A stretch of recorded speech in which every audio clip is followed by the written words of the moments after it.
wel. Ook in de Telegraaf. Het leidt ertoe dat consumenten... Nee hoor, dit is gewoon een conferentie waar ik vandaag aan mee. Sommige organisaties kiezen voor alternatieven, zoals goedkope bonen of koffie. Nee. En het verbod op mobiele telefoons op middelbare scholen is nu een jaar van kracht. De scholen zien dat leerlingen in die periode...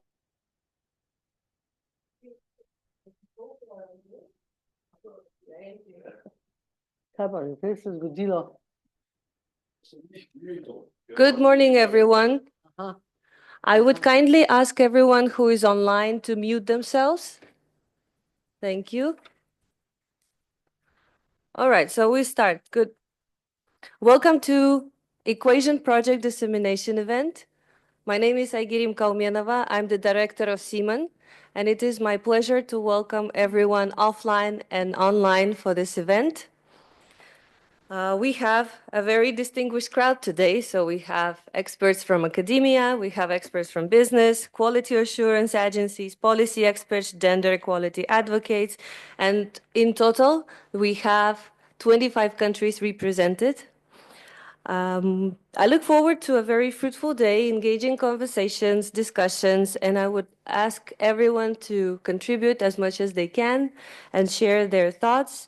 I would like to express my gratitude to all the speakers and moderators who will be with us today.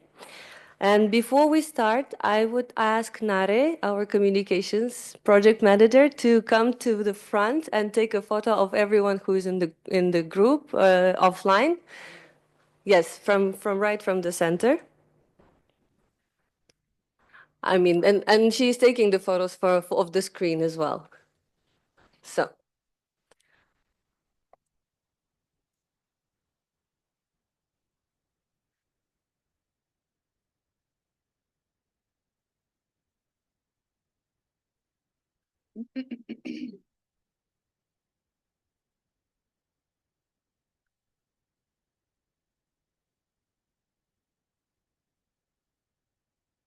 Good.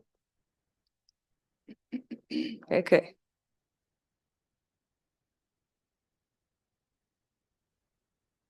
Okay, so for those in the room today, whenever you'll be speaking, I would kindly ask you to speak from your seat so that you are visible to our guests online.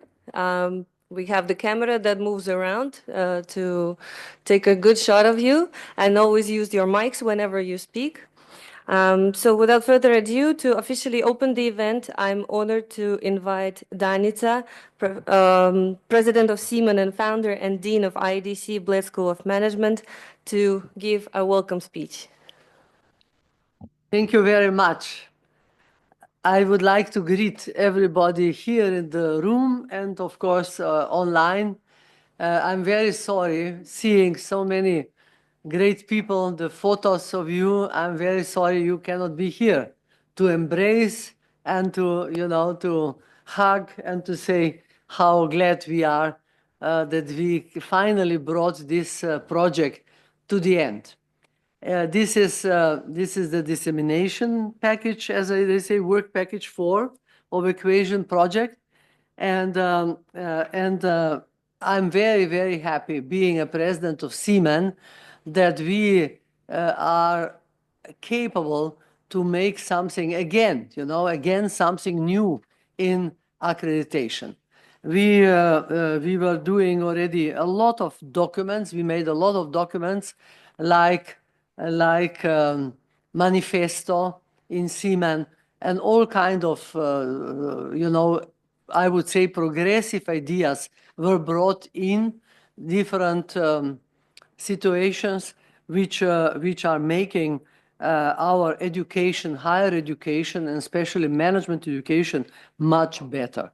And also, knowing that not everybody knows CEEMAN, I hope you don't mind if I say that CEEMAN is also organizing Academy for Teaching Teachers. That is every June. That is another contribution of CEEMAN to the quality of management education. Then program management seminar, which is also, something that contributes a lot. And of course, we are presenting the awards to CEEMAN experts in different fields. for the case study, for sustainability, and so on. So these are, and of course, we have annual conference this year in Albania, end of September. So don't miss this, these conversations about other things where also the gender equality in education in general and accreditation is very, very important, has a very important place.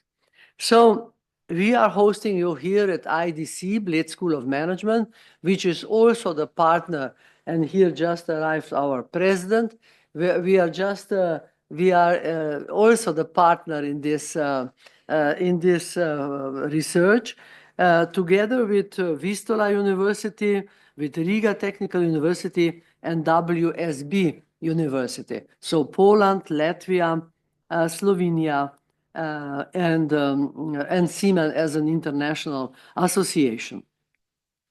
Our keynote speakers today will be Tatiana Bulvas, who is, we started that event yesterday already. So Tatiana, where are you, Tatiana?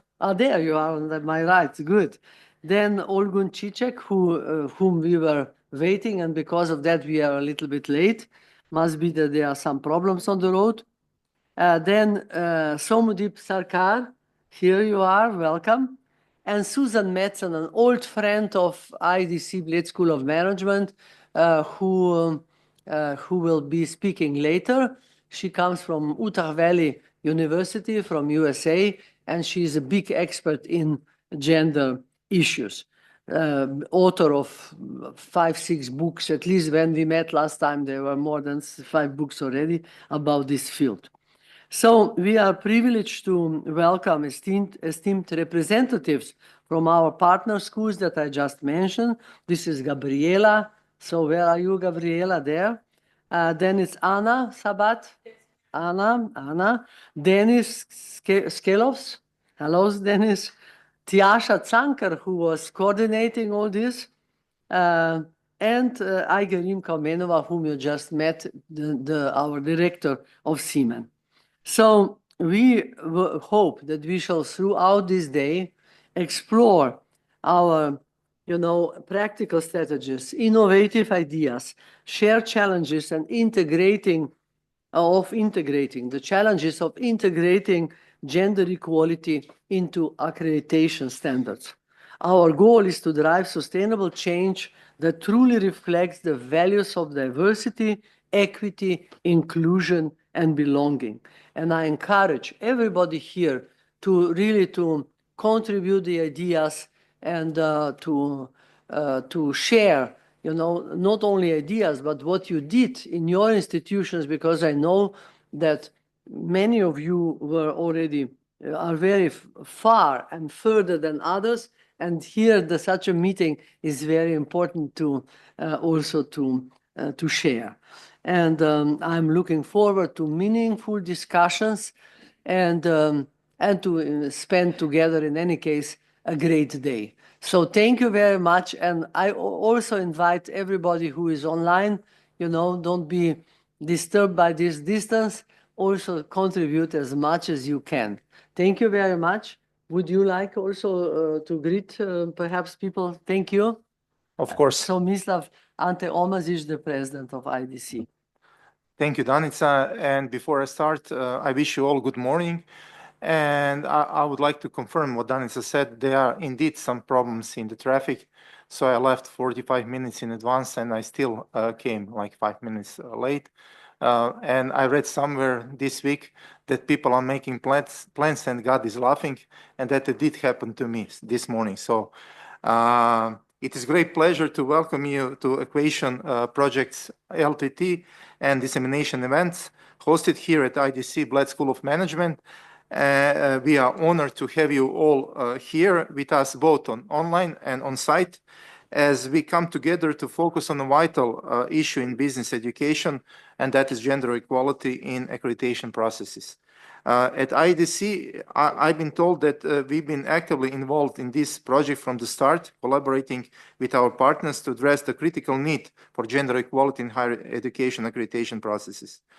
Through this conference, we aim to help business schools and institutions implement standards that reflect gender equality as a core value in education. We all know that accreditation processes are powerful drivers of institutional change. Schools align their strategies, leadership, and governance with accreditation standards, so embedding gender equality into these processes is essential. By emphasizing these accreditation bodies can guide institutions to treat gender equality as a fundamental component not only of their operations but also of their strategies. As research shows, institutions that prioritize diverse perspectives, whether in faculty recruitment, curriculum design, or student admission, produce more innovative and socially responsible leaders. And at the moment, we are in need of those. And that is in the core of this school.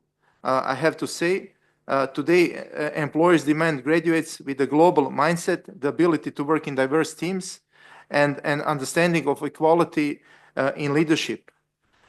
If business schools do not prioritize these elements, they risk losing relevance in ever-evolving modern world. While our focus today is on gender equality, we know that achieving true excellence in education requires embracing a broader scope of diversity and inclusion. It is an honor for IEDC to host this event, and I look forward to the meaningful discussions and collaboration that will help us advance gender equality in education. And thank you all for your participation. And it is my great pleasure also to welcome Mr. Cicek, who just came. Yeah. Apologies. Thank you. Good morning. Thank you very much, Mislav. I also would like to introduce still two people. And this is Živa. Where are you, Živa? Tongva? She waits for more guests. Živa is the head of administration, head of IQA, International Quality Accreditation. So, we being a quality accreditation, we are the ones who have to start with this immediately. I think we did already. And the other person who was from the beginning present is Slađana Milašinović, who was here at CEEMAN working before. And we were also inviting her to see what we did in the meantime and how this baby became a grown-up person. So thank you for coming. And of course, there is Rokram Shak, who is the secretary of the faculty, head of administration of our faculty for postgraduate studies, and he is also very involved in all these issues from sustainability to that one. And we are very pleased to have people like him here. And of course, everybody else, welcome, because we are really very happy to have you with us. And now I think that conference finally can start. Thank you very much, Danica and Mislav, for the warm welcome. I would like to proceed with explaining that our project was divided into 4 work packages. First being the project management work package, which is kind of organizing and ensuring that logistics are in place. And then the 3 work packages that are kind of full of content, let's say. And I have the 3 speakers to present the outcomes of each of the work package. So for work package 2, I have Gabriela from WSB University in Poland. For work package 3, I have Tjasa from IEDC Slovenia. And for work package 4, I have Tatiana representing CEEMAN from Slovenia. So the floor is yours, ladies. And Gabriela, you go first. Hello, everyone. It is a pleasure to be here. It is a pleasure to be part of that project. And today I will be presenting work package 2, which is report on gender equality in business schools and accreditation. So in order to deliver the deliverables of the project, first we needed to assess the current state of the gender equality problem in academia and business schools. And in order to do that, we prepared the report. So the main objective of that work package was to enhance understanding of gender equality in business schools and accreditation. Our key focus was to evaluate gender equality in business schools, which are being part of the consortium. And we also analyzed how accreditation institutions promote gender equality. The study investigates gender equality in business education by assessing the impact of accreditation standards on gender representation, structural barriers preventing gender parity in academic leadership, and most importantly, stakeholders' perspective on gender-related issues and policy recommendations for embedding equality within accreditation frameworks. In order to do that, we used mixed methods approach, including a review of accreditation standards, stakeholders, interviews, and surveys. So it's really important to emphasize that this report is not only about stats and figures, but it's mostly about the responses from staff representatives, from leadership, and from students, but also from the representatives of accreditation institutions. Let's start with the responses from staff. One of the things that stood up from the responses was the awareness of existence of formal documents connected with gender equality. Most staff members knew that such documents existed, but that's the thing, that most of them knew about them, but they didn't actually know how these documents are being implemented and how they actually work.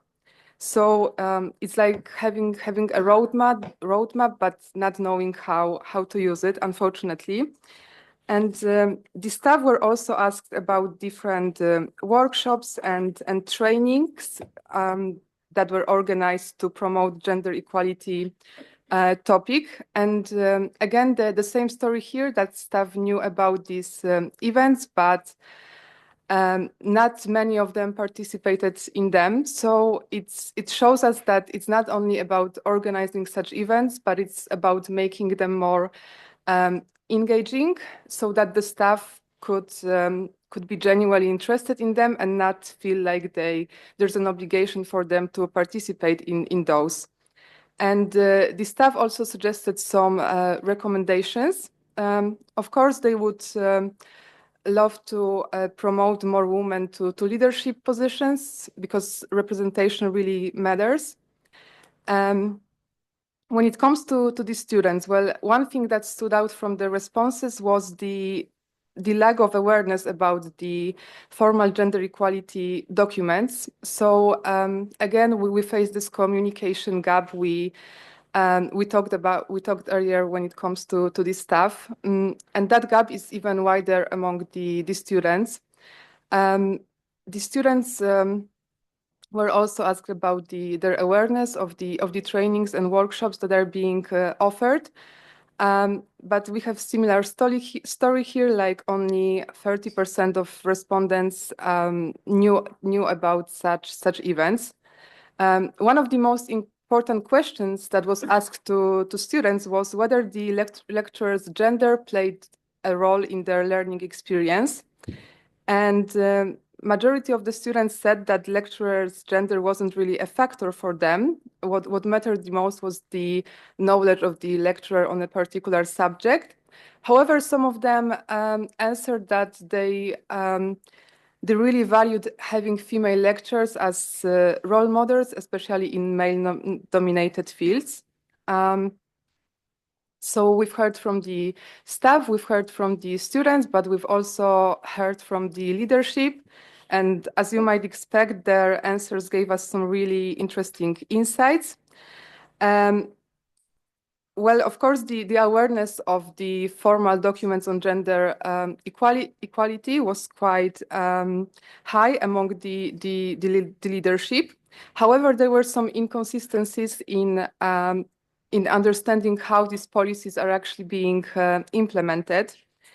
So again, it shows us that we might have the most beautifully crafted plan, but if it's not actually being followed, then it's not going to make much of a difference.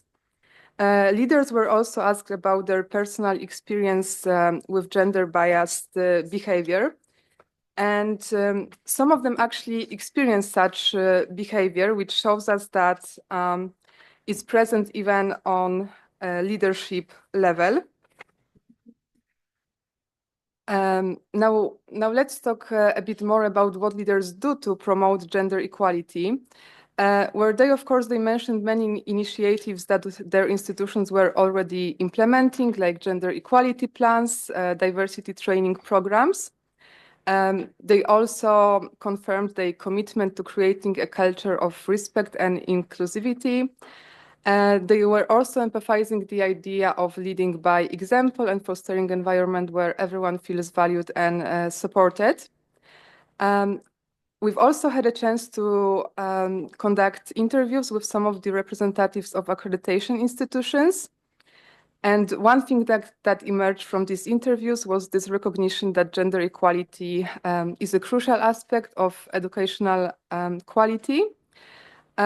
However, this there's also acknowledgement that the current accreditation criteria, they often don't address that issue. So there's a need for a more focused approach to gender equality within the accreditation process itself. The other thing that came up from these interviews was the importance of data collection. So it's really important to collect, track, and report data in order to see the progress. Within this report, we also prepared country chapters. So they gave us an insight on how gender equality is perceived in countries and universities that are part of the consortium. So let's start with WSB University, the university I represent. So at W University, we are committed to gender equality. We have a formal plan to ensure balanced decision-making and equal opportunities for everyone. We also focus on diversity in international collaborations and the workplace. WSB University has a zero-tolerance policy for gender-based violence with clear procedures for reporting incidents. However, as many other institutions, we still need to improve communication about quality initiatives. The other university, Vistula, is also from Poland, and Vistula University is also committed to gender equality and follows European standards. However, like many institutions, they also struggle with putting these strategies into action.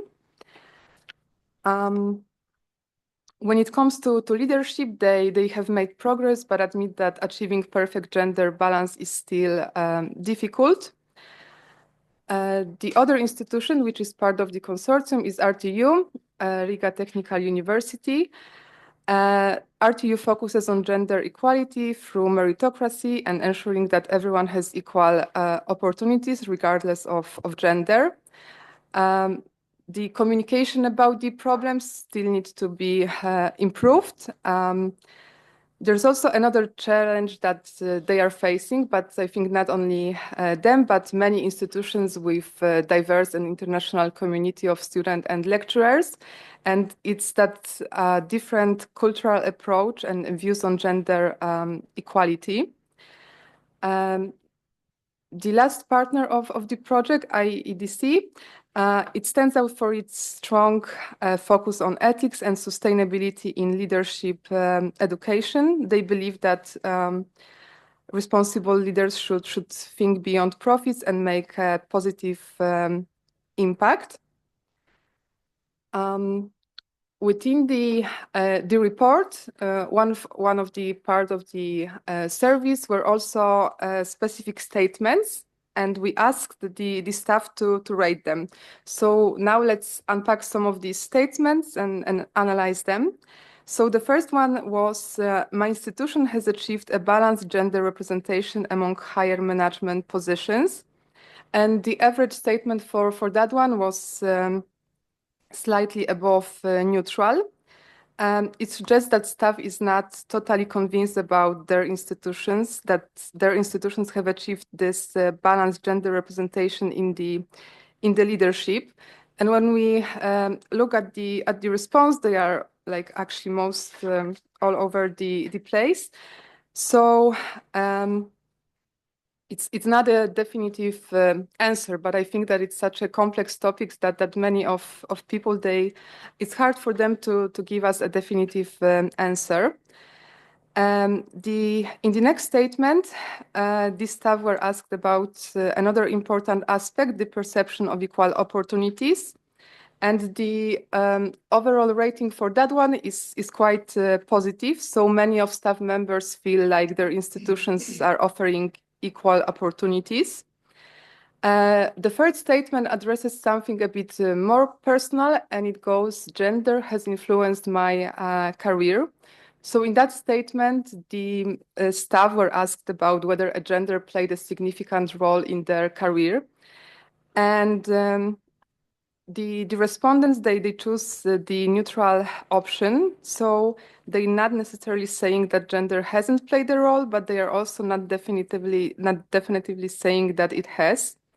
It suggests that a lot of people find that question quite complex, and it's not easy to put into words. It's not always a simple yes or no question. The fourth statement was leadership at my institution supports its employees in establishing work-life balance. The average rating for that one was also slightly above neutral. So it suggests that staff has mixed feelings about that. Now let's look into something more specific, like taking time off from work. I feel like this one is quite an important one, especially in academia, where we have this culture of overwork and we're in the pursuit of new projects and new grants. And some people strongly disagreed, meaning that they feel that taking time off, they feel pressured to work even when they had some personal commitments or they didn't feel like that.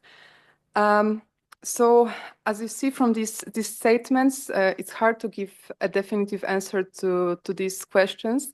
And even though the overall rating might seem quite positive, it's important to address the answers that showed us that some staff members experience some stigma connected with gender equality issues.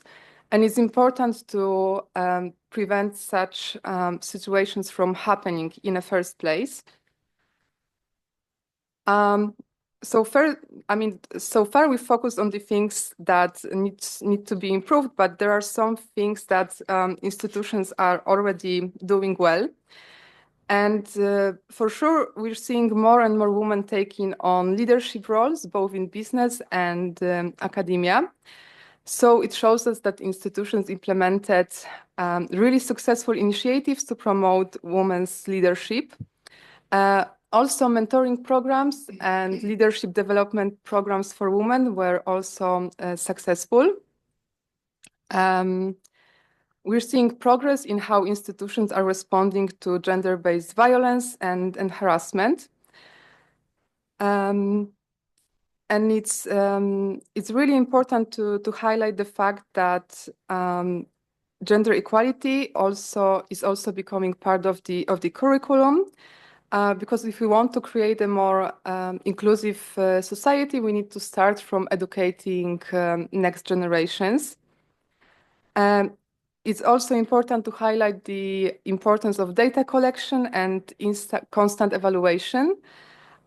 So it's not enough just to implement different initiatives. It's also important to track the process and make some adjustments if needed. We've looked at the data, we've looked at the personal experience from the staff, and they all too point out the pattern that achieving gender equality, it's not about individual effort, it requires a systematic change. And I believe that this report is a great place to start because it gave us the insight on the challenges, but it also gave us some practical recommendations how to move forward. And we need to remember that gender equality issue has to be tackled from different angles, and In order to do that, we need leadership commitment, we need to use data, we need to work on policy development, and of course, it requires cultural change, a change of mindset. And to sum up, I would just like to say that I think all of us believe that gender equality is not just a nice thing to have, but it's a necessity. And it's kind of about being fair and creating the environment where everyone feels valued regardless of their gender. Thank you so much.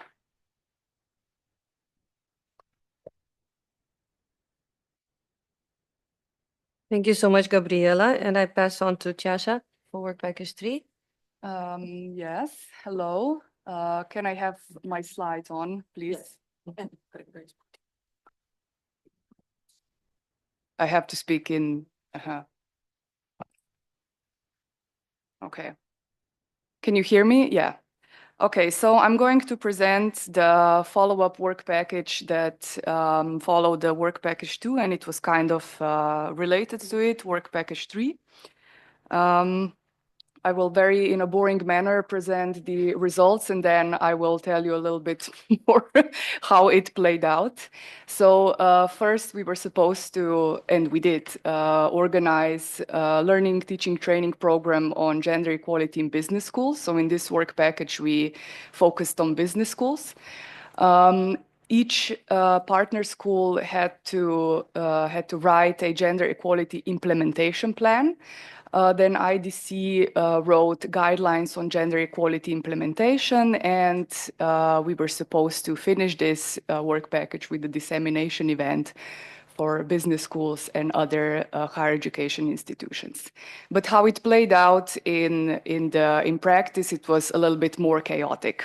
Of course, first we started with conceptualizing the work package and the ideas that we were supposed to develop. We looked into methodology and we started developing the gender equality implementation plan model. Because we started already at an advanced position. All partners in the consortium already had gender equality plans or diversity strategies, or even both, such as RTU. Well done. And then we continued with information gathering through literature review, through analysis of sister projects, through analysis of existing gender equality initiatives, and also in conversations in biweekly consortium meeting and other exchanges with partners, and also from the work package 2 report.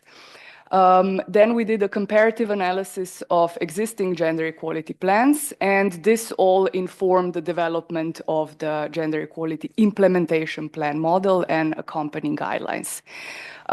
Then, when we had a provisional version of this model and the provisional version of guidelines, we in May organized the learning, teaching, training event. We organized lectures and workshops, and we also presented and tested the model with our colleagues for the first time. It happened in May last year. This is just a few pictures to make it a little bit more colorful. This is Danica inspiring us with her welcome speech.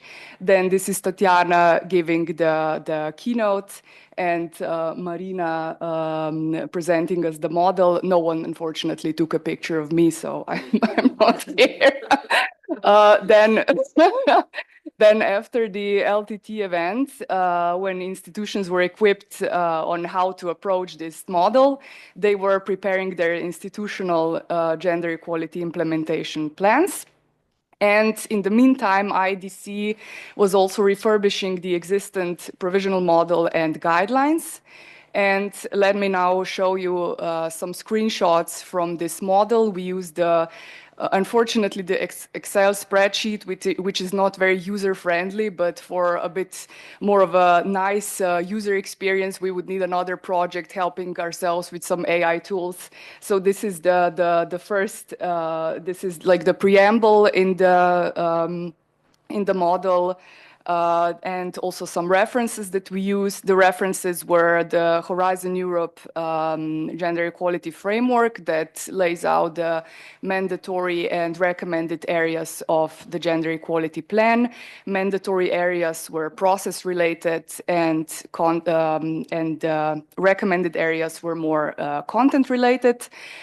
Then we also used the impact drivers model for the institutional change by researchers Lut Mergard, Marcela Linkova, and Kakache. And we kind of divided this gender equality implementation plan in two parts.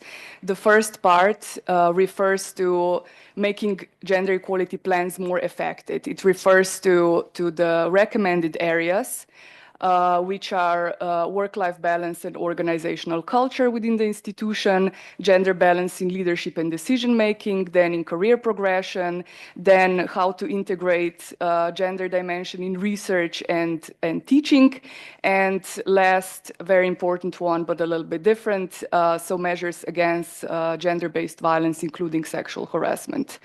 And in this model, we have developed this kind of scheme where each institution was looking into particular measures and checked whether they have, what kind of supportive activities they have in place, what kind of indicators to check the progress they have in place, who were the people in charge, what was the timeline, and then they were supposed to, and they did, assess the level of institutionalization and the level of progress of a particular measure. And there were also, there were 4 steps, I believe. We don't see it very well here, but the 4 steps were either the measure was achieved as planned, it was achieved with modifications, it is still in progress, or not yet achieved. A little further down the slide, institutions were able to write a future plan on the basis of the assessment, where they laid out some further recommendations for their own institutions on how to approach the goal.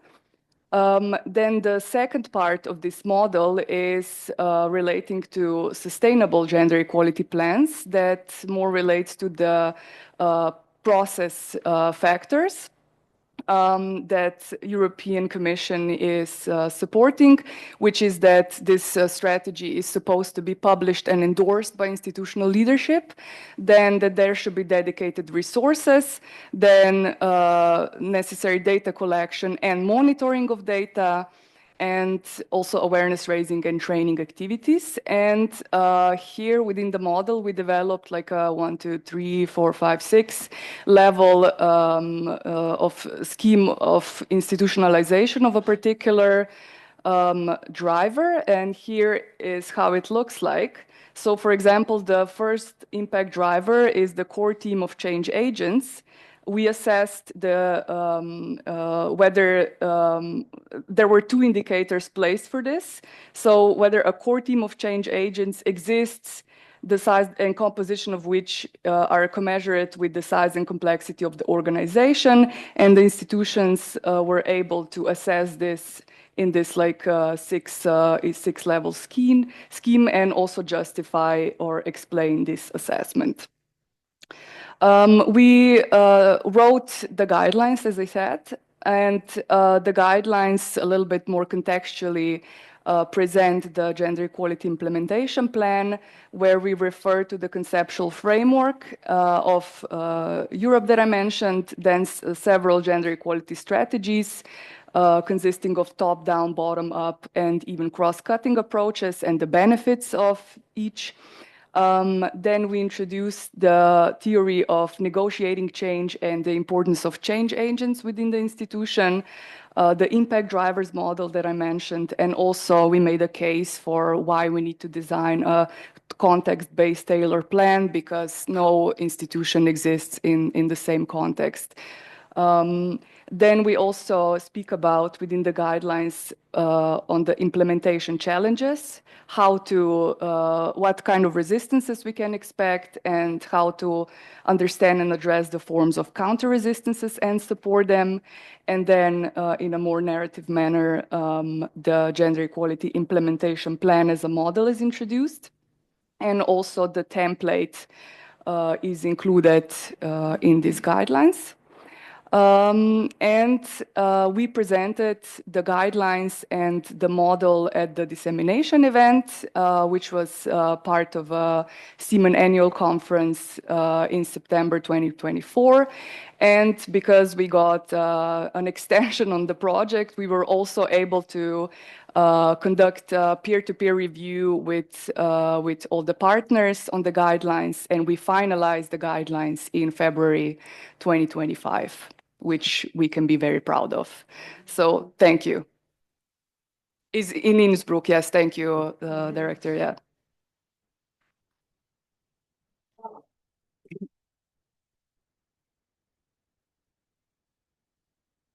Thank you very much, Jasha. And we have Tatiana as our third speaker for the work package 4.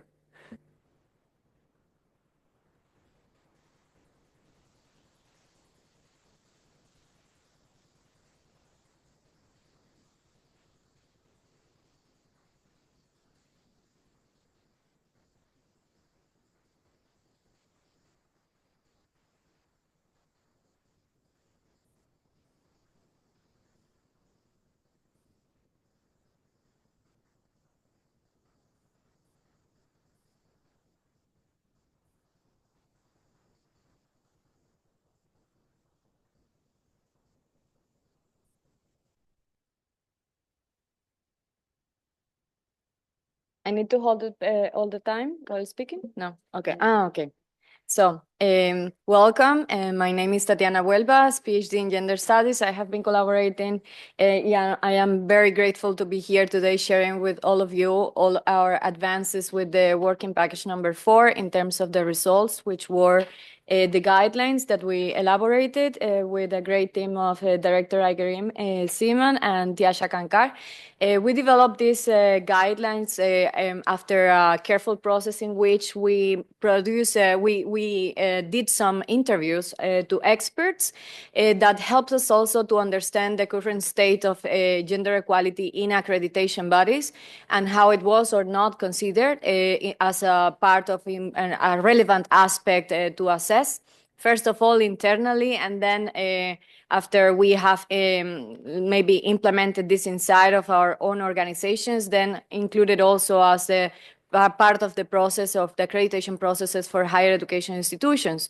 So we came up with this framework based on the connection with the Sustainable Development Goals and all the relevance that this agenda is having right now in terms of sustainability and in connection with the European policies.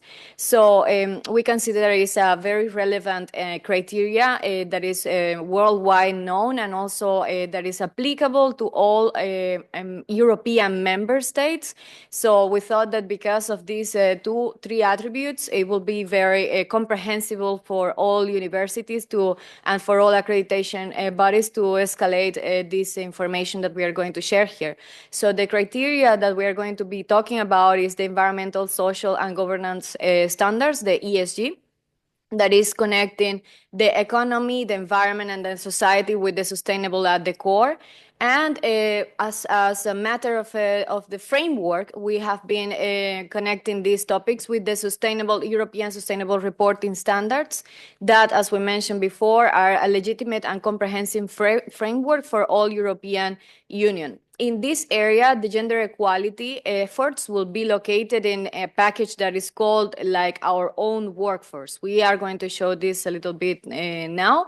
And the most important of all is that based on the idea of the European Sustainable Reporting Standards, that we also concentrate our efforts into make this more transparent, which means that one ideal scenario is that everyone could publish the results on everything that you are doing in terms of acknowledging the efforts that has been done, and also to correct the future actions and to take actions on what it needs to be done in order to take new directions in terms of gender equality assessment. Yes, so the transparency goes into the gender data and the workforce equity. This is how it looks like, the topics that we are going to be discovering in terms of the ESG of the social area in connection with the governance. That will be, for example, the risk management, the compliance, the ethical business practice in terms of gender equality.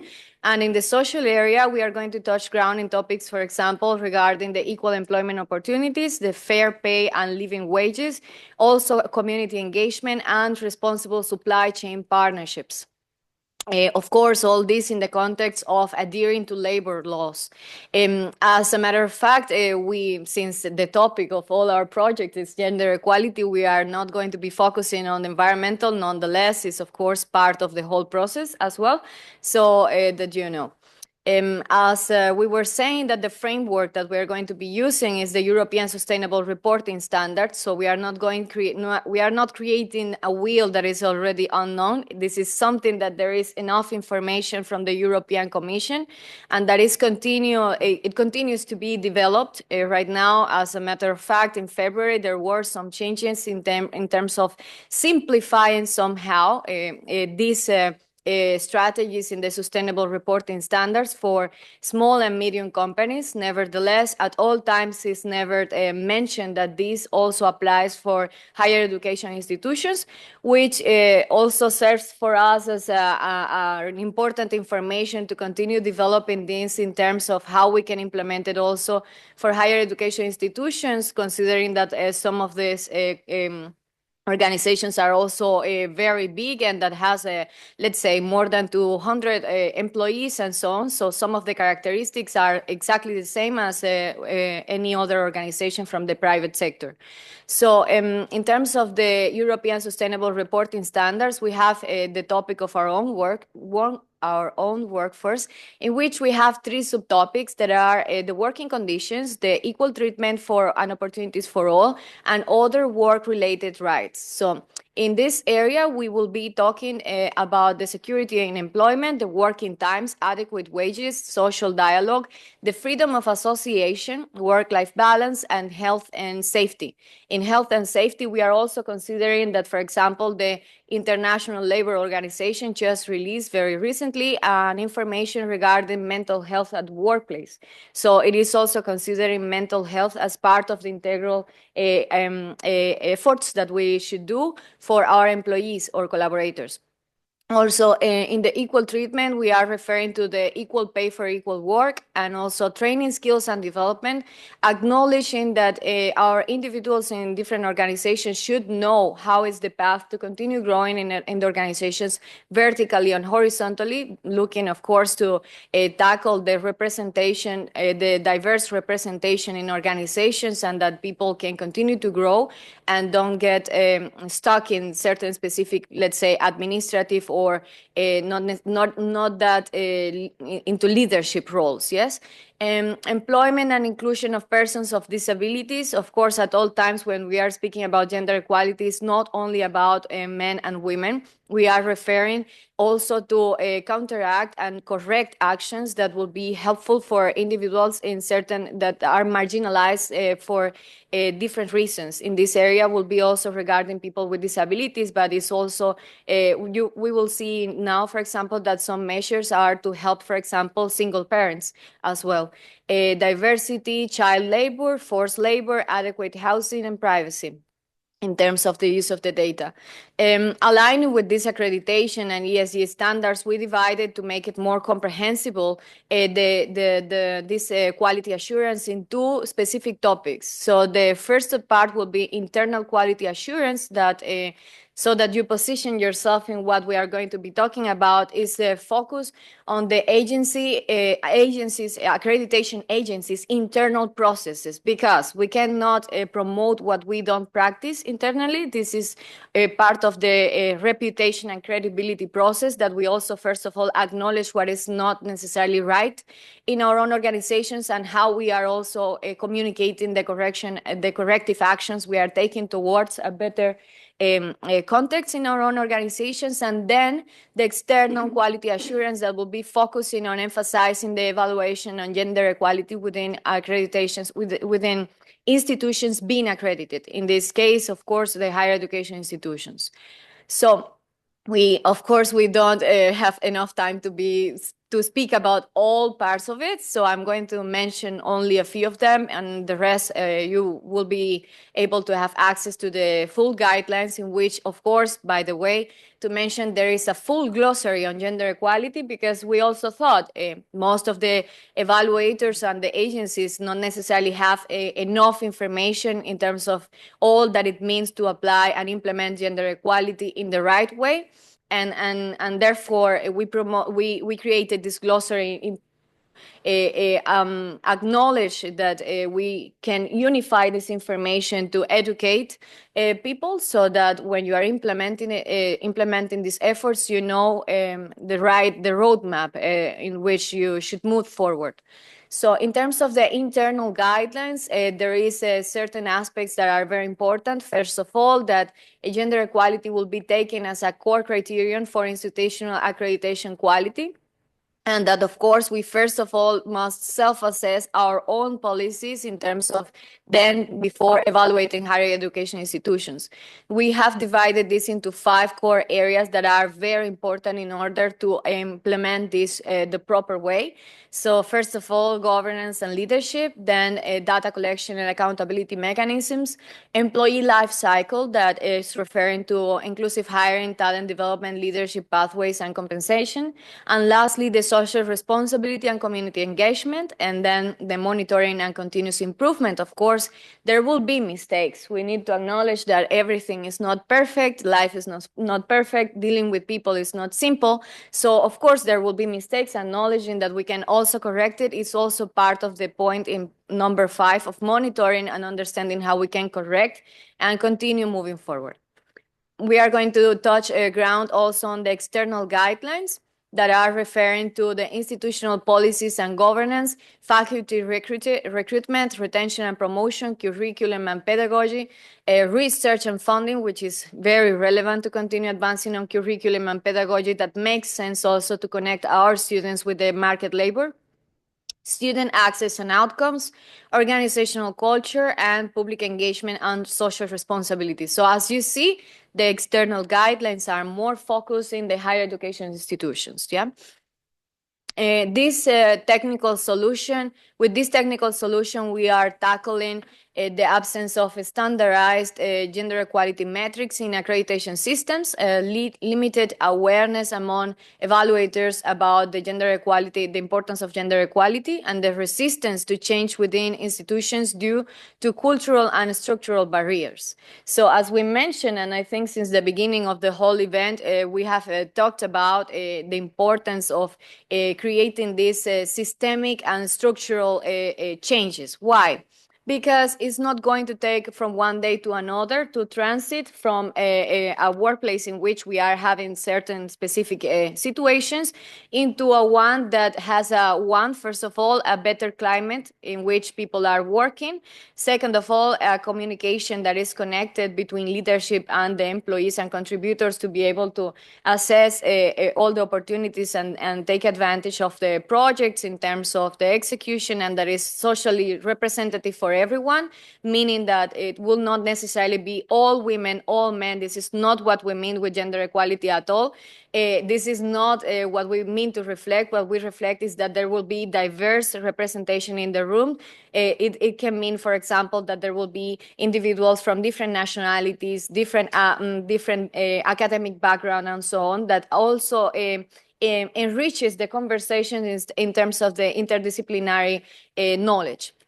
Accreditation should function then as a dynamic mechanism that upholds academic quality while driving this social change that I consider is not utopic to think that we can get this. We have among the European framework the social values, that we have the social democratic values, despite of anything that is going on in US. I think right now this is an important moment to stay stronger than ever and to show that we have our own mind and that we can continue developing our organization in a way that makes sense for our own context in Europe. And therefore, the commitment on the leadership is very important to be able to transform the organizations vertically and horizontally, and to act as a catalyst for transformative progress also within education. So with this, we will reach broader access to funding and investment, because we have seen this also in the private sector with companies that are implementing already in a very broad and wide manner all the ESG framework and the European sustainable reporting standards with full transparency, publishing the reports and everything. They have had access to green funds, which means that there are companies also who are investing in organizations that are already transitioning to a better future and that are fast forward thinking. Enhance stakeholder engagement, because at all times we are all also considering in the internal and the external guidelines that we need to consider the voice of our stakeholders, meaning not only students, professors in terms of the higher education institutions, but also a Chamber of Commerce, NGOs, governmental offices that are connected within our own organizations and the daily operation of our organizations in accreditation bodies. Then improved ability to identify and manage gender equality risks and opportunities. In terms of this, I need to also mention that as part of the framework that you're going to see in the guidelines, here we are assessing also the risk management.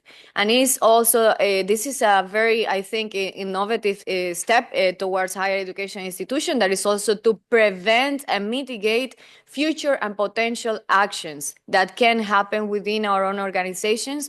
I'm speaking of all kinds of liabilities in terms not only of physical structure, but also in terms of dealing with people, right? With our own collaborators, with our own workforce, and the strengthened institutional reputation and social license to operate. So this will be like part of the results that we will be reaching.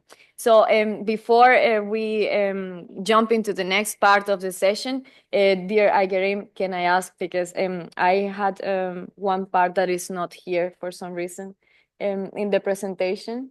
So it is the March 4 work package file, the one, no. Okay, so maybe can we put the one from yesterday, just the DMA tool? It's not, oh, okay.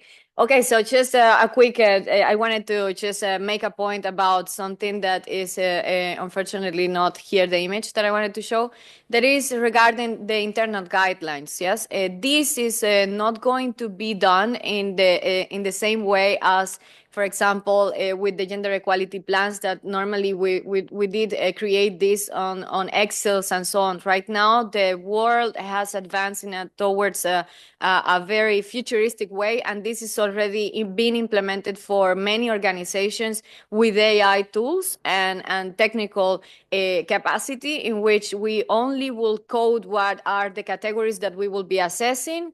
For our own organizations, we determine what it is relevant to us, and regarding, we already know our own organizations, so this will act as a radiography.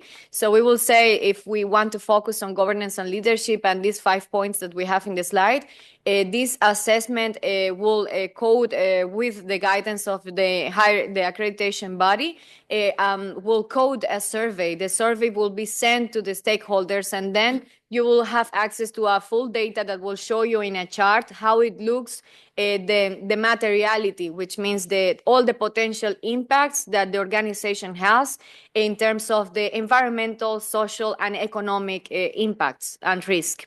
So with this, this will be literally as going to the doctor and being able to see through the full extent of our own organization, what is really needed right now in order to take actions for the reporting standards and then correct with the specific efforts that are needed, and also to allocate the resources, because everything that we are doing also requires resources. So the double materiality goes along also with budget.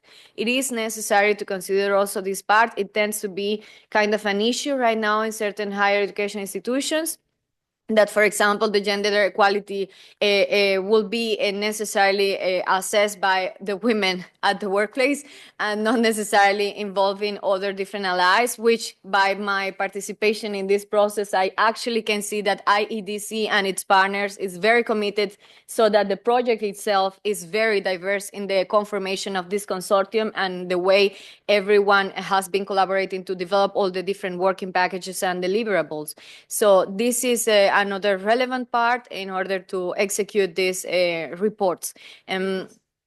Yes. It's like a full body scan. Exactly. It is like a full body scan in which we will have with the chart that is produced by the system. It shows a yellow area, green area that is like the safe area where there is no risk management at the moment.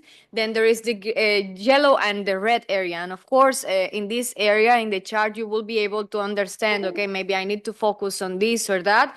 And you can craft your action plan as an organization. So there might be many issues that will come up in this, but we don't need to, of course, place our attention in everything. We can prioritize, and this will be, of course, a decision made by the leadership team. So with this, I finish my presentation. So thank you. Okay, we will show the image right now. Thank you, Aigerim.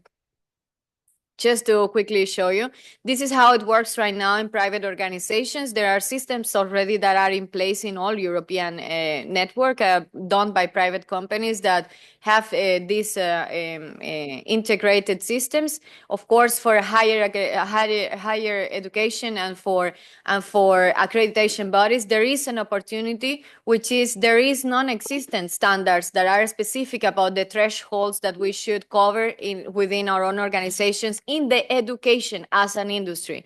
Yeah, so this image that we have here at the beginning, it shows the step-by-step DMA, that is the double materiality assessment, that is connecting all the impacts and the risk is basically the materiality, and double because it connects it with the budget.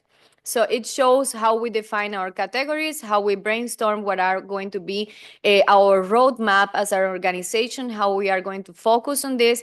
Then we categorize them into a survey. We engage our stakeholders into the survey, which, by the way, needs to be under the GDPR, of course, for the data protection. And then we have our own data knowledge that will be shown like this in this system. So this is the impact materiality, and this is the financial materiality, in which we can see there is a green and safe area. This is the things that this private organization is doing well. These are their categories, how they coded in the leadership team. They wanted to focus in governance and engagement, regulatory and compliance, operational efficiency, product and management. Let's say for us in accreditation bodies and higher education institutions, this will look different. But what I wanted to point out is basically that some of these yellow and red area is already showing us how correlated some topics are and what is the direction that we should head towards. For example, human rights and ethical labor practice, meaning that this company is also facing somewhat brand recognition. It is very much connected, as you see. So this organization will need to report on human rights due diligence in order to continue being relevant in the market. So this is also important for us. I think it shows that we are really creating value with all our products, services, programs that we have in higher education institutions, and how it is all connected to serve the community in a broader manner. This is all on my part. Thank you so much for your attention. And if you have any questions, I think this is the moment. Thank you so much, Tatiana. Gregor, can we show the list of our participants online? And I would like to open the floor for questions, comments, recommendations, suggestions. And I would also like that our guests online also contribute by unmuting themselves and presenting themselves, which organization they represent, before they proceed with a question or a comment. Thank you. Okay. Good morning, everyone. My name is Anna Sabat. Okay. I don't have to touch it. First of all, I would like to thank you, Tatiana, very much for the speech, because Tatiana has changed my life. You have to know it. Yeah, because I'm a trainer for gender equality in the projects. There are European Union projects. It's obligatory that all staff has to be trained about gender equality. And I've been doing it for years. And then in May last year, Tatiana came and done such great workshop for us that I have changed almost 60% of my workshops. So I would like to say that if we have Tatiana here and you have any questions, it's the best time to ask her. She is really brilliant. Thank you so much. Thank you. So beautiful.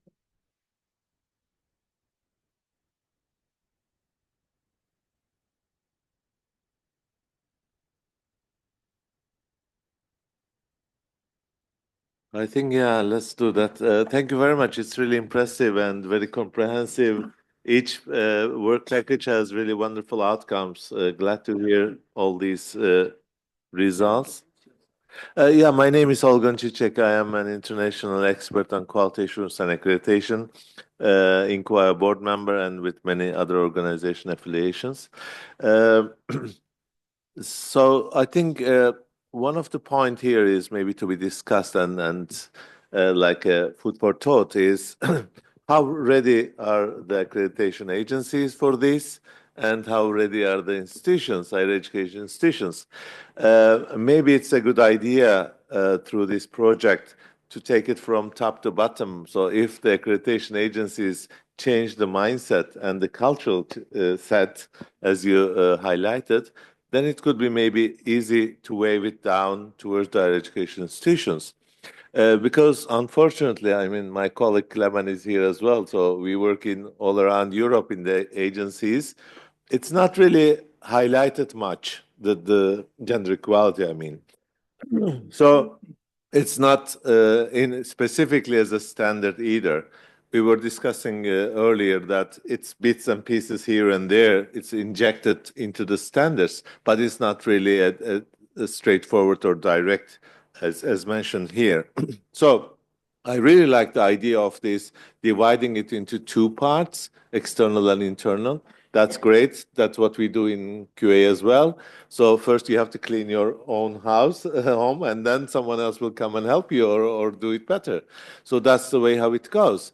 So therefore, we have to really get this discussion spread around, and I'm sure today and this afternoon we'll have some more insights on that, how to adjust this through the QA standards and guidelines. I was also referring earlier that maybe it could be a great opportunity if this is aligned with ESG, European Standards and Guidelines that I'm referring. At least even a wording of that gender equality should be taken into account, and something like that would really boost it. So this is awareness, this is the change of mindset and culture, being a culture, and then of course from there, quality enhancement. So these are my first initial thoughts and comments. Thank you very much. Yeah. Thank you. I wonder if anyone online has any question.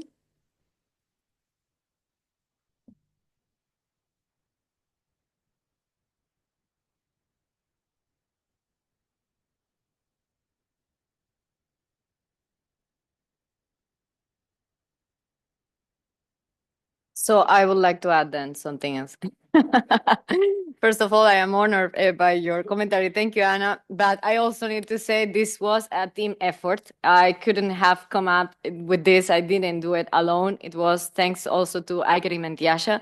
And definitely it was thanks also to the director of this institution, Danitza, that opened the doors also for an external party like myself to be part of this equation project, and all of you. But more importantly, what you just mentioned right now, Dr. Olgun, it is very important that the leadership is on board, like you're saying.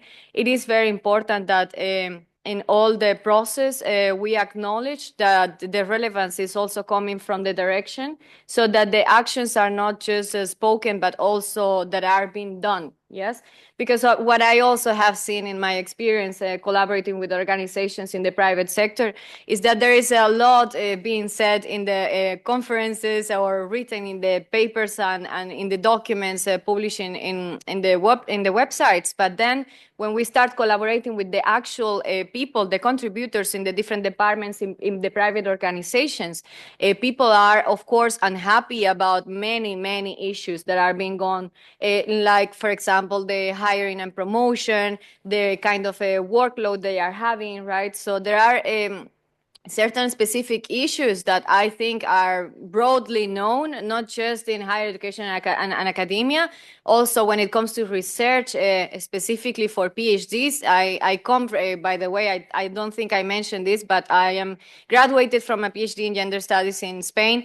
And also based on the experiences I have had there and in different other parts of the world, in Europe, in Lithuania, and so on, I have seen that it's quite hectic how it is managed. For example, the fundings for research and how it is being done in terms of the strategic focus for what we are going to develop in European projects. So I think it is definitely very important that the leadership is very committed to make the actionable change.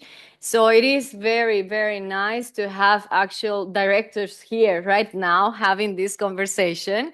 Because if you already see the way through, I will say that more than calling it diversity, equity, and inclusion or gender equality, or forget about the name, it's just well-being. What we are discussing here is well-being. We are happy in the places and we are committed to the places that are also investing in us. Therefore, we give more than 100%. Who wouldn't like that? I mean, I don't think we are asking for too much here, right? So it is, I think, is basic, and that we are in a place where we feel that we can continue growing. So it makes sense. And at the end, any kind of leader will understand that, because when it comes to money and business and budget, you will see that there is innovation, there is creativity, because the people are already committed with you. So just a quick thought before finishing this. Thank you.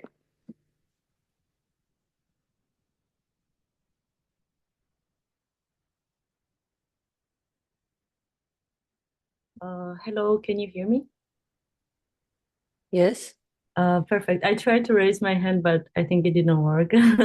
So may I ask one question? If it's... Please go on. Yeah, perfect. First of all, thank you so much. You had really inspiring presentations, and this topic is really essential and critical recently. I'm Mariam. I represent Mariha program, which is Erasmus Mundus program. I'm currently master student with Mundus. And my master thesis topic is actually related to gender. I'm trying to explore how certain barriers that distract women to reach leadership positions in the universities. And I'm focused on Hungary specifically. And it's quite a challenging topic, I would say.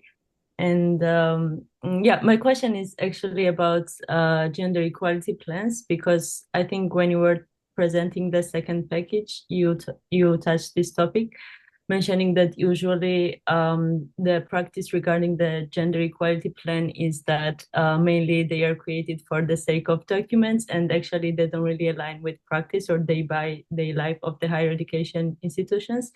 And my question would be that during working on this project, did you experience or did you have any examples of a good practice of gender equality plans in certain universities that, for example, maybe the target universities that you worked with, that had good practice of using gender equality plan in their daily institutional life, and the practice that could be good example for the future? Because we mainly talk about gender equality plans as something that lacks of like communication with the university staff and students and so on. And I was wondering if you have a good example of certain university or institution that that uses gender equality plan in their daily institutional life. I hope this question makes sense. And thank you so much. So which of the schools want to take this question? Or shall we start with IDC maybe? Yes, I guess that we can start with IEDC. Thank you for putting me on the spot, Aigerim. Well, I guess that with us, sorry, it's on? Can you hear me? Yeah? Okay. So with us, I think that gender equality plan was not necessarily thank you, Grega. That was not necessarily the first trigger for gender equality or women's empowerment.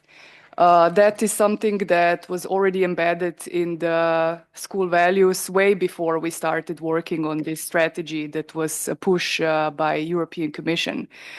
There were several events organized on behalf of IEDC about this topic already prior to that. So this is something that was kind of ideologically, so to say, part of the institution. So I think that what gender equality plan meant for IEDC is that it was a mobilization of resources, not necessarily financial, but human resources, so to say. And that we kind of had an opportunity to do, I think that Slađana said it before, do a body scan, a full body scan of an institution, where we are and what we should still do. I have to be honest here with you, we didn't necessarily do much after implementing this plan. But I think that our leaders, because the plan was approved by Senate, started thinking about it. At least the discussion was being held, I think. And I think that if the leaders are talking about this, that means that they kind of have to relate to it. This is not just something that stays like a topic of gender scholars working at the institution, but that also leaders start to need take it into consideration.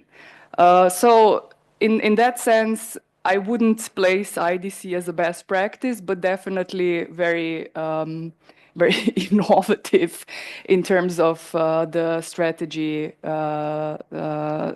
adoption. Thank you. Can I add something? Thank you.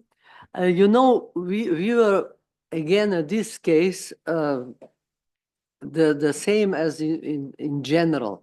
We are not so much working on the rules, but we are doing the things. Like we did already more than 10 years ago, we had and we are always trying to impact, it's like the philosophy of CEEMAN also. We always try to impact others, especially schools in Central and Eastern Europe. So what we did was, years ago, we did a great conference on women leadership. Then we moved to South Africa, and we made a conference on women leadership there. And we had like 20 African countries therein. And here was very international conference, I think 25 countries. In South Africa too, but they were mostly Africans, but they also came Germans, I remember, etc. In both cases, we published the books about that, so that we could again distribute that ideas and practices, etc. I never met so many generals, ladies, like they were from Cameroon and so on in South Africa. So that was something, and I remember I had a discussion with Tiasha and with Rok, you know, how could we make, you know, work more on the rules? But it was kind of rules were already in, you know, we were leaving these rules. So we did not spend the time, for me, that was spending the time to write, you know, but we did it. So, and we started in that period to work with Susan Metzen, one of the top ladies in the world, who will be talking today to us, who published 5 books about leadership of women in the, especially in academia. She is really probably the most well-known in the world in this field. And so I also succeeded to bring her to South Africa. So I'm really looking forward today to talk, to listen to her, because she is very much studying leadership in the connection with gender studies, and that is what we do here in our school. You know, just to add a little bit. Thank you. Just to briefly add, I also, one of my key takeaways is also, yes, we created a gender equality plan, we try to follow it, but if you look at percentages, of course, there's still a lot to be done there. And maybe IDC here is a very specific organization, considering that, you know, gender equality has been an important aspect of it and what IDC was doing already before. In some ways, you know, taking on this kind of documents, regulations can make you think that you will become more rigid, less flexible. But if I look at reality, I think that in terms of organizational culture and the way things are going, I can notice a lot of improvement. Even in organization, as I said before, that already had this as an important area of work. And maybe one of the aspects where I think this is most apparent is that in the past, when IDC was striving for gender equality, this was often directed to the external world, to the companies, to the political organizations, governments, etc. But having a document like this and projects like this also helped us to look internally, inside, and start change slowly, but surely, I think. Sorry. So where we are not happy yet is concerning the faculty. But we have a lot of incoming faculty, you know, who are with us already for 20 and more years, and they are mostly men. It is getting better because it gets better in Western Europe, from where we get a lot of faculty. Like IMD Lausanne, a very well-known school, we work a lot with them. They have now all this artificial intelligence, etc., are all women, also from Turkey, and so on, you know. So we are now also engaging them, and we are very happy with that, you know. And otherwise, we were with Tiasha and with Roko looking to some small things, you know, what could we still, where could we and should we write down some rules, etc. And I think this can be still done, and more, and so on. But I believe that we did a lot already, as Rok said before, you know, before this research. I'm sorry, I would like that Orgun would like to talk. So. Thank you very much. Yeah, I think that these good practices or best practices are really important to have more and more, not only with the project group, but also I'm sure you experience some others as well. From here, I would like to connect to the culture again, because I really value that. Once it becomes a culture, then it's easy to be implemented. It's like a water for a fish, you know. So you live in, but you don't feel it. So it's as Danica clearly mentioned, you do it. You just do it. However, to create a culture, I think that's the challenge.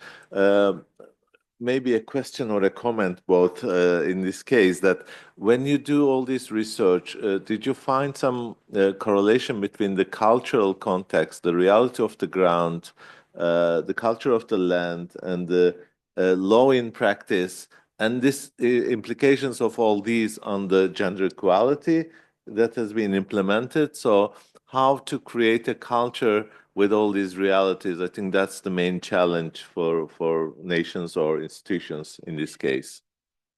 Thank you.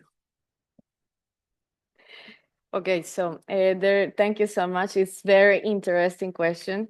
In fact, I will say there is couple things, no? Because the most important of all when we talk about culture is the values.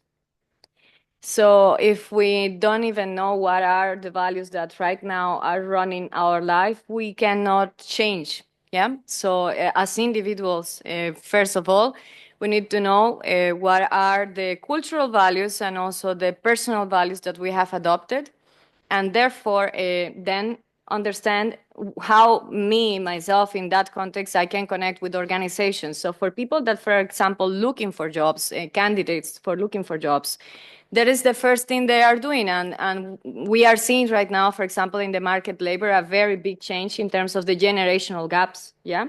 And how, for example, the newest generations are looking for jobs or not even looking for jobs because they cannot find themselves within the cultural changes. Precisely. So I think the most important part here will be to modulate the observable behavior as how it is called in HR, yeah? And to be able to understand that there will be individuals that maybe they tell to you, but they don't behave and they don't align with the organization. I'm speaking organizationally at all times, right? Because this is more connected than with HR in terms of how do I encourage my people to actually be committed and to change maybe toxic behaviors in terms of communication, the micromanagement and so on, yeah? So denormalizing these practices is going to take time, but therefore, I have a saying, I think when you do the right changes, it doesn't matter the time that it takes, but it's being communicated properly and the leaderships are embodying it already and making the changes towards it.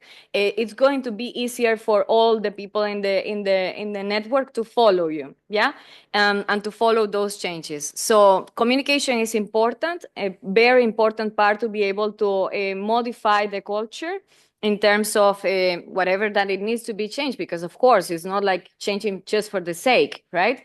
There might be some specific behaviors that we want to modulate, and we will do that by reshaping our values and communicating and reinforcing that towards all the communication that we are having. I'm speaking about newsletters, calls with the directors, but also it means the very little details, as even, for example, a one-on-one, how we give feedback to people.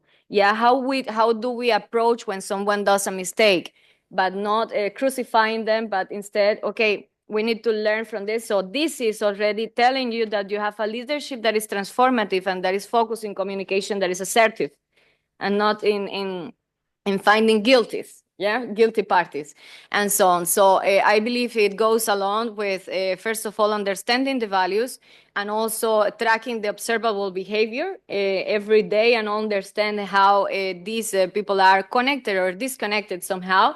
I mean, in HR, there are already, of course, some metrics for this, the net promoter, that is detractors and promoters within our own organization that tells us, okay, there are already people that think what we are doing is creating value, and there are others that definitely, they work with us, but they are working maybe for the money, for something else, but they are not committed with this. Yeah.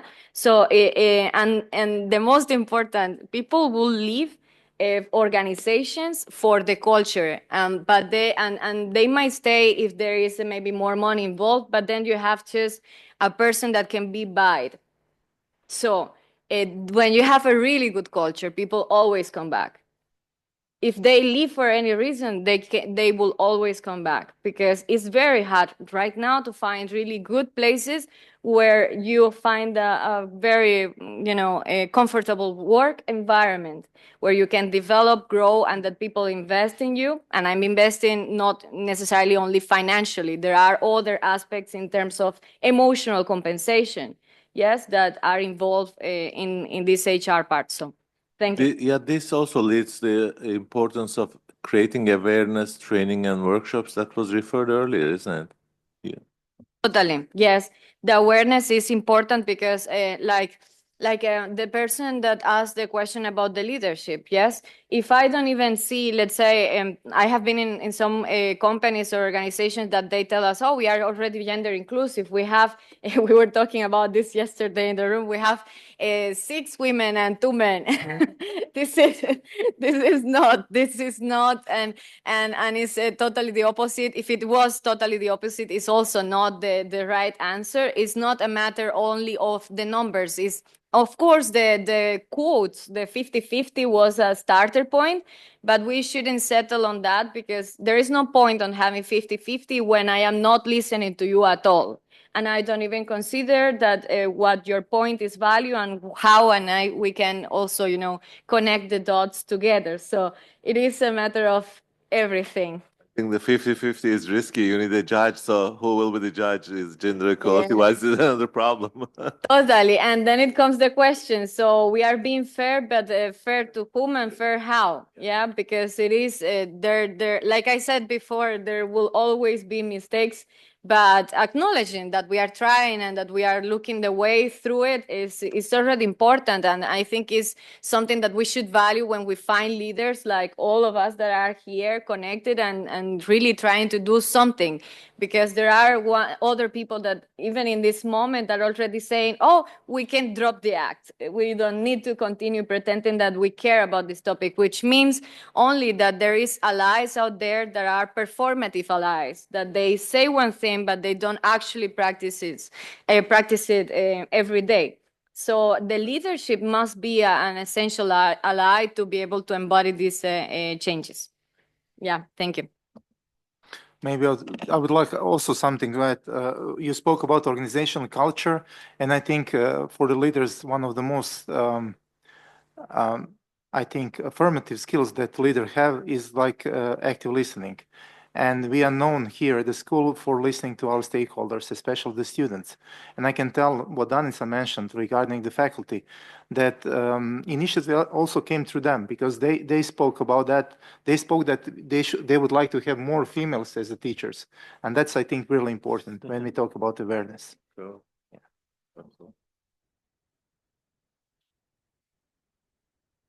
Any further comments from online participants? I think, oh, Yeah, perhaps only some thoughts Hello. listening to this because Hello, I have a question. we are not limiting ourselves completely only to business schools or something. We talk about companies also. I served in boards of companies, also as a chairman, 3 multinationals, and they all equalized. Let me say that 2 of 3 have a woman as a CEO. These are big companies. And in the boards is fully 50-50. And I was never supporting the geographic sociology, because you have sociologists who explain everything out of geography. But it's true that these 3 companies have one thing the same, and that's they are all established in the Netherlands. So I would almost conclude that it's easier to come to these statements in the North than in other parts of the world. But immediately I correcting myself, because when with Rabobank we gave microcredits in Africa, we gave 90% of them to women, because the women are the entrepreneurs in Africa. When I made a test on leadership in Colombia, I discovered that people are for disruptive change. They want to completely change society. And so I said to myself, there are many, let me say, fields in the world where you have a chance. But I still think that accreditation systems, national ones, have an easier job, because they accredit business schools in the same cultural environment. I see a bigger problem for the global accreditation systems, because for them it will be difficult. I saw one remark on the screen almost that, oh, we have a diverse student body, so for us it's a little bit difficult, etc. We accept already that because of a diverse student body, that we cannot, let me say, that has an impact on the leadership and the choice of leaders, of women in the school. So I see for global accreditation systems, I see problems. How can they, let me say, integrate in their systems all that what we want here? This is really an issue. Thank you.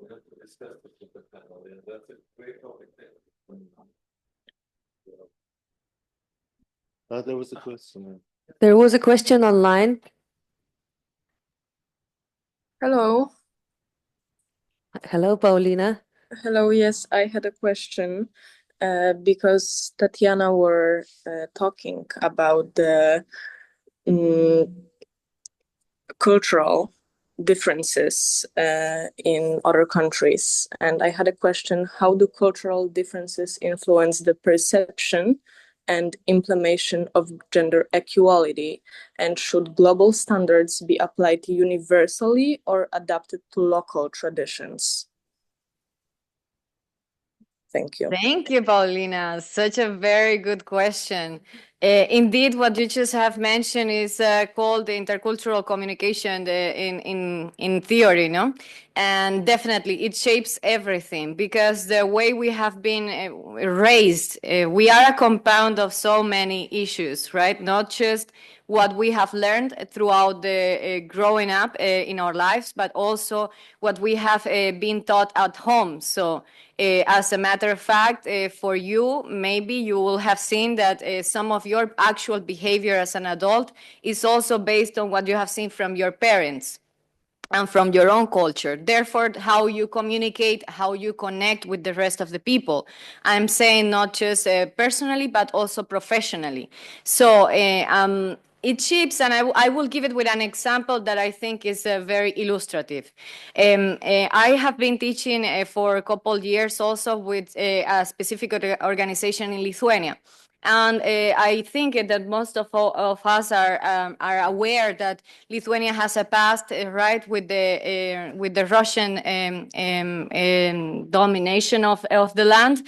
And it's true that right now I see that, for example, the newest generations are more fast forward into how they express themselves. But when we see intergenerationally, people tend to be very passive in communication, which means that, for example, when you are at work, you will have, or you will see that people don't say to you, or they don't confront to you when they don't agree with you. Yes, so it is shaping the organizations, because therefore you will see that you will have people in your environment that will never challenge the leadership. And I'm not saying challenge in terms of going, aggressively demanding things or not, but assertively we can communicate our differences and look forward for a change, right? And this doesn't happen in some cultures because of the way we communicate and how we connect.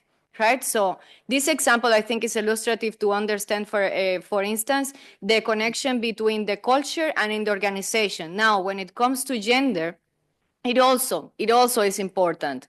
In part of my thesis, I reviewed on the topic of women leadership in STEM careers. Yes, and I interviewed actually a lot of leaders. Among them, some of them are very big entrepreneurs in Europe, and some of them are very well-known neuroscientists and so on.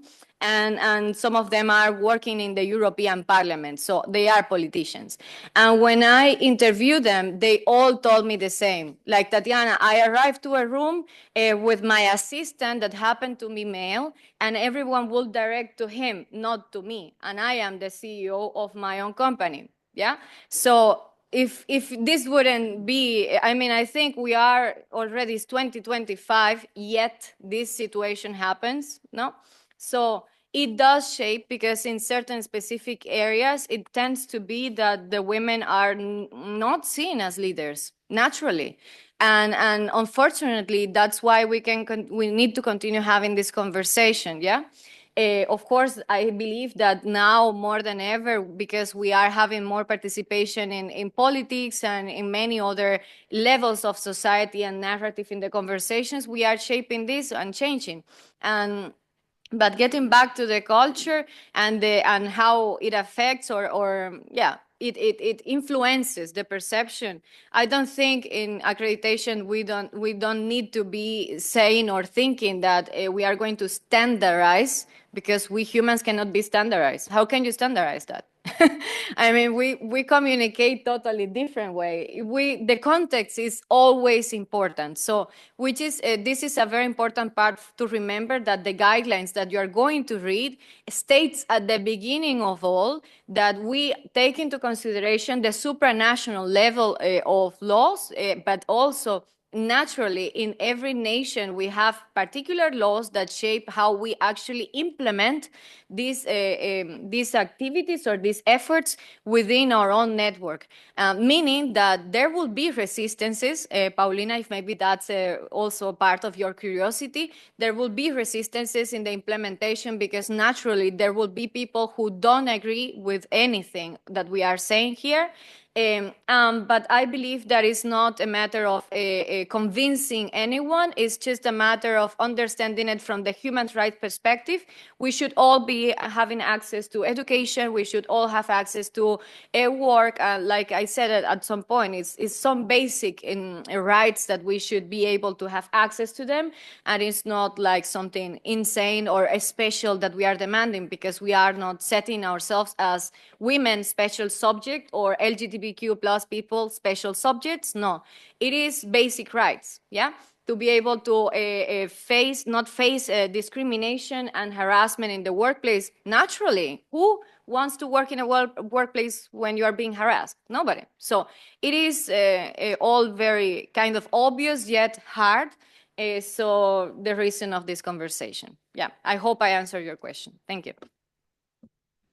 If I also may add a little bit, I'm going to speak from a sociological point of view, which is, as Arnold mentioned, sometimes dreaded in business school environment. But regarding the context, I think that the context is key and the starting point from where you should plan your strategies. Your strategies should be informed by your context, and you should research your national, your regional, whichever context you deem important. Why? Because, for example, there are major differences between Western and Eastern Europe in terms of numbers of women among leaders, in terms of numbers of women in higher education. And that is the result of historical landscape. That is the result of socialism in Southeastern Europe, that is for sure, because as part of the this ideological egalitarian structure that socialist Yugoslavia was supportive of, and it was one of the founding ideals. It was also that they support women obtaining their education, and the result nowadays is as such that in comparison to Western Europe, numerically, there are graphs about this. Numerically, Eastern Europe, especially Southeastern Europe and Baltic countries, are faring better than the West. And that's why, for example, when I was working with several institutions that were implementing these gender equality plans, they did not prioritize advancing women in hiring and progression in this field of interest, because they already had very good numbers. And that should not be assessed that they don't care, that women, that they don't care about this area of research or of application, but that sometimes you don't need to disturb something that is already working. So yes, to conclude, definitely context is key. Context, whether it is supportive or non-supportive, detrimentally affects your strategy at your own institution? Thanks.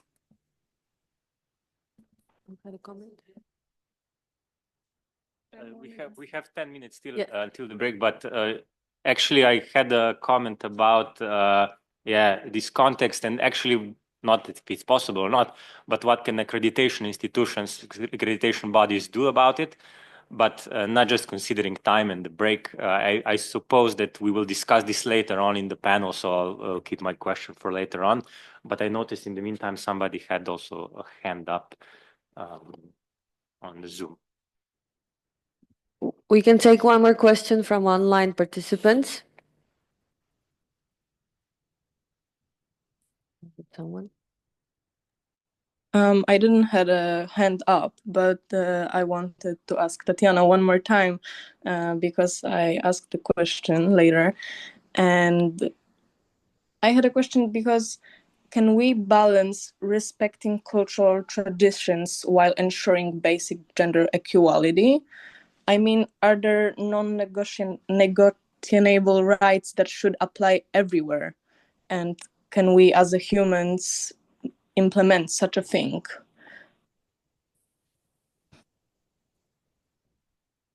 Well, I think, thank you, Paulina, for your question. I think when it comes to human rights, I mean, there is already a great literature written in this area in terms of universal rights that applies to all all humans, regardless of their gender identity, gender expression, where they come from, background, national. More than that, I think that definitely within organizations there will be most likely negotiables. Yeah, I think part of the construct that we are trying to talk about today is also based on the idea that there is structural barriers. Yes, those structural barriers are coming from the historical standpoint, like Tiasha just mentioned before. Like I also gave an example on the Russian occupation, by the way, that I was looking for the word. Sometimes, Spanish, English crossed. But what I want to point out to finish my commentary is that at all times we are negotiating ourselves with everyone and with everything. So understanding that power is all the time playing in our lives, and how it does it play, and how you find yourself as an individual navigating all that helps you to, first of all, as an individual, make better choices for yourself. And if you are running an organization or working in an organization, you can be a promoter of other people that are not facing the same necessarily privileges that maybe you have had. And by privilege, I don't mean to be shamed about some, let's say, unearned efforts that your parents did, that you just received from your parents. Like they worked very hard to pay for your education, therefore you could go to a really good university. But for other maybe colleagues or friends of yours, the situation might have been different, right? That they would have to go with that scholarship or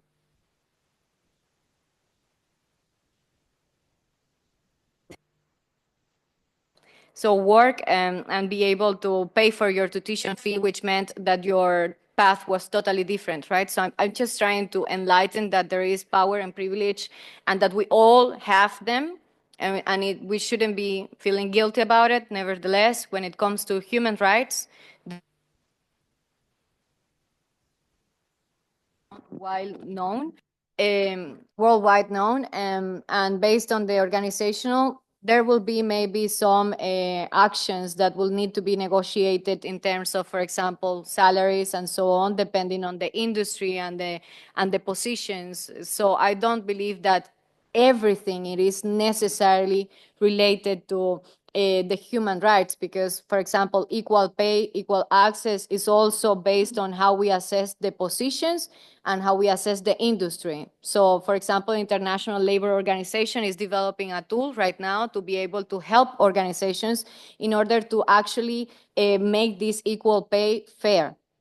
Yeah, but of course there are already experts from that level working on this field, and there is so many issues that we can stay the whole morning talking about them. But I think I just maybe clarify for you that there will be negotiations at all times and at all levels. Thank you. Thank you all so much for the comments, questions, responses. I kindly propose we take a break now and we reconvene at 11:30. So please take the time to network and reflect on what has been said. And we're back to a panel session at 11:30. And now before we go, can I just quickly ask Nare to take a picture of each table, but looking at the camera and smiling, please. Thank you.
Dear participants, we are back after the coffee break. So the next session is the expert panel called Adjusting Accreditation Standards to the Sustainability Agenda. And I have two great speakers today, Sumudip Sarkar, professor from University of Evora, and Simon Iqua, peer reviewer from Portugal, and Olgun Cicek, professor of the University of Ljubljana, and Inquaye, board member from Spain, but originally from Turkey. So I'll be moderating the sessions, and I have prepared a couple of questions, but please consider these questions as guidelines for the ideas that you have to share with us. And later, after those questions are asked, I would invite everyone to contribute and also ask questions and provide comments. So my first question would be to both of our speakers. As global frameworks such as Sustainable Development Goals and the ESG criteria continue to shape the future of higher education, how do you envision these global initiatives influencing accreditation processes for higher education institutions, particularly in terms of fostering sustainability and social responsibility? Oh dear, very tough question. But thank you for opening the discussion, Aigerim. Yeah, I think this is really a broader view and important topic to start with. I think for the last 10 years, I would say the SDGs are getting more and more important in higher education, Sustainable Development Goals. So I will take the sustainability from the SDGs perspective. And I was also discussing in some conferences with my colleagues that, yes, the universities are taking or accreditors are taking SDGs into account, but maybe something that we forget sometimes is SDG 4. So SDG 4 is the quality of education, which we should maybe put more emphasis on it. And it's not only accreditors or higher education institutions, but maybe thanks to rankings, which is another topic, but at this level, I think ranking agencies are promoting and using SDGs a lot in their practices and in their even the conferences, specific conferences, and using it as a criteria for their ranking scheme.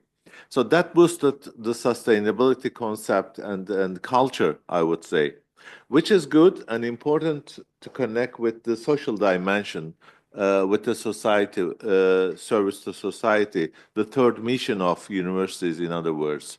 So therefore, it created another venue for accreditors as well, which is already in our rubric, in our standards and guidelines, that the third mission of higher education institutions has to be evaluated and is important in their accreditation criteria.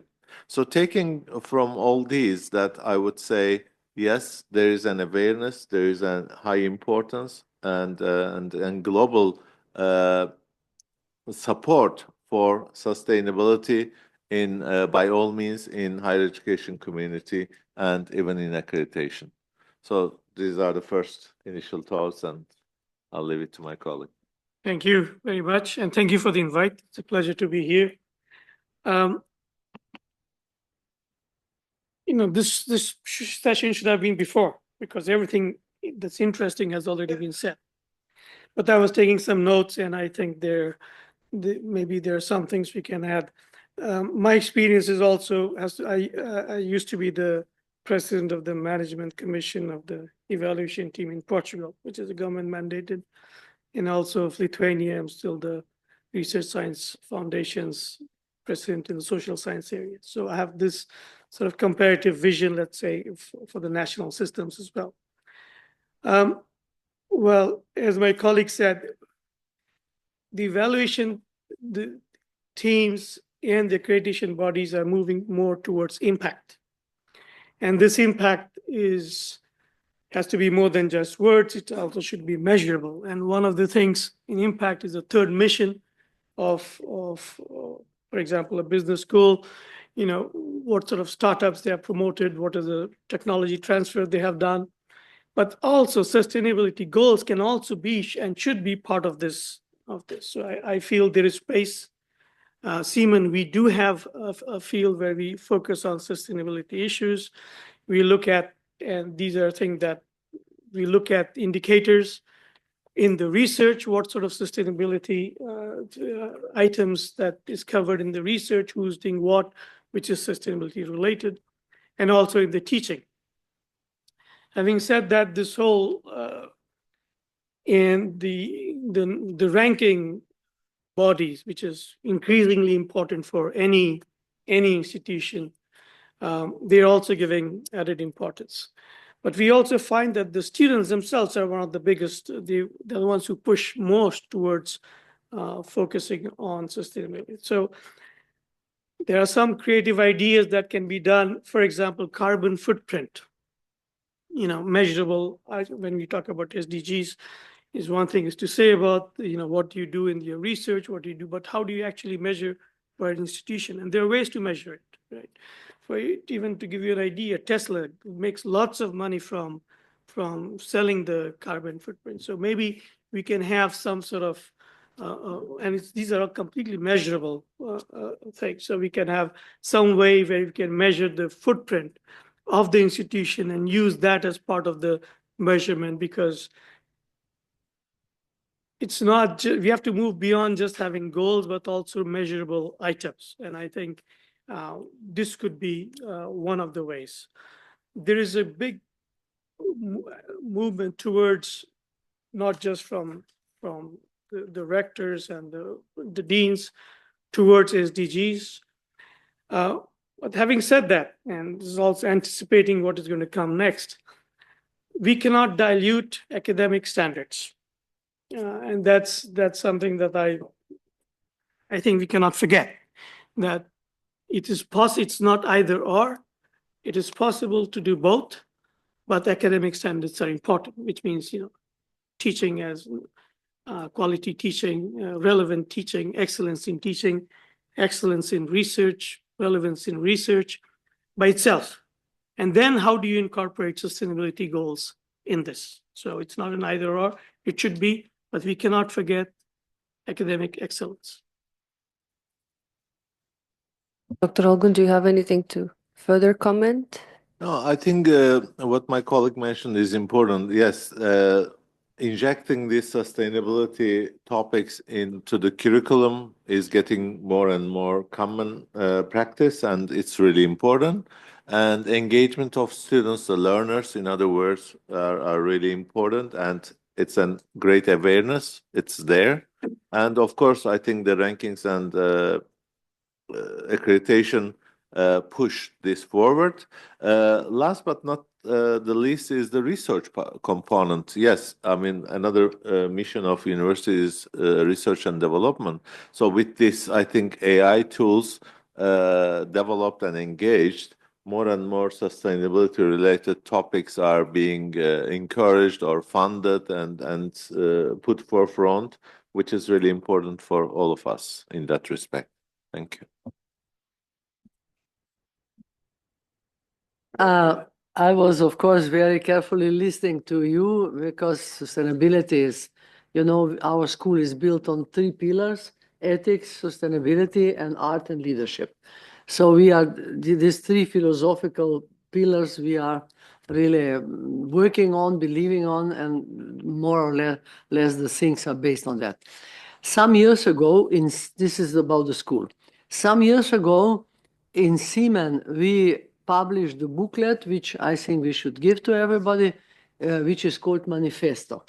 And in that manifesto, we were talking about and declaring that for us in accreditation of CEEMAN is extremely important that education is and research, teaching and research is not only excellent, but of course primarily excellent, but not only excellent, but also relevant. What you are talking today. So we would never ever think for a second that it should be relevant and not excellent. It must be excellent, but also relevant, because what does it help you especially, you know, if you look to countries and continents like Africa, you are really needing the education which is relevant. You know that things are changing quickly, and the same it goes for all of us.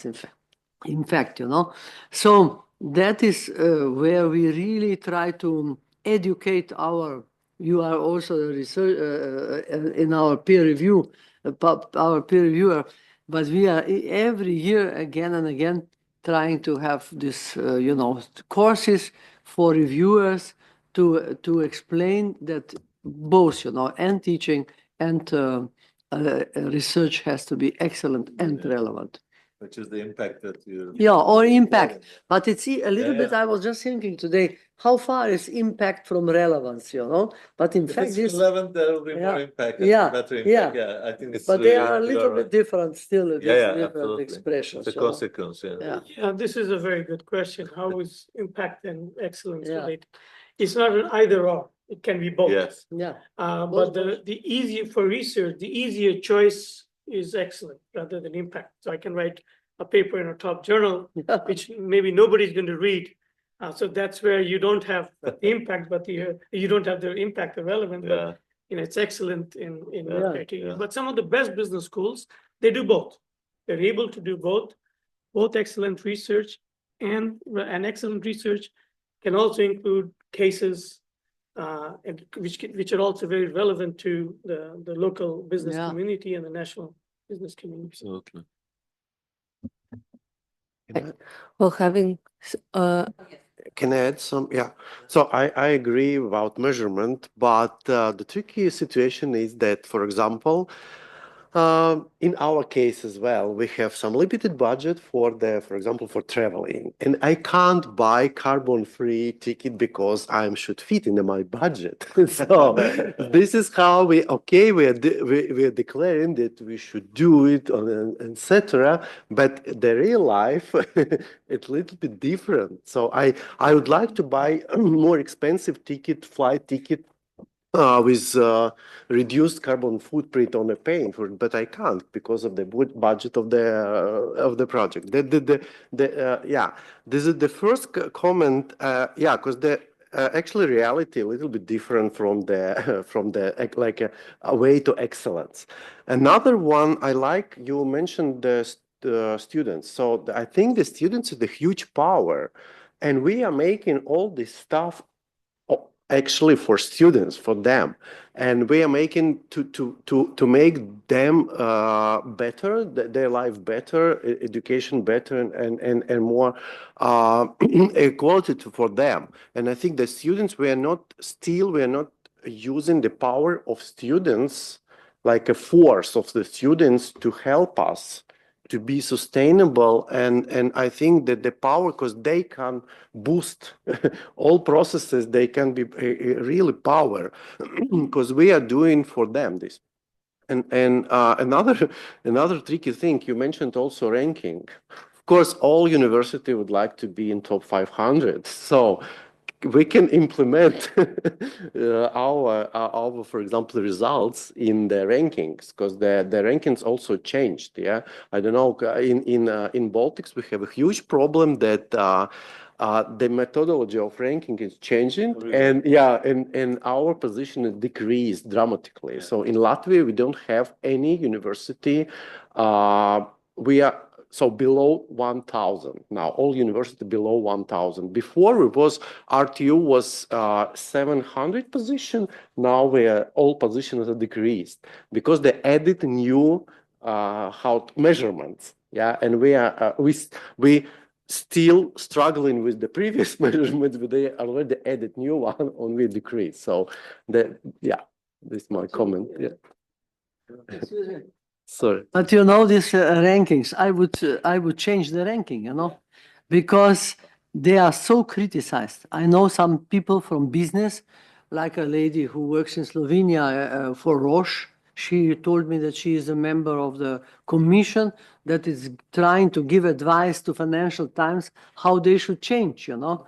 So rankings should, in fact, wherever I am in different conferences, international conferences, we are talking a lot about ranking and criticizing them because, firstly, no small school can be ranked, you know? It's only big. I remember how they were, yeah, it's a club.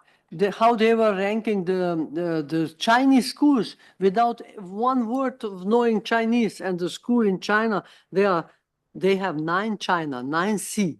These are the good schools, you know. Yeah. But otherwise, they don't have too many neither. They are like less than 200 schools. You know, Russia has more than 1,000, but China has less than 200 business schools. So, and from this 200, 9 are really good.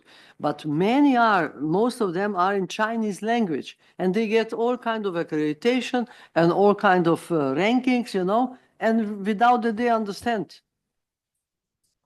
So Web of Science or Scopus, it's also big clubs, yeah. So yeah, No, but we have they are to be connected to yeah, they're ranking. connected. Yeah, That's the risk. This is a mafia. I mean, if you open the ranking topics, I can talk hours because it's my research topic for the last 1 year. I did a presentation in Chair Conference last month in Washington about this one, and I'm now trying to find out the impact of accreditation on the rankings as well. So to align, for example, like we did an analysis for AACSP and ABET, how these AACSP accredited schools are ranked. What are the added value and impact for them to have this accreditation? So I argue this with Times people, even Phil Betty, you know, we have many occasions in their conferences. I say that, look, you should really support accreditation because we are complementary for you guys. We are making your life easier, you know. If a school is accredited, it's easily eligible for rankings. And they keep changing the criteria standards because to play with things to make everyone happy and to make bigger businesses, unfortunate to say. So that's the risk with rankings. So what we should do as accreditors, we try to engage them, we try to collaborate with them, but the ranking people are always far away from us. They never want to collaborate or join our conferences or try to co-work together, come up with some common standards. So that's the challenge. I'm working on a model of alignment between the standards and to combine one way or another rankings with accreditation, which is really a challenge because, as I said, it's 2 different worlds. In accreditation, mostly it is, how to say, for public good. It's the standards are there, decent and real. The commercial motive is not there as a first move, but in rankings, it's the opposite. So that's 2 different worlds. We need to find a common room for both. So that's really something we can discuss more, but it's really a risk. I agree with. So ranking is a complex topic, so maybe we just go away from that. But with respect to China, is a very good example. I go there quite often. Chinese university is a very good example and focus on excellence and not relevance. Because excellence is something that they measure, where there are indicators, you have to be there, but these are not relevant. They have very little connection. Yeah, they have very little connection with the local ecosystem. But getting back to RTU, I think RTU is between 1,000 to 1,250 or something. But we are talking only about these international rankings, but there are also national rankings, and that what gets me to your first point about let's be practical. You know, unless we talk about these, we're not going to make any change to begin with. Second, I assume that everybody here has some influence in the national systems. So the example that we're talking about, that you don't have the budget, we don't have it now, maybe 3 years down the road, we can have it. But if we don't speak about it now, we are never going to have it. So I think creating this pressure that this is important and that we have to implement it in our university system, and not just our university, but the national university system, is relevant. Is it going to happen tomorrow? I don't know. But there are clear movements towards that. My university, we are part of a very big consortium of universities called EU Green, which is top universities in Europe. They are involved. And I've seen the impact this has had. It's already having an impact on the national government policy with respect to education. So things can change, and I hope they change, and these are something that we can work towards. With respect to students, I'll give you an example. I was invited by a top public university in the US, and I thought I was going to talk about entrepreneurship, which is my field, and I found that it is about social entrepreneurship. And then I asked what's happening. They said it's an optional course.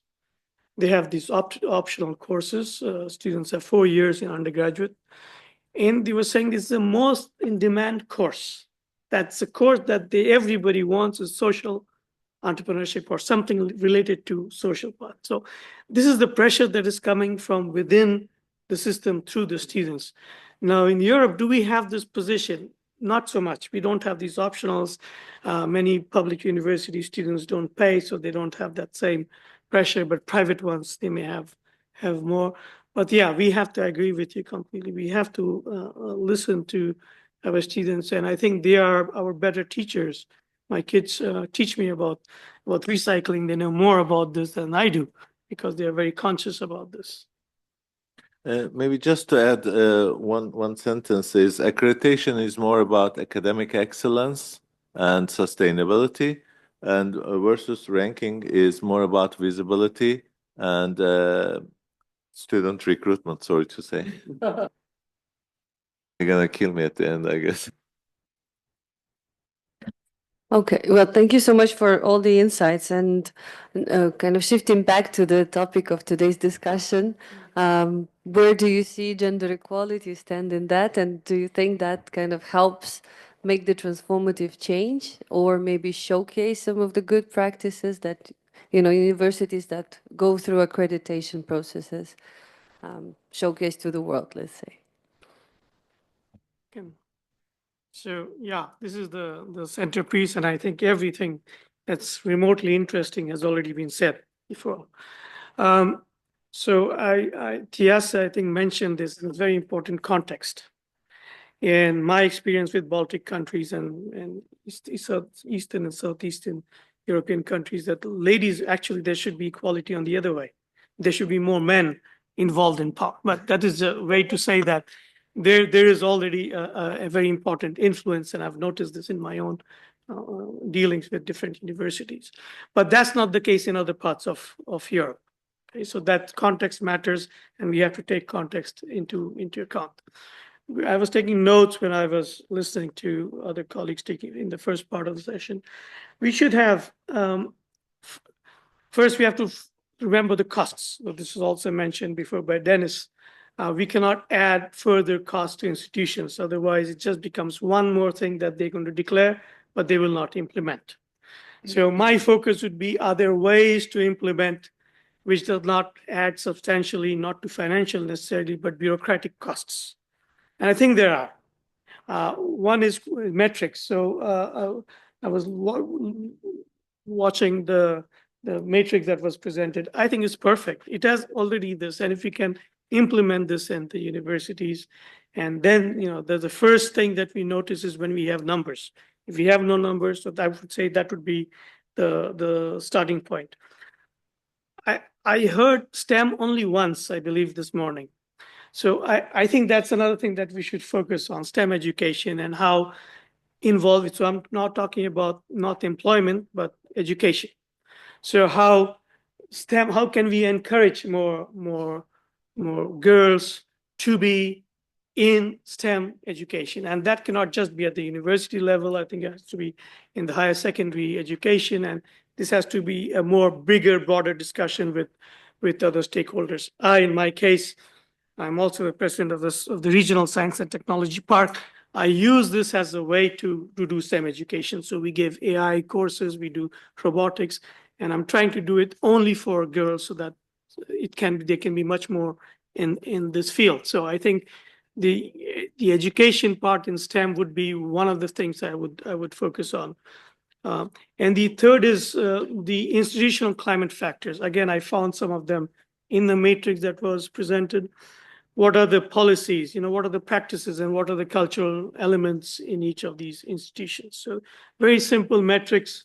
If we can do that, that would be on involvement of gender involvement, but at different levels, from leadership to the teaching, to non-teaching staff, students, and the courses. What are the course enrollments in different fields? So again, there are other nuances we can get into, which is the courses itself. To what the pedagogical elements, to what extent they involve gender.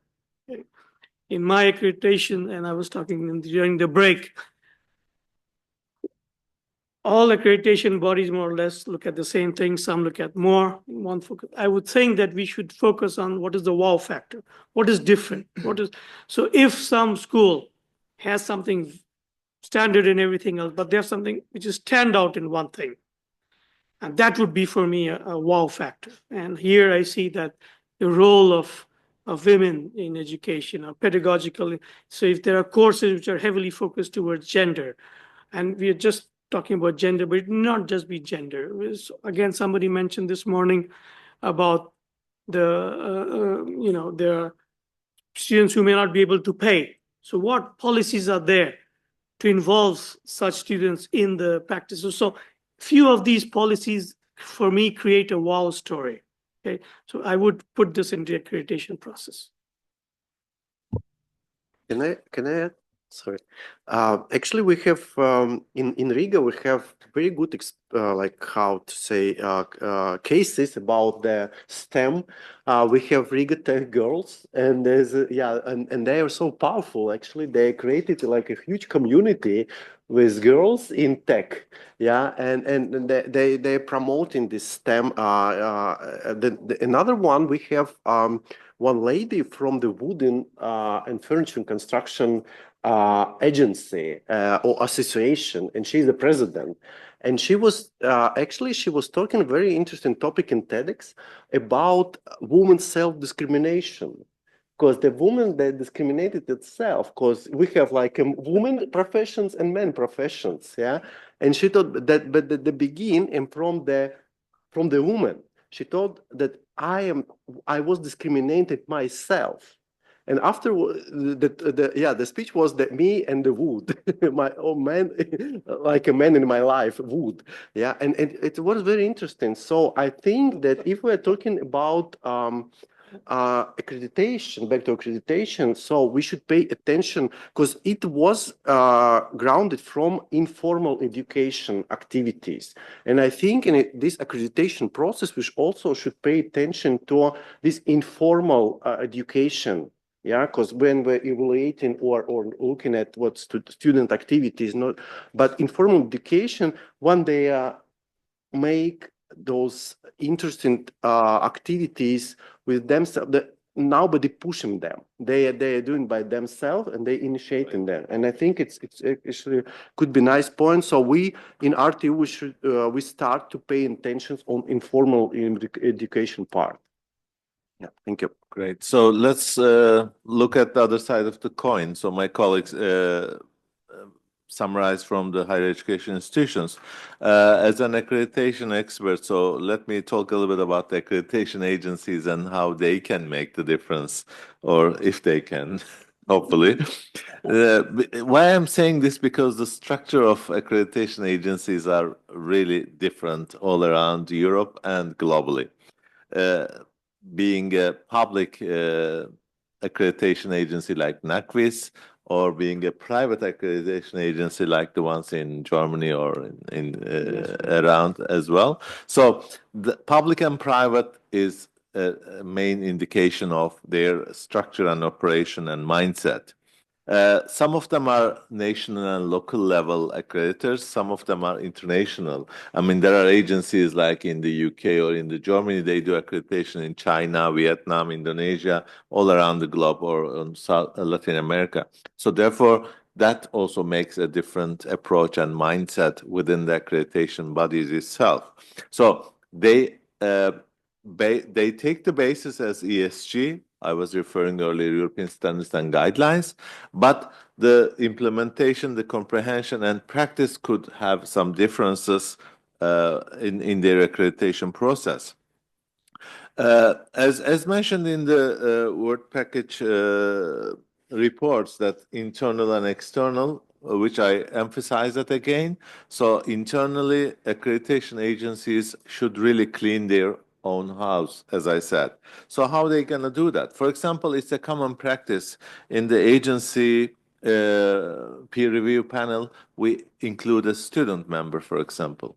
So student engagement, we talked earlier. So it is complied through that. It's like a common practice and it's like a must in every panel to have a student member, student voice, which is really a step forward. In terms of gender equality, I would really challenge or question agencies themselves. Are they complying with the gender equality in their board structure? That's where we have to look. I'm sorry, there is no really study on this, but I put my note yesterday, so I'll start collecting data at least to see, how many women director we have in accreditation agencies, or what is the board structure? Is this 50-50, 60-40? It may not mean much, but at least it's an indication. So the board structure, the peer review panels, for example, I have never thought or realized that when we are forming a review panel or joining a review panel, is this considered to be a gender equal in terms of, or is just a coincidence by chance? I don't think it's really considered, but we should give an awareness that, yes, they have to take this into account. So another thing that maybe the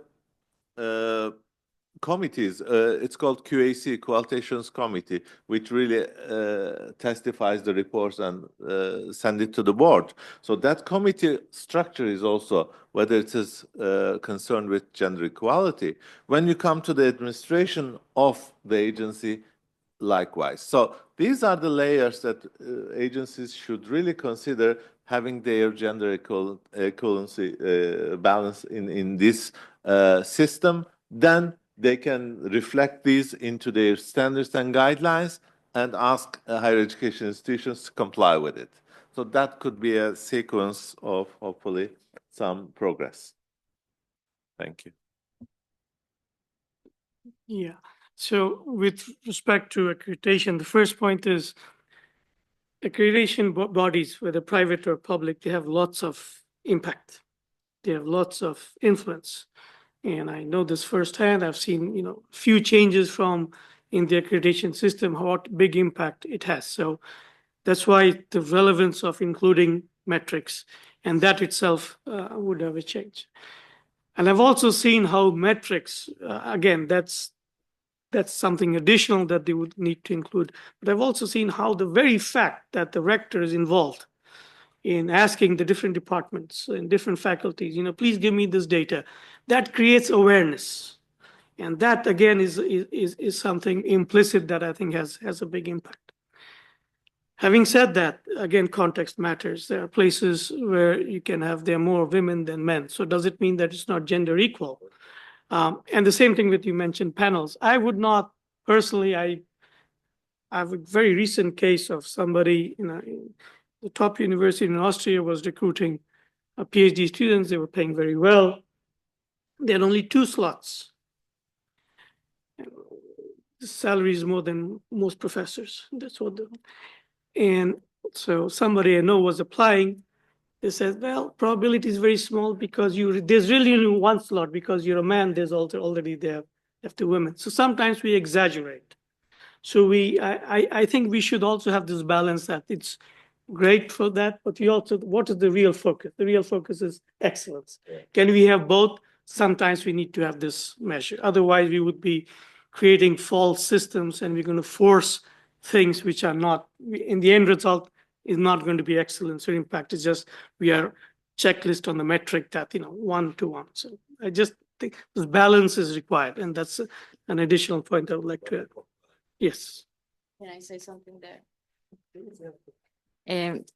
Thank you for the so interesting conversation that we are having here. I took some notes. And I really appreciate what you just mentioned just now, Somadip, because I have also listened to this very frequently. That then meant them to think, I'm going to be discriminated against because in the process there should be 50-50, right? So at the end they will choose a woman regardless. And this is also not the point. like you are mentioning, is also not the point. So Paulina was mentioning before, do we need to negotiate in terms of many other areas we might need to negotiate, but in this regard, for example, I think it's important to look at the facts of what the person has the talent for, and what has been the focus on research, what is that truly is based on the talent. Is placed on the talent and not what the person represents, because looking at the other way, this is tokenism. I am just picking you because you are a woman, but not because you necessarily can do what I am expecting from you. This applies the same also for an executive board or for, actually, I had this conversation also in Lithuania, which, by the way, I need to say the women there are very strong. So when I talked to them, they also thought, I don't want to be 50-50 in the board. So if they am going to be just there because I am a woman, I am going to be because what I will say is heard, and I have things to say that are relevant.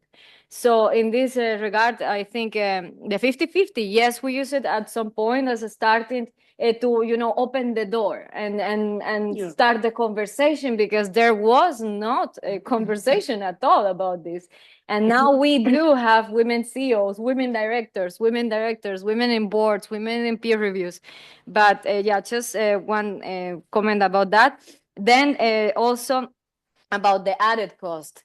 In fact, we are considering that for the future, we are going to present another additional project, and this might become an open source AI tool that maybe we can offer to other institutions. So in that regard, I do believe that the cost will not necessarily be there will not be any cost, but it will be a tool that higher education institutions can use, and of course, payment will come from European Commission, as it should be.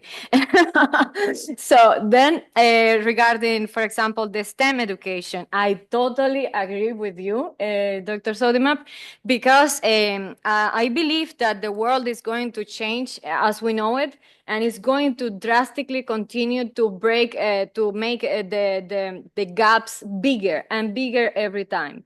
Why? Because well, we are in our countries, we are seeing that there is a bunch of careers that are now being displaced because they are not longer that relevant, just because there is no intersection with humanities or with technology. Let's say robotics, AI, computer sciences, and so on. Nevertheless, I do see as an intersectionalist myself the value in incorporating, for example, AI tools with gender equality, because we know AI has a lot of hallucinations. That includes that when you ask to ChatGPT, how does it look a leader, they will describe a man, not a woman. So among many of the biases that it has, I do think that the intersection is important, and that it also should be interdisciplinary. Like, for example, if we speak about health sciences, I have right now the case of in Spain is happening right now with a very famous psychiatrist that maybe you are aware of, the Marian Rojas Estape. Because she speaks about individual responsibility. So do we have actually individual responsibility over, for example, economical issues that I do not control, the government controls it, right? So I do not put how much is the inflation and how much is going to affect me, yet I am affected by it. So there is individual responsibility, but to a certain extent. Yes, so everything has a gray area in which we will still need to navigate in all these topics. And one last mention, because the colleague here, Dennis, mentioned about the women saying about the self-discrimination. And because I studied, my thesis was about this. So my PhD thesis was about female leadership in STEM. And there is not such a thing. There is not self-discrimination. What happens here is actually called, and I opened my thesis here because I wanted to be accurate about it, and it's called a stereotype threat. And it refers to the fear of confirming negative stereotypes about what your own perception is. And that perception is formed within the school. So there is a lot of gaps between women in school self-affirming what they are good at, for example, mathematics, biology, and so on. And the professors play a key role in which you reaffirm yourself, okay, I'm really good at this, like I could pursue a career here. But if instead you're receiving negative information, like, oh, you know, you really, not just you failed the test, but you're really not like, it's not your strength, you already are displacing yourself from studying something regarding maths, yes? And it's what happens to most of the women, yeah, that they decide not to go. So there is the stereotype threat, and then there is the leaky pipeline. So you go to study in the uni, but then in the uni you find yourself studying engineering and you are 3 women in the room. So it's because it is broken in at certain specific levels, from school to uni, and then to uni to the market labor. The work is really deep, what it needs to happen and what we are trying to achieve here. And lastly, I don't know if I'm going to be crucified by this, but so ranking are good for what exactly? Ranking are good for what exactly? Because, yep. Huh? Nothing, right? Because to be very honest, I mean, students, I think we come to study because we want to progress in life, right? So education and information is necessary, therefore we can continue growing in our careers. So I see the value in relevance, excellence, and fit for profit in accreditation, but then it seems like ranking is just a commercial thing. Yet institutions, if you do really good job anyways, is already happening that the students will come. So at the end, why is it that it's so necessary?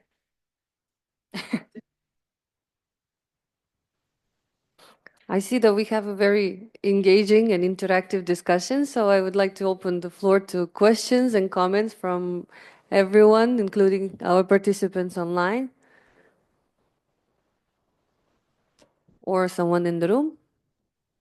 Hello, I have a question. Please go on.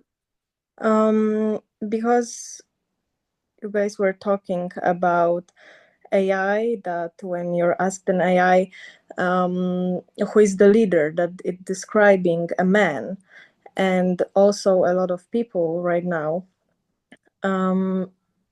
have like nuances that they're making women less going on a positions like a leader. So my question is, how can we challenge the biases in AI and education that reinforce traditional gender roles, and what steps should be taken to encourage more women to pursue leadership position in STEAM, like to make them know that they are the same valuable as men to be a leader?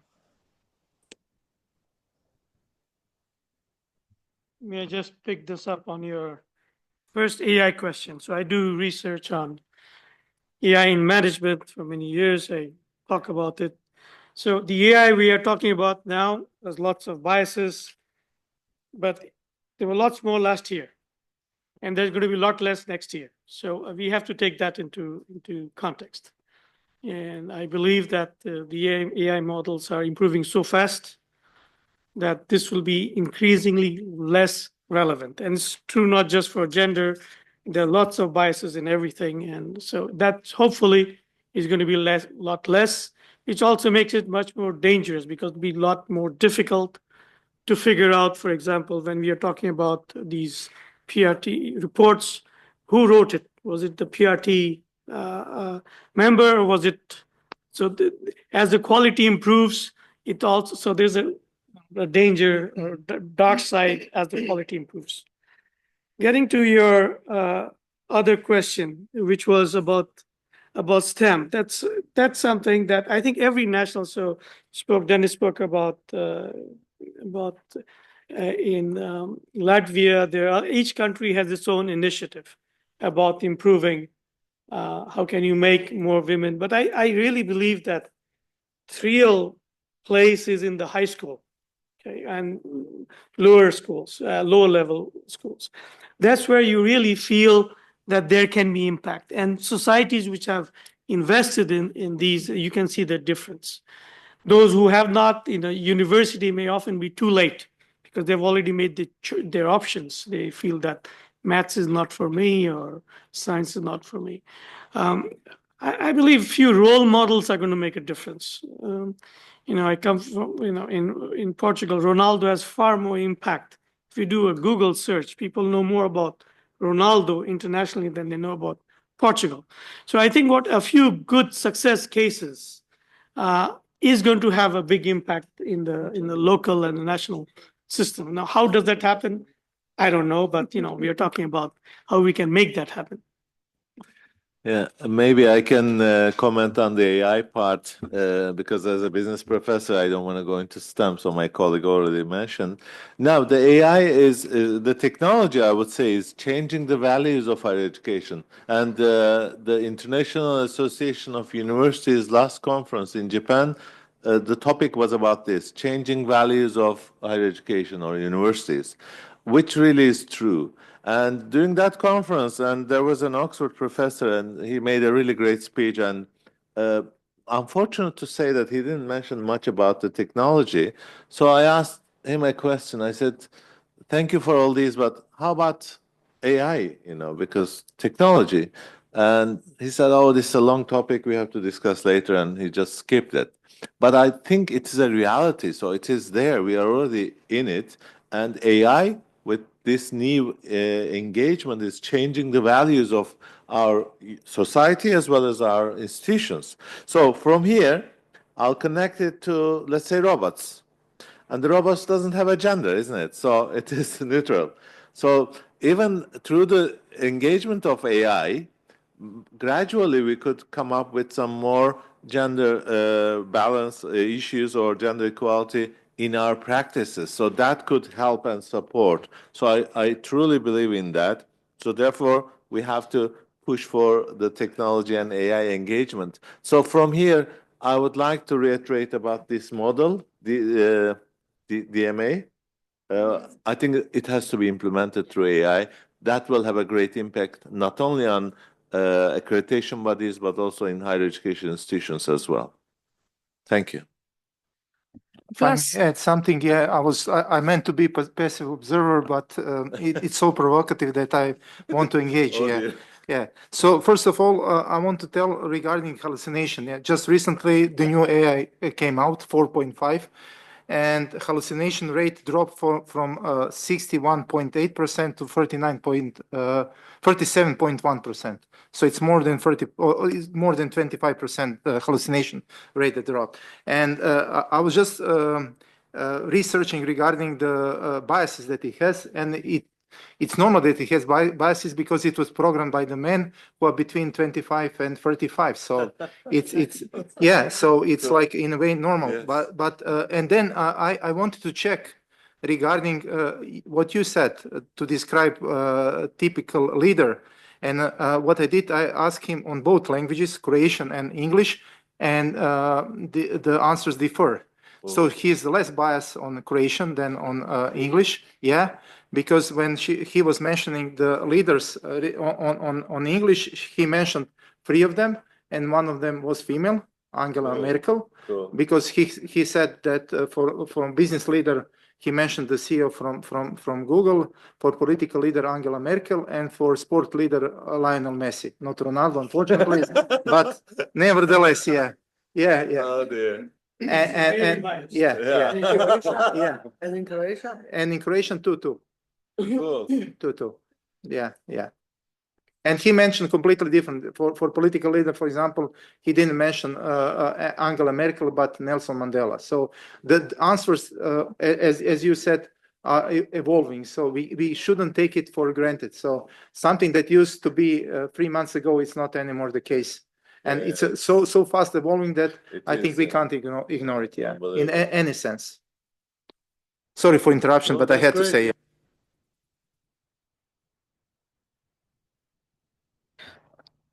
So I just wanted to add a couple of things. First of all, how come nobody is mentioning that step-by-step DMA looks like a Monopoly game? So it should be an element of gamification included into all of this, and it would make it more fun. So this is one thing. And then the second thing is, since I was involved in EQUA, so our own CEEMAN accreditation for quite a few years, I do have to mention that, like Danica mentioned before about the school, things just happen here naturally without even some guidelines or rules and such. with ICWA, I do have to commend them a little bit, because when we were putting together the peer review team, it was always taking into consideration the team members, so geographically, gender-wise, and also the context. We were always making sure that one of the peer reviewers knows the country, because perception of research or cooperation with business, it's not the same as in Kazakhstan or in Georgia or in Germany or in Croatia or Italy. So this is something that basically ICWA has already been doing for quite some time. It's just nice to hear that this will be put in context and on paper. Yes, yes. Thank you.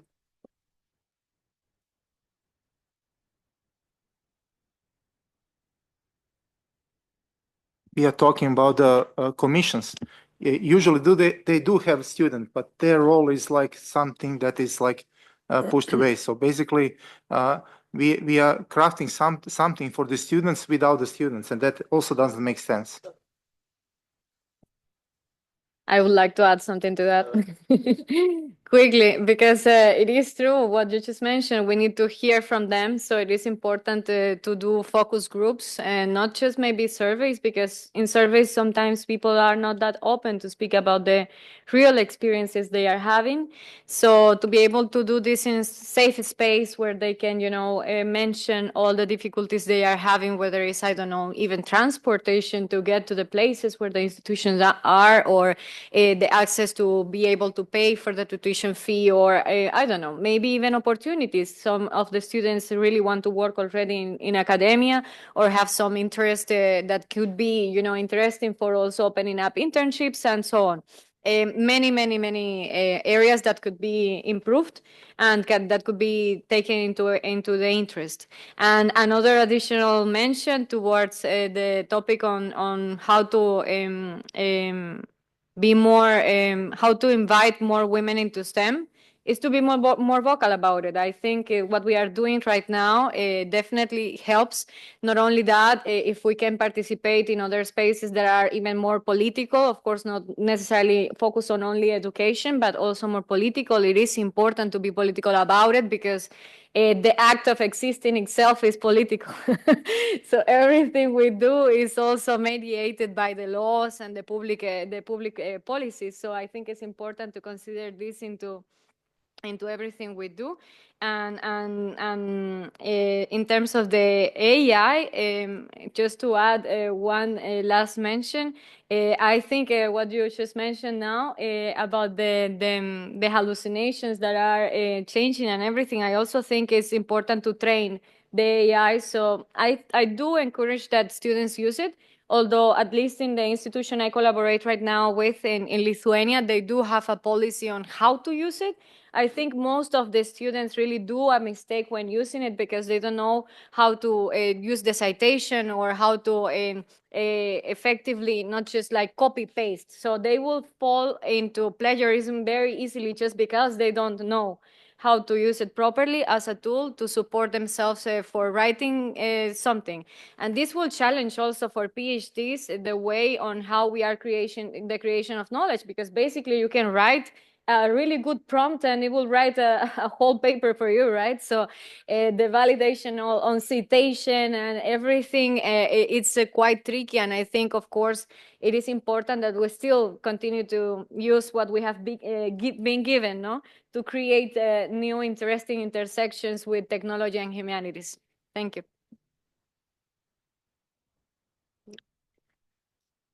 Okay, I'll use my moderator role to ask a question then. Would you please share a few tips as accreditors and experts on accreditation with the institutions that take part today in today's event, on how to showcase the actual impact that they make as institutions when it comes to gender equality, sustainability practices, and so on. As accreditors, what is it that you look for? Because you are accrediting different kinds of institutions and you come from different frameworks, but what is always stands out, and what you said as the wow effect. So what would be the tips for the institutions that are going in for accreditation that they would need to take a note of?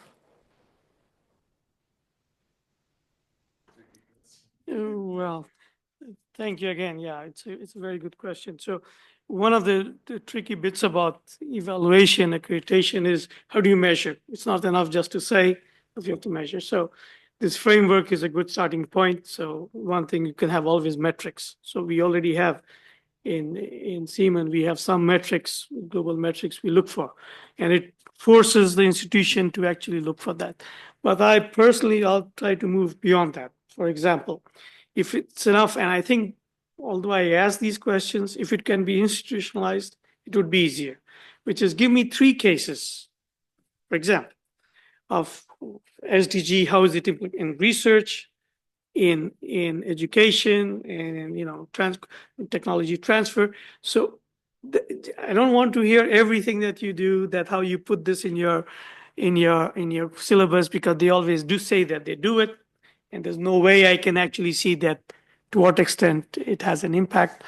But yeah, I would like to look at 3 cases. Give me 3 cases in research, 3 cases in teaching, and 3 in technology, in knowledge transfer cases to the. So simple metrics like that is for me personally very helpful than getting into very complex stories.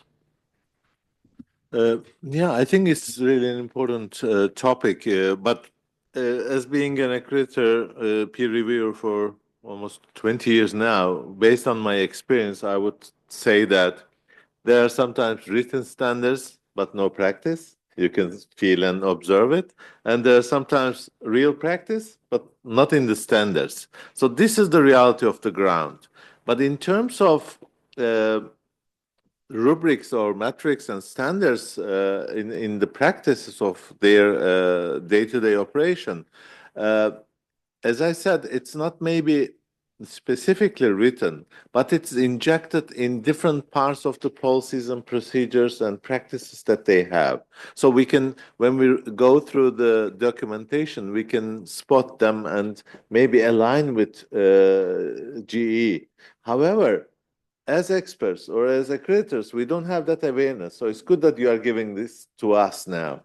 And so we have to, in our trainings, for example, we should really emphasize that, look, when you go there, so try to find out this specific issues about gender equality, whether it is somewhere in the standards, procedures, policies, manuals, guidelines, whatever they have, plus in practice, are they doing it? Because sometimes I experienced all of these, sometimes we have a lady president, too dominant, and the poor guys cannot talk or say anything. Sometimes it's the opposite.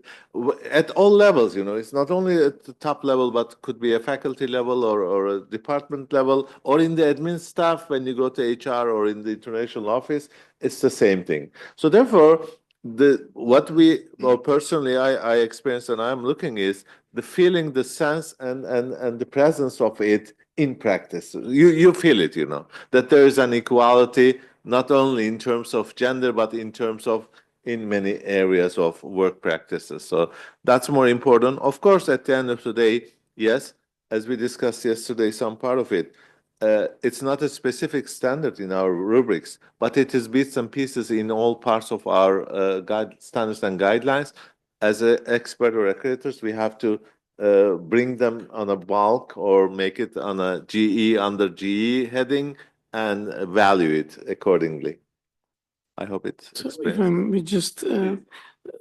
So of course, metrics are important, as I'm a defender of metrics, but I've also seen how I can just feed. I can just feed documents and it'll give me anything I want. So this matrix that you showed, I can get you the best matrix for any university. And evaluators don't have time to so much to evaluate and go into nuances. Okay, so having said that, that's why I insist on just give me 1, 2, or 3 cases. That's it. And that's something where I can go much deeper into rather than getting into too many of all these details. So at a practical level, that would be much more useful for me than just frameworks. Thank you. I'm going to reach out again to our online participants. If there is a question there, please don't hesitate to unmute yourself and speak up. Sabina is, I see her, but I don't see her. Yeah. So you have had the recent experience. So I don't know if she's. Yes, Sabina is part of the project and also the peer reviewer for EQA. Yes. We have a few people who are connected who are also, let's say, the small circle of the researchers within the project. I can ask the next question. Okay, thank you. I'm listening all the time what everybody is saying, and I'm really investigated in the topic. I would go back to an AI because we were talking about prompting. So what about make maybe not like lessons on universities, but meetings when someone would talk about how to prompt well? Because I think it is the power of using an AI. If you can prompt well, you can achieve everything from an AI. Like I was using an AI when I was prompting for make an image, and when you're not prompting well, the image it's not going to be evaluating. I can say as Vistula University that confirm it that we are doing it. For now, it's like workshops, and we are teaching how to prompt, and with of course with all additional values as well, because it's not like you can, because AI will buy everything from you, but not everything you want to have back. So that's the case. And also we have a strong collaboration with big companies, which are now entertaining to that word in a very cybersecurity way. So if they have their own ChatGPT, let's say, for example, they have the very strict paid version, which theoretically cannot be broken. And then there are also workshops almost every 2 weeks for employees as well, when we explain how to prompt correctly, how to do it with everything on the back. So I think that it is in the time of developing, but it is very fast development, let's say. So that's my point of view. I just wanted to ask a sub question. Are you giving the workshops to the students or to the teachers or both? No, I am not About doing. prompting. I'm not doing workshops by myself about prompting, but I'm let's say sometimes coordinating it, as Vistula University has a strong formal relation with the KPMG, the Big Four company, when I work. So that's the reason we are doing a lot of projects about prompting for both of them. So what's your that's school? the case. Vistula University in Poland. Okay. Can I just very quickly say, about 2 years back, the highest paid salaries in the US was for prompt engineers. So they were paying about $250,000. And many of them were from linguistics. Okay, so, and now the salaries are about zero because you don't need any more prompt engineers. ChatGPT does prompting for you. I mean, you can create their systems where you can have very good prompts done by these. So it's great to have courses, but you can also, there are now, it's a question of practice. You get tricks, but right now you can have excellent prompts if you know how to ask the large language model, give me a prompt. You need to know where you want to go. If you don't know where you want to go, nothing helps. But once you do that, the actual prompt can be done for you.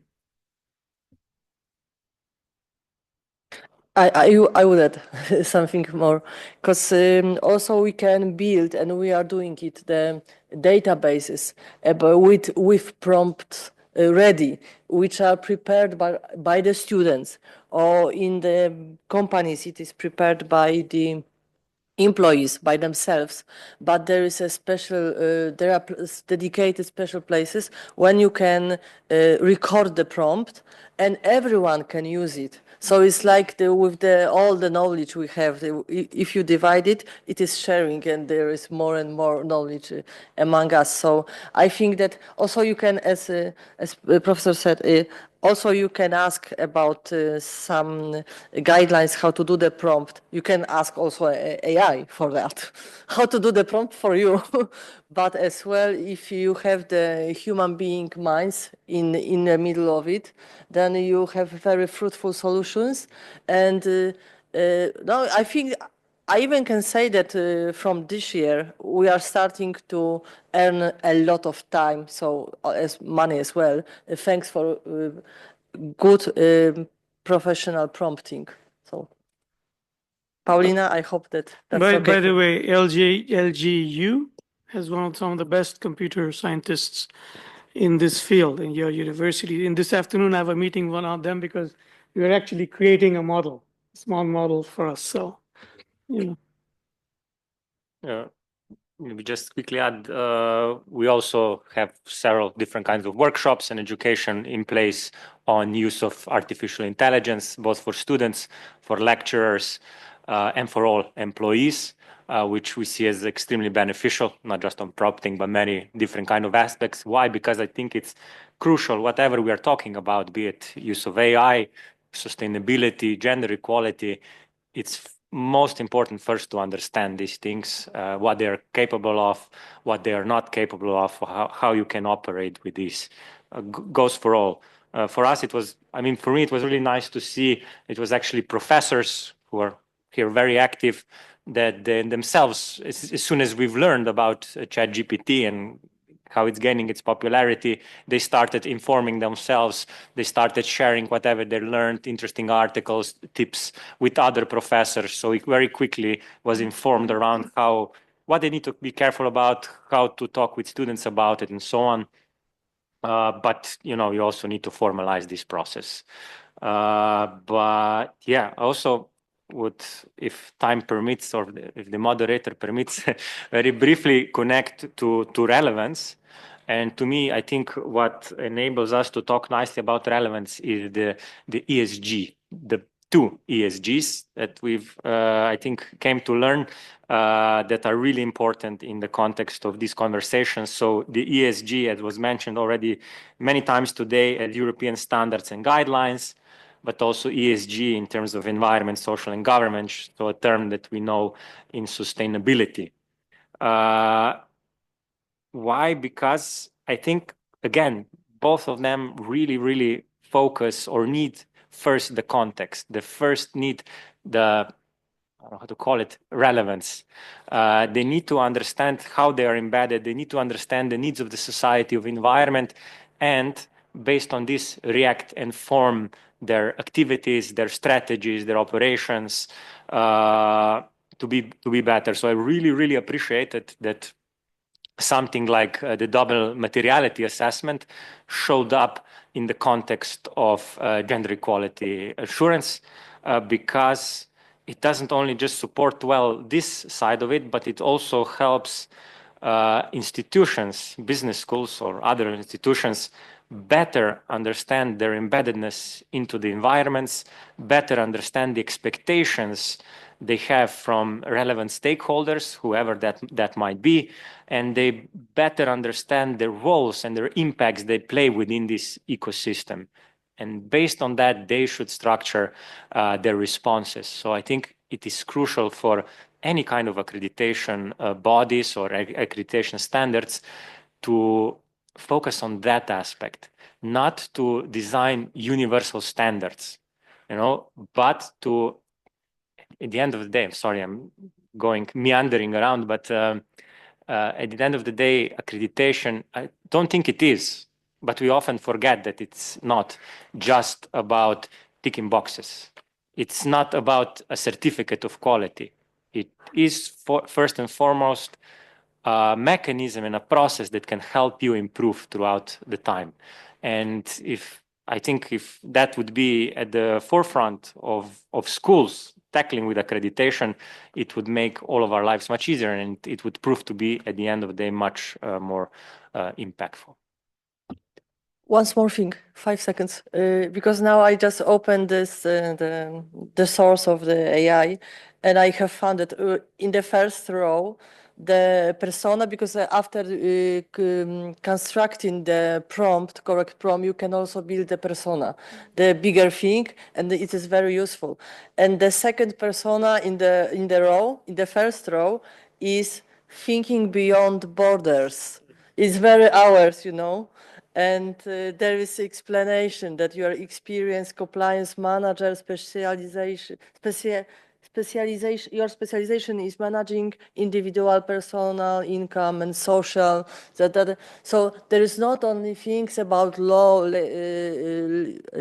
tax and legal, let's say. There is something additional, something more, even as the second persona in the minor resources here. So that's the biggest proof, I think.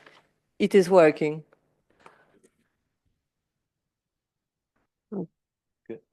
Thank you so much. There is a more Just a quick comment or maybe a recommendation, because this panel, AI talk took a lot of time on this panel. So how about a wild idea, suggestion, to implement the talk of AI also in the accreditation itself? It's another topic for another panel.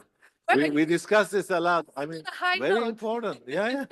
But just to, for example, we have in ICWA, we have 7 areas of assessment. We watch excellence, relevance, and such, and we search for best cases and best practices. But we never asked about AI. Maybe just food for thought for the next step. That's good you opened. We keep discussing this in the conferences, and I can just assure you that it's there. It is already started. And we had some jokes about this as well. I told in one panel that if the self-assessment report is prepared by AI, how do you detect and what do you do? So you have to really start preparing some policies, procedures, and maybe ways to tackle these things. It's vice versa. The experts can write the report through AI, the panel. So there are risks and challenges, but we are working on it, and it has to be in the rubric.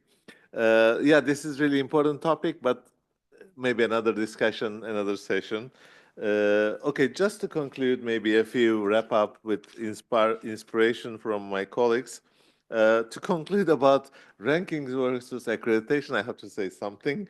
Accreditation guarantees quality assurance and academic excellence, whereas rankings guarantees visibility and outreach, not the quality. So that's the bottom line for me. With your permission, moving to gender equality, a few recommendations maybe for the project group and the colleagues, and just food for thought, as you said. Moving beyond compliance, that's definitely, it is not a compliance, it should be beyond that. So in terms of international standards and guidelines being implemented by INCUAHE recently, so starting from there to ESG, European Standards and Guidelines, and all sorts of this kind of umbrella documents and standards regionally or globally, this has to be injected or informed that there is something about there's an outcome or impact of this project or this idea for gender equality. So bring it into their attention so that they might find a way, or whenever it's revised, like in the case of ESG, is under revision now until 27, it will be finalized. Maybe they can add it over there so it could be inserted in the new versions. You could also refer SDGs, like in the ERSD, as you were referring the European one, but the SDGs are more global and international, so it can take it maybe some reference from, as I said, even the quality of education or gender equality is already there, so it could be helpful. Forming a steering committee is really important and good idea. I like that about gender equality, so it could be a big impact and recommendation for others. And also thematic analysis. Now, ENCA and ECAR are really putting too much emphasis on thematic analysis. So maybe GA is an important and really popular topic to be as a thematic analysis for accreditation bodies that could be another recommendation. I will also speak out this everywhere, so don't worry, I'll promote it, but you can formally do that as well. So having said this, I think these are really wonderful discussions and outcomes. It's a niche area, but very important area. Creating awareness and disseminating and getting some practice is the hope, and I'm sure we'll be there soon. Thank you. Thank you so much. You did a great wrap up, and there is nothing more to add, Can I but to just say, add just one more yeah. suggestion? Okay, there is more to wrap up. Because Okay. just to add that one of the things we have to include in this is also enrollment in STEM education. That's something that we should also ask the universities to say, the gender enrollment in STEM. Thank you so much. I see that there is one more comment from Arnold before we wrap up, but just remember we have another session in the afternoon that Dennis will lead, and that would open floor to more discussion. Yeah, yeah. I'm not jealous on people who have to come with their ICWA or NECWIS accreditation to the institutions, because it's very difficult thing to find the right reference points, etc. But I think that also this afternoon it's a moving thing, and I think the best result for every institution would be looking to the actual reference points on the level, but it could be better. I think you can't find the issue of today, equality. What is good? 65% of male students, 35% of women. It looks quite okay, but I think not good enough. And so you can look to all the points. That's why I think if at the end, after the visits, the result is on the level, on the basis of reference points, but it could be better on that point, and that point, and that point, and that. That would be the best results possible. Thank you. So I would like to wrap up this session by thanking all of the experts and everyone who contributed to it. And I would like to suggest a lunch break now and to reconvene at 2 p.m. For the keynote speech by Susan Madsen from United States, followed by another discussion session led by Dennis from RTU, and two more cases from CEEMAN and from Vistula University as the best practices. So, bon appetit, dober tek. See you soon. Online participants, we will reconvene at 2 p.m. Thank you so much for staying with us.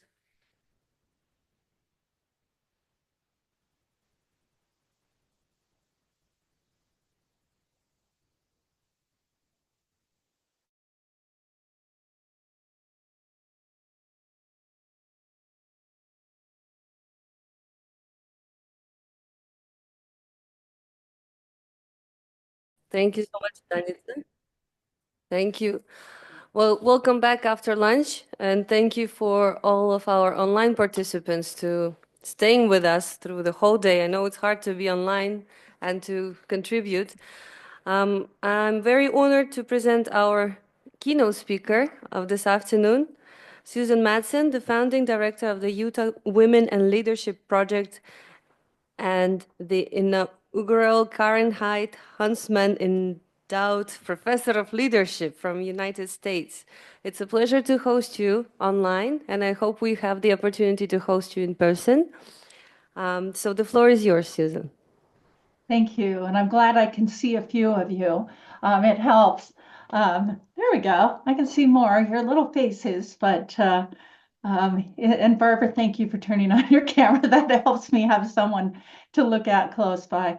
So I was asked to talk maybe 15, 20 minutes, and then I'd love to have questions and so forth this early morning at 6 a.m. here in Utah, but I'm an early riser and have about, I think, 8 speeches this week. It's International Women's Day.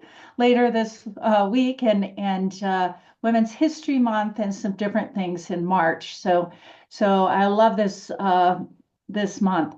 Now, I am very interested and excited to talk to this group this morning, because there's interesting dynamics in the United States right now, and not just in the United States in terms of related topics, but in my own state of Utah, legislative action that makes it harder to talk about equality and so forth. There's a lot of tiptoeing around some of these topics, and so it brings my heart joy that you're able to convene and talk about these things that are really based on research.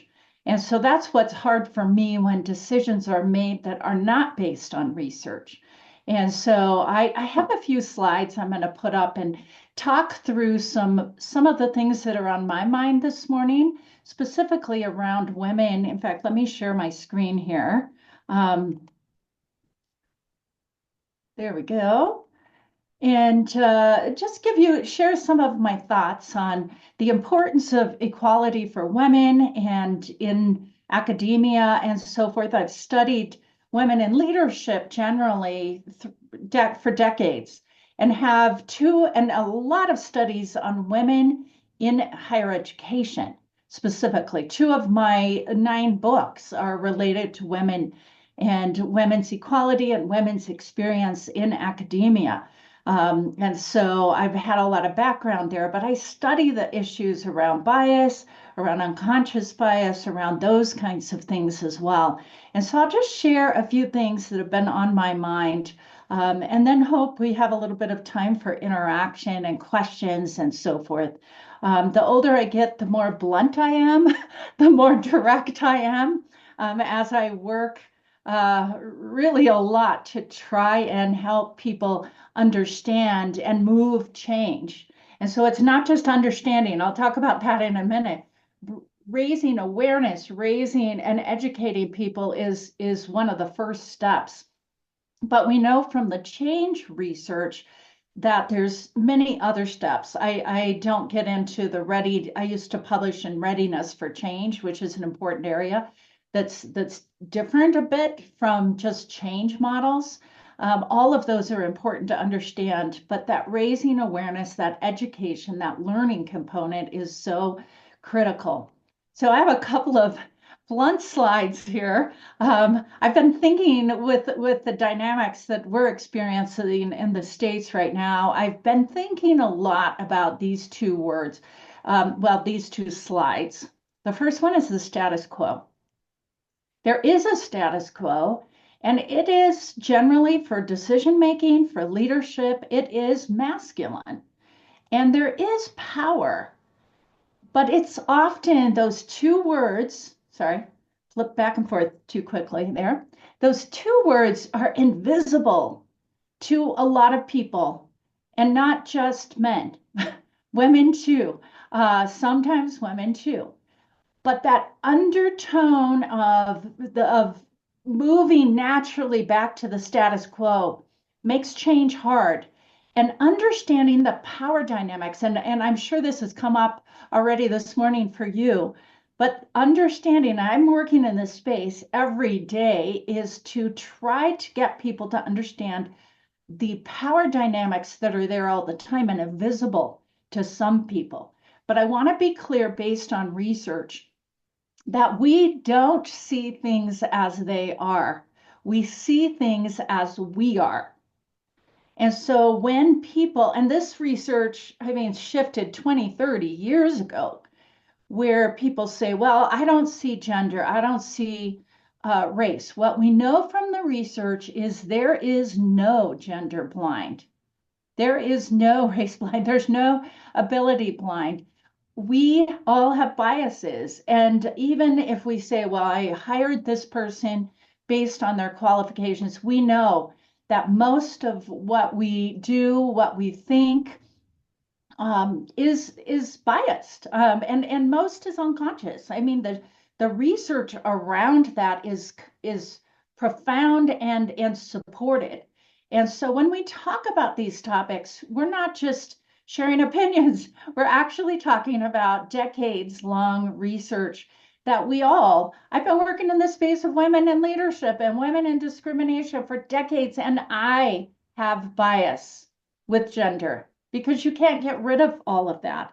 And I've realized through the years that if we don't work in that space of understanding our own biases and helping people understand that what they see is really themselves and it's not necessarily reality, we have to see the differences in people to serve better. And if we say we're going to take away the differences, we're not going to be able to serve.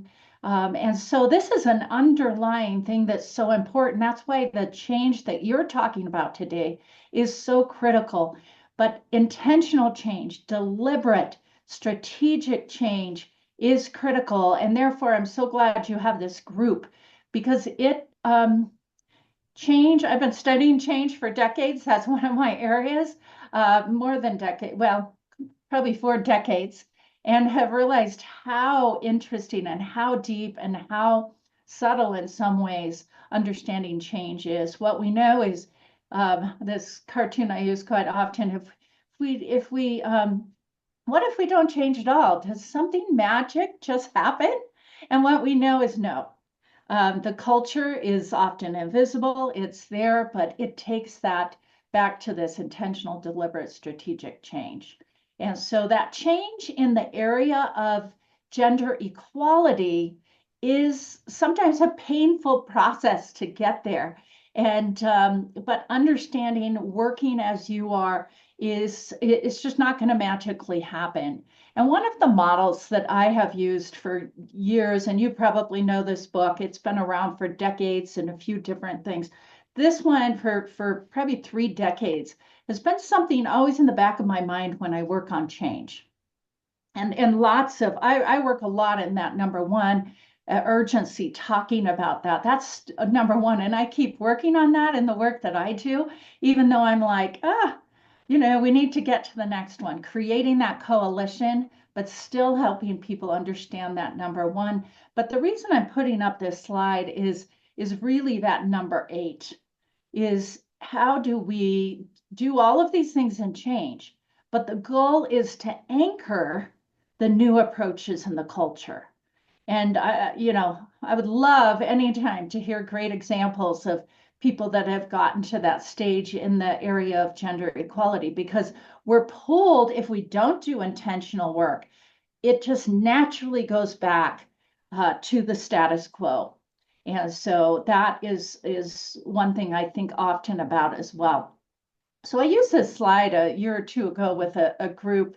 Some of you may have been in that group, but I took a bit from the work that you all do and some of the documents. In the gender equality standards, it says, train academic institutions to embrace structural changes and organizational changes. This will be done by highlighting the benefits of having a gender balanced structure and by actively working on the implementation of gender equality improvement. Some of you may have that memorized more than me, but that's in there. And I think that is a wonderful goal. I just wanted to also mention that it is important to start with that training, but this may or may not prepare people for change. It's not the end all.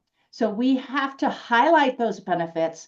And I keep saying, if we just give good logic to people and show them the research, that they'll come along. And sometimes that happens and sometimes it doesn't, but that's not the only thing that we need to do for change. And I also wanted to comment on having the accreditation. The accreditation and the goals that you are all working on and the conversations that you're working on is incredibly important. In my School of Business, the AACSB accreditation is what many of us use. And I will say something blunt here, that oftentimes having that accreditation, the AACSB in my situation, is the only reason that some of the institutions I've been at have taken seriously things like hiring female faculty members. So that's a really bold thing to say, but I'll tell you, they probably wouldn't think about it without it. And that's why I encourage these kinds of conversations. University and college leaders will change and many will not change, but being informed or supportive of things like giving up power, sharing power, control, the status quo, shifting the status quo, or things that make people uncomfortable. But that's why I really encourage and why accreditation, different kinds of training and so forth are so important to keep us going at all of our institutions. I wanted to just mention that in my institution, so I'm a faculty member, but also do some work called the Utah Women in Leadership Project. But I wanted to mention on this slide, we have, like I said, some interesting things happening in the United States right now. But I want to show you that even on my website, I say the UWLP is housed with Dr. Susan Manson as part of her faculty research and societal impact work. This impact work aligns with the Global Business School accreditation standards. And so I even tout that so that people know that when you have certain accreditations, whatever they might be, most of them, I would think these days, I'm not sure if all, are wanting faculty members to do their research, but also move that research into societal change. And so as business schools and different groups like yours encourage that, I think it can be very powerful and is. And I do want to, and I'm not going to go through details of this, I've shared this with groups in the past, but just a reminder that when we talk about, and you all know this, but just a reminder, when we talk about equality for gender, it's the right thing to do. That's one argument, right? But we always need to remind ourselves, and I'm singing to the choir here, right? That there are reasons, many reasons, and I wrote this report so many years ago, that beyond just the right thing to do and the ethical thing to do is to have gender equality. But there's also so many benefits. And I know Harvard Business Review and other publications talk about when you have more mixed, more equal numbers of men and women, and then diversity, other kinds of diversity come into play. You have improved creativity and innovation and all those kinds of things as well. And so just also a reminder that's been on my mind, that all of these things, keeping this in mind, keeping that gender equality and other kinds of equality as well, influences our teaching. We know there's a lot of gender research on pedagogical decisions that are made, and having the presence of women in teaching and men, that combination when we're teaching students of men and women changes the way people learn. Oftentimes we teach a bit differently. The research is impacted by more equal numbers of men and women. The questions, women and men, not always, but we ask different questions. We care about different things. The kind of research that is allowed or encouraged is sometimes different depending on, the presence of women and men in the room. Things related to tenure and promotion. There's all kinds of research about the differences between men and women and tenure and promotion, and some negative and some coming from our biases. And then even the impact of more gender equality in administration roles. Hiring changes, termination decisions change, benefits and professional development. When we, at my last institution, have a woman president, she immediately got in and made some changes with maternity leave and some of those things that we needed to. And men had been in there for a long time and never made those changes. So things change. And even, you know, who's heading your institution impacts the presence of women and the numbers of women on boards of trustees or regents, or you probably use different words there. And then I've used this before, but I really appreciate this. I had my last scholarly book came out last year, and I have a lot of models in this book, and this is one of the chapters in my last scholarly book. My book is called, in fact, I'll show it to you. It's a big hunking one.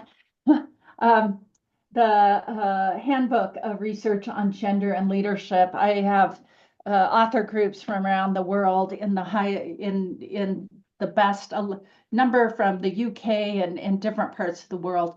But this one is, I've always found this model that Laura Burma has created to think about our institutions and the awareness and the action.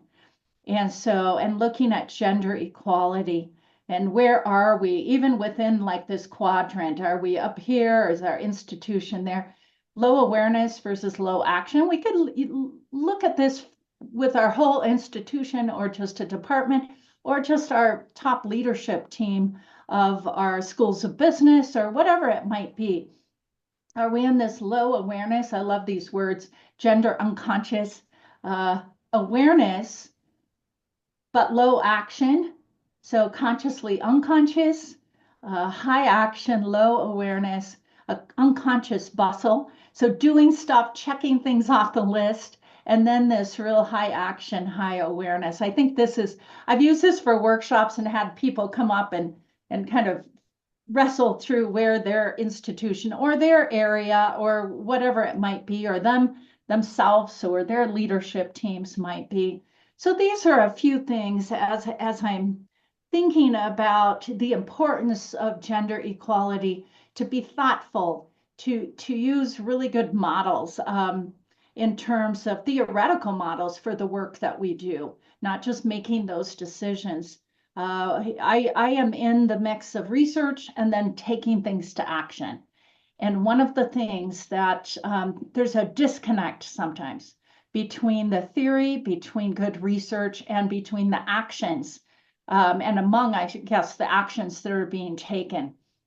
And what I have been a real strong voice for years is that the research tells us that if we are thoughtful, deliberate, use good research, theoretical models, and our actual change work, and that includes societal change, but change within our faculty groups, within, you know, our administration, whatever it is, when we connect those two, then we're going to have more success.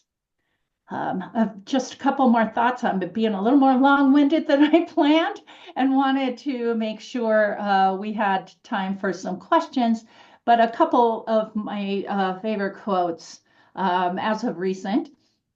Leadership is not defined by the exercise of power, but by the capacity to increase the sense of power among those led. The most essential work of the leader is to create more leaders. And sometimes I think we forget that. But as we keep that front and center and make our decisions regarding change and helping informal and formal leaders rise up and understand the importance of gender equality and equity, I think we're going to make some good progress. And keeping our eye on the status quo and what's natural to slip back and figure out how do we keep that momentum going so that in that last step in that model, we can anchor these decisions into the system, make the systemic changes, make changes within people so that they can better value the importance of gender equality. And one more quote, the growth and development of people is the highest calling of leadership. And I think we believe that as faculty members, as administrators, if we're in higher education, hopefully that is what we're thinking about for the people we serve, the people around us, but particularly our students. So those are a few of my thoughts on gender equality in academia for this morning. And I would love comments. I would love questions. And anything else you have?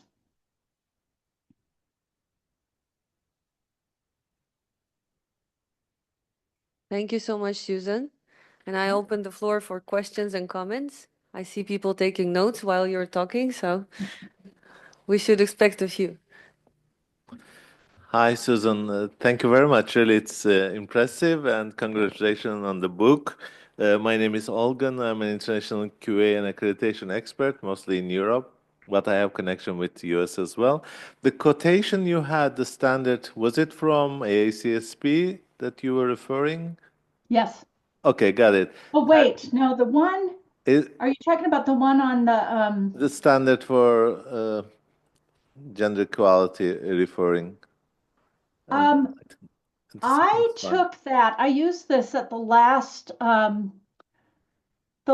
thing that I did for Denitsa and the group and I took it from those documents. So I thought that was from, I can double check that from you. No, But I mean, thought that was from some of your documents. that's fine. My point was, this is really good. We were discussing with colleagues earlier that unfortunately we don't have that specific standards referring gender equality in ESG or in the European context. I was wondering if it is in the US specifically a standard is there in other agencies as well, regional or national ones, programmatic ones even. And the second phase of my question is, how about the new changes happening there about the diversity, inclusion, equity, with all these, sorry to say, terrible things, but do you think it's going to have a negative impact on this accreditation and practice-wise? Thank you. Wow, those are big questions. One is I'll have to go back to AACSB accreditation. That's what, schools of business use and see if they've shifted at all. Because there are things shifting a bit, especially in federal government, right? But you're seeing in many states like my own, the legislators shifting as well. And so unfortunately, we're seeing even people that are not covered by federal government businesses, including one, I will not say the name because you would know it. I'm speaking to one next week and they're like, and they're global, they're over in Europe. They're like, can you maybe not talk about women and girls as much and talk about everybody together? And I'm like, no, because my work is on women and girls.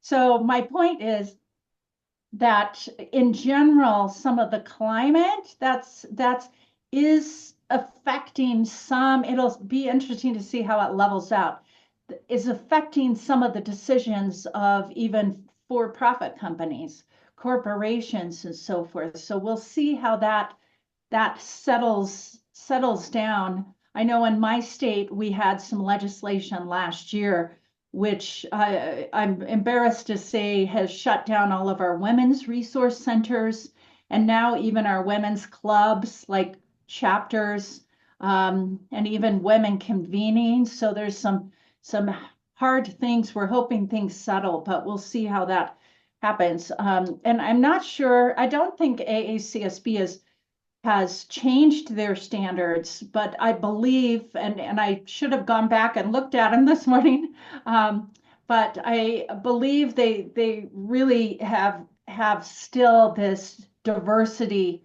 envelope of race, gender, more broad, because I know in the past, my institutions in Utah, we don't have as many women as some states in those positions. We've been called out by accreditation visits and for not having as much diversity. So I would think because the AACSB is more of a global, they'll hold on to that.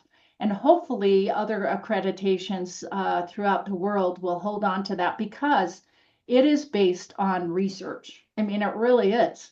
And so we have to hold on to research-based decisions. And the research is quite clear that diversity matters, whether politically it's tough. It's still research is research, right?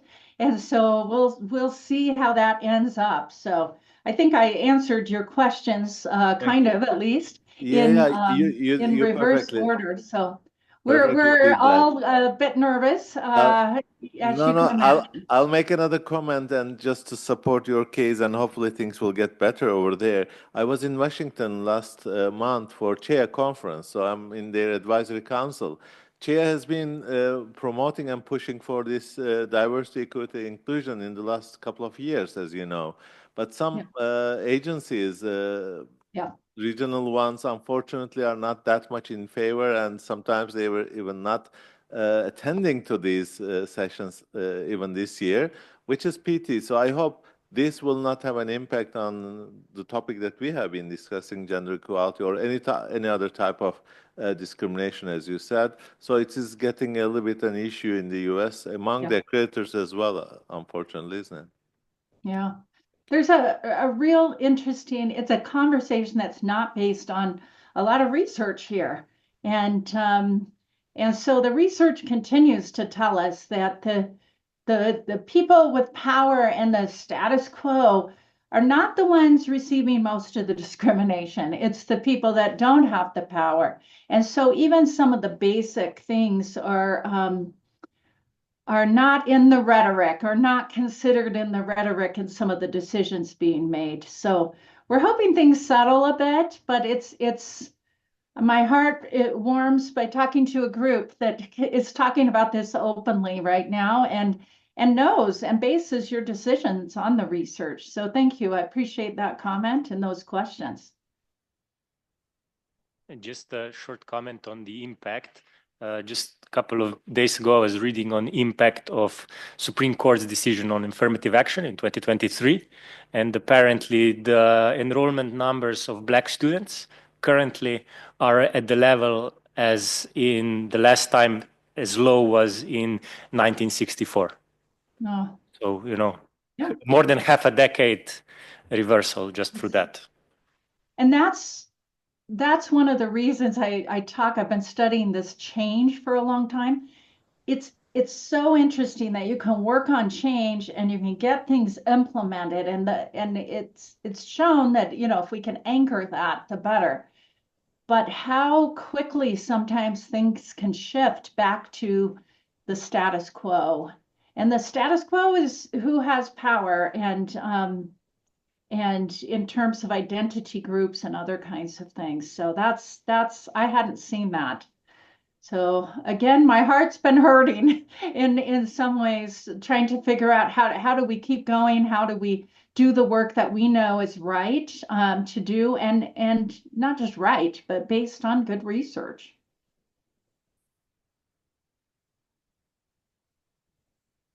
Any other questions or comments?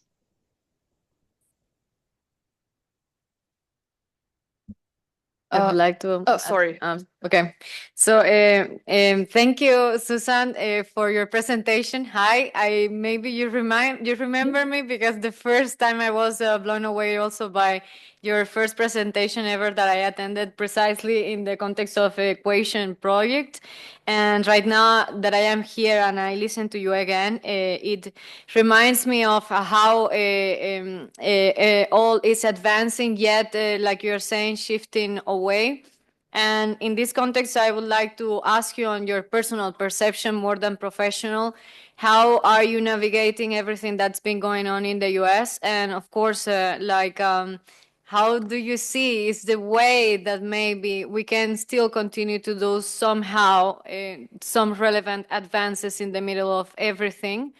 And not let ourselves, let down and get back 10 years ahead on the work that is already been done.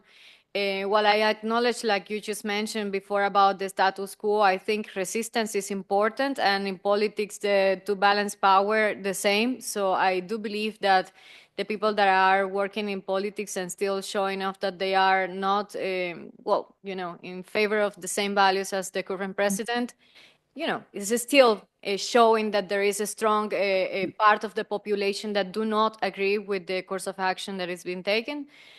So there's my question. Thank you. That's a hard question in some ways, but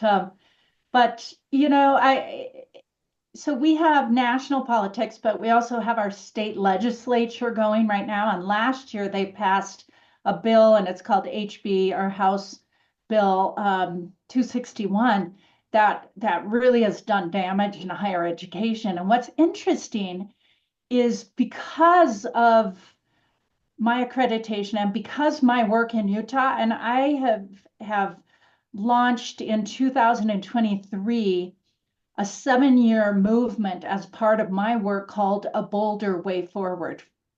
And we have established coalitions in all 29 of our counties, and we have about 5,000 people in the state following, and that is to try and shift things, get our violence rates down, get our opportunities up for girls and women.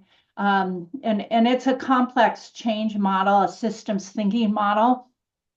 But what's been interesting is that all the women's resource centers have been shut down now on all of our public campuses, all of our women's clubs, but I haven't been touched. And I hope that continues. And that's because my work has never been a center or an institute. It's on my shoulders as a faculty member and is under free speech. So I just want to tell you, it's an interesting space, and who knows what's going to happen moving forward.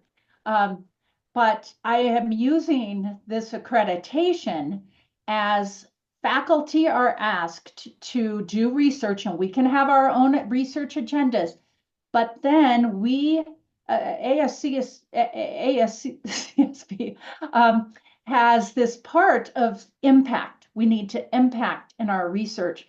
And so what I'm doing personally is staying in this with my language, my staff that I have being the language of a research center. We're not even a center, a research entity.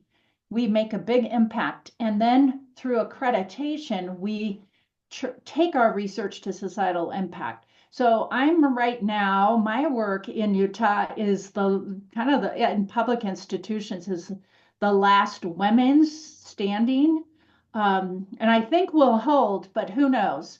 But what I have done to your question, we can't wait. We can't stand around and wait for politics to settle and see where things end. This could be multiple years, and we can't lose the progress. So I'll be flying to Southern Utah and be speaking tonight down in what's called St. George.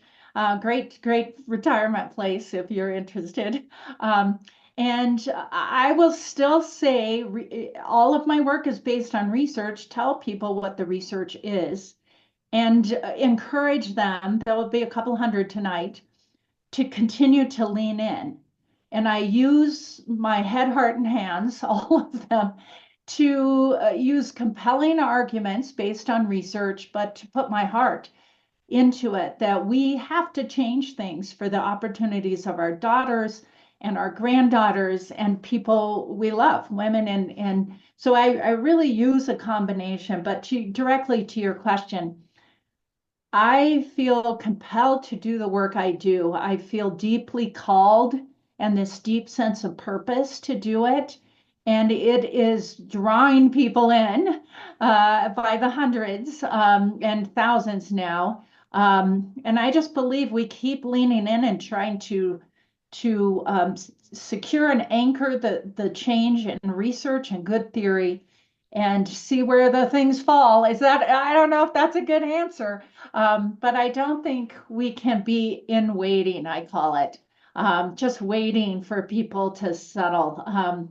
I think we do whatever we can to make the environment better for all people who we serve, and that's really our students and community members.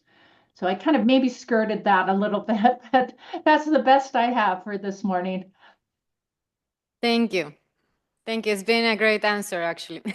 So don't underestimate it. You're doing a great job in the middle of everything. Really, thank you. Thank you. I have another question. Hello, Susan. This is Tiasha. Good to see you. Good to see you. Good to see you again. Good to see that you're holding strong even in this, you called it interesting times, which is a very diplomatic way of putting it. Well, sometimes, can I just say, sometimes I use the word suck. And I also, thank you. I also, I guess, have a very similar question to Tatiana. She just stole it from me right away. Maybe thinking about how to have a discussion from this other side. So how to have discussion with like populist mindset that does not evaluate gender equality, that does not evaluate research, decades of research done on diversity, equity, inclusion, and all of that. How to have discussion with them, because we need to have discussions with them, right? Because how are things going to change if they hold all the power and if we don't fight back, so to use this military word? How not to slide back to the status quo, or even worse. I think that, you know, it's not just a US thing, it's also happening in Europe. Like there are right-wing populists gaining power, even holding governments within Europe. It's a worldwide thing. So maybe just some tips that you have. Thank you. Well, that's a great question as well. So one of the things, as you look into male allyship research, allyship in general, you know, we talk and there's some great research on women supporting other women, but we're doing a lot more work around trying to help produce, produce is not the right word, develop men as allies.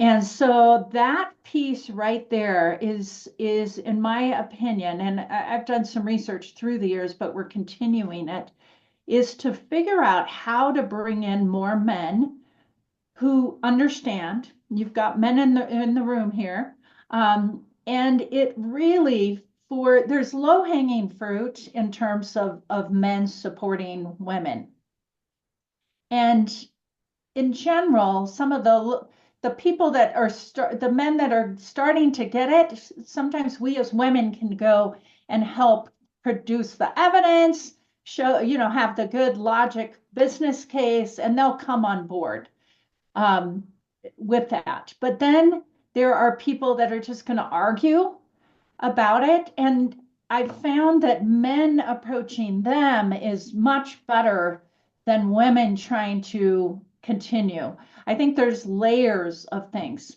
but I wanted to comment on my website in Utah. We have just, and we worked with a man who to develop this, an actual course, a conversation that is 3 to 6 men can get together, and it's a 5-part series. And he directs some of it, but it's mostly questions for men to discuss, not without women in the room.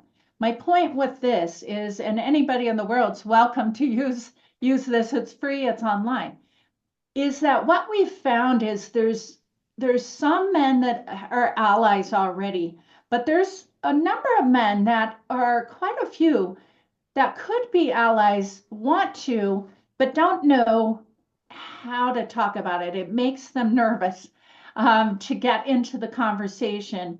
And I understand that some, because I have pushed myself since the protests in the United States early in the pandemic on understanding race better. And man, I've been on a journey doing that as well. But one of the things that I've really found is that there are men that are nervous about getting into this space, whether they, and Danica knows my husband who did a dissertation on some of this, they need to develop a language, feel welcomed into the conversation and feel, and it takes practice to learn how to talk in a way and not sound, quote, stupid from them. And they need safe spaces to become allies and to even talk about that. So I've thrown out a few things, but I'm more and more really thinking that we try, as women especially, to use our time with the low-hanging fruit, get more men on, and then have men understand and be in that conversation, have some confidence around this, feel welcomed in, And then men can then better than women make that case with people that have those hesitancies. So that's just some things that I'm doing deep thinking about. In my Boulder Way Forward, I have a male allyship, what's called Impact Team. And their goal, and it's led by a man and a woman, and their goal is to bring together an army of men who want to learn and want to be engaged in this work. And there are people coming on, and a lot of them are fathers with daughters and know that there are things that they need to do. So I think to conclude this, I use the head, heart, and hands metaphor a lot. And I think we have to do that with bringing men and women sometimes that don't support the work in the logic, but also, in the heart too, and then do the work with our hands. So hopefully I got to a little bit of what you were asking. Yes, thank you very much. So I guess we still need to make a case that gender equality is beneficial for everyone, not just women. Okay. Thank you very much, Susan. Yeah, that case is not going away anytime soon. You have to keep making the case, I think, always. Well, let's give a round of applause to our keynote speaker, Susan. Good to be with you. Thank you. Thank you so much for joining us this early you. morning. Yeah. Have a great day. Thanks. Thank you. And we move forward with our agenda. Next up is our discussion session on overcoming resistance to change in accreditation processes. And I invite Denis from Riga Technical University to moderate this session. Thank you. So, it's good because I started to feel guilty that I'm being a man. But it's good that the conclusion was that JA it's beneficiary for all of us. Yeah, let's talk a little bit about resistance, and I think that resistance is absolutely normal because people that are resistant for changes. Many people don't like changes, and I had one colleague. He had a amazing speech about order against out of comfort zone. He's because comfort zone, it's that there are always that many people telling us that you should push yourself out of your comfort zone and so on and so on, but it should be like in a balance. And I think this, if we are back to our project and resistance and accreditation process, so we identified three main challenges. The first one that the current challenge is that many accreditation agencies lack standardized metrics for gender equality. Actually, there is limited awareness among evaluators about the importance of GA and cultural and structural barriers within organizations. It's also quite high. So we have a progress so far. So many accreditation bodies like SCCB, FAMD, CEEMAN have started integrating GE into their standards. And our project has developed a very good model to support accreditor. And the need for change is the accreditation is not just about the quality assurance, it's also about driving social change. Yeah, but it's challenging how, so for me, resistance, it's normal, but we should somehow probably transform resistance to resilience, because and I think it's a long way, but in change management, the resistance is like a main core factor, because many people they are not ready for the changes. And I have one amazing lady from Latvia. She is like a best HR in Latvia. and she was she also talked about this example. Imagine that you are making popcorn at home. How you making popcorn at home? You're taking a big pot, put in some oil, and what will happen if you not close the cover? It's spread it out. If the oil is it's more than you need, it will boil. So to make right popcorn is the same when how to make right changes. But always, you know, when you make right popcorn, you open you have a huge popcorn like in a pot, but still some of them will be not opened. And this is about the changes in some people will be resistant. Yeah, or somebody will be resistant, and we should decide what to do with them. Yeah, replace them or yeah, because they will always resistant. And I think that I like what Susan mentioned about you asked about the SCCB, yes, yeah. And the standard, and the standard was written that they should train. The key keyword was train. But if we look at accreditation, it's a check. So we should provide some train before we check, actually. And I think it's very important to make this like a pre-accreditation stage to prepare for this. And after we can check and evaluate it. Yeah. Creating awareness. Yeah. So, and maybe you have some comments about resistance as well. So thoughts about what do you think about how we can deal with these barriers, because the resistance already exists. I want to make a question, or a commentary precisely because, you know, oh, I'm sorry, you were. I said about popcorn. No, about the popcorn. Not about the popcorn, but precisely the resistance is always present in everywhere I have been participating with these talks.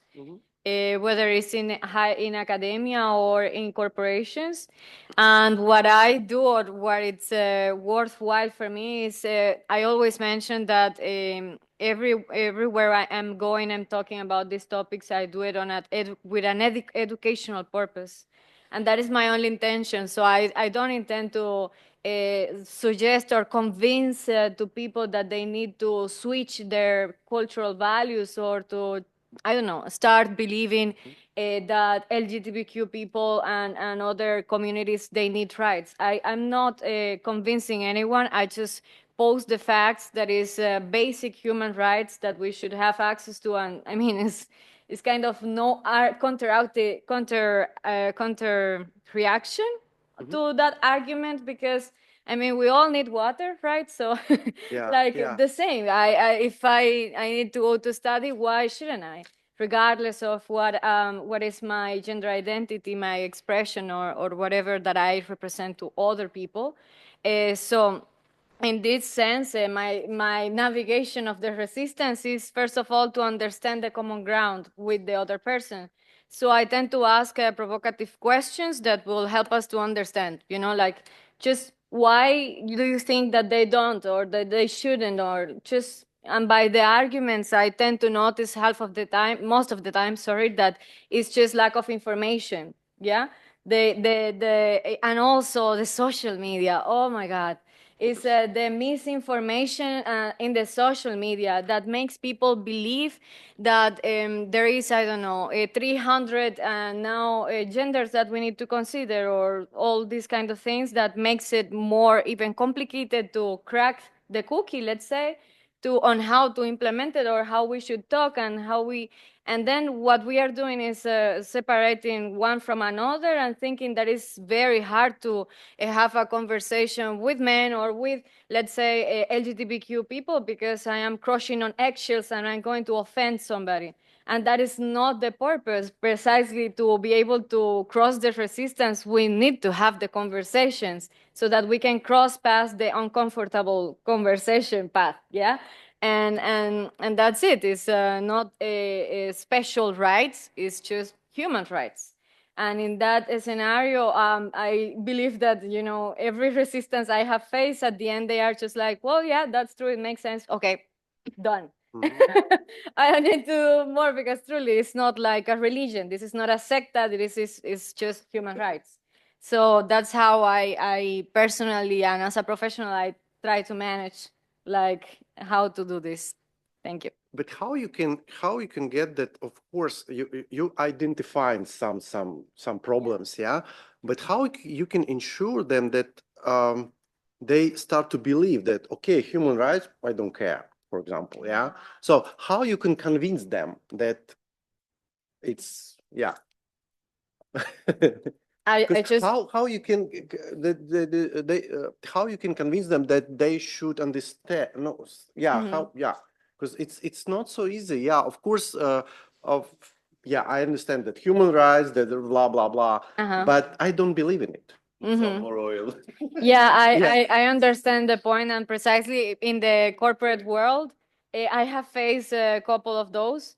And to be very, very honest with you, I just passed that, you know, because there are people that they just believe what they believe, and what, regardless of whatever you say and whomever you are, it's just pointless to have the conversation. So I'd rather stay with other people that are in the gray area, and they are just trying to understand genuinely what is it, what we are trying to achieve, and not because it is, like I said before, it's not a secta nor a religion, nothing like, you know, that you should follow and leave behind what you have been, the way you grow up, and believing on your values and the importance of all the things that now people think that these gender theories are threatening directly. Yes, the idea of a family, the idea of success, the idea of building society and how it is going to be.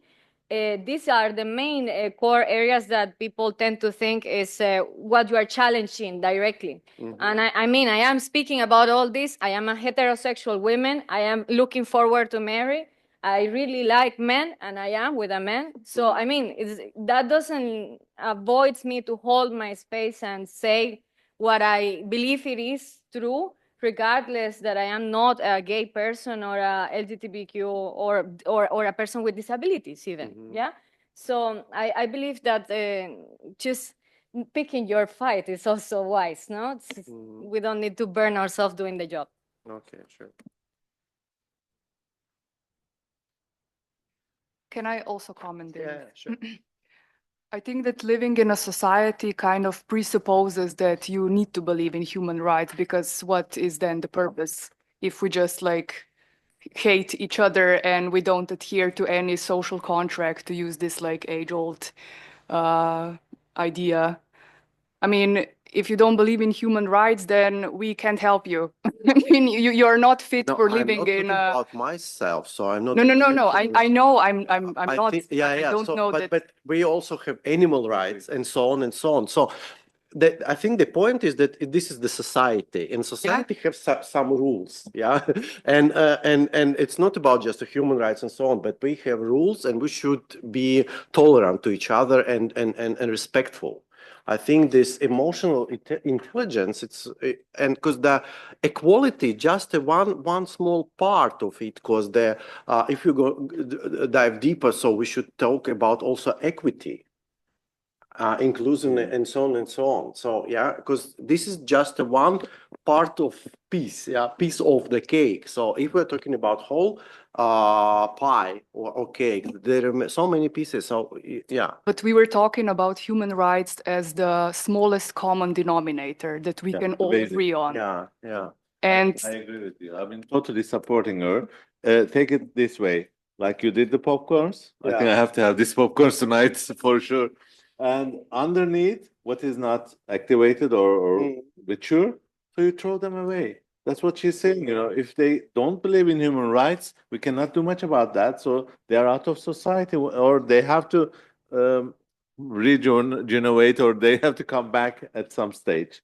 I mean, this is maybe 1%, the extremes you're talking about, but it's true. There are sometimes you cannot do much about it. So just leave it. But the gray area, I like the description. Those, yes, awareness, training, and this kind of works projects, they can be activated or to be on this side.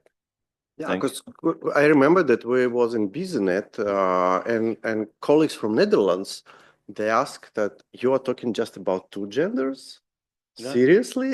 Yeah, We had the same conversation. They were shocked because so it's okay, but That's realistic. yeah. That's the reality of life. Yeah, I had the same encounter with Dutch colleagues when they were like, we don't talk about gender anymore. Yeah, we talk yeah. about completely different things, Yeah, intersectionality. I mean, all this is going back for us talking about gender, actually. Yeah. Coming back to the issue of resistance to change, from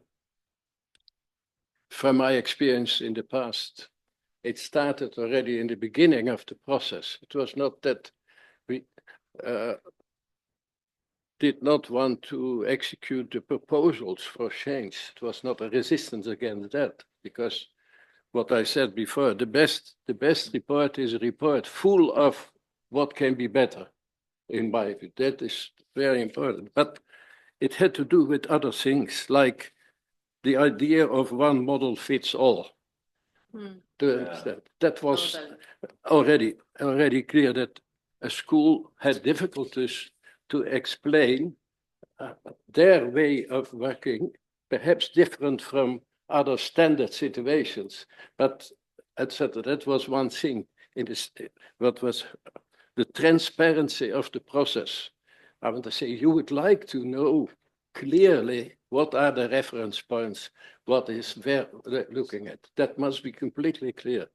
And the third point was resistance came out of the composition of the commission. Also, if you have a commission with different what shall I say, competences. That is clear. But in the beginning of the process, you saw that people who are in the commission for finance or for I don't know what started to deal with the content of the delivering.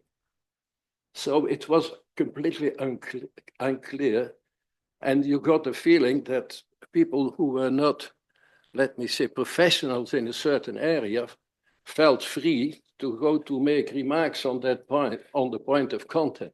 And then, of course, then you are in a dilemma. Shall I negate it? Or shall I try to explain or to defend? That if that happens, then the process is already from the beginning not successful. Then you start to doubt later about advices you get. You said, from whom are they coming? So I think it will be in the future better. I'm 100% sure.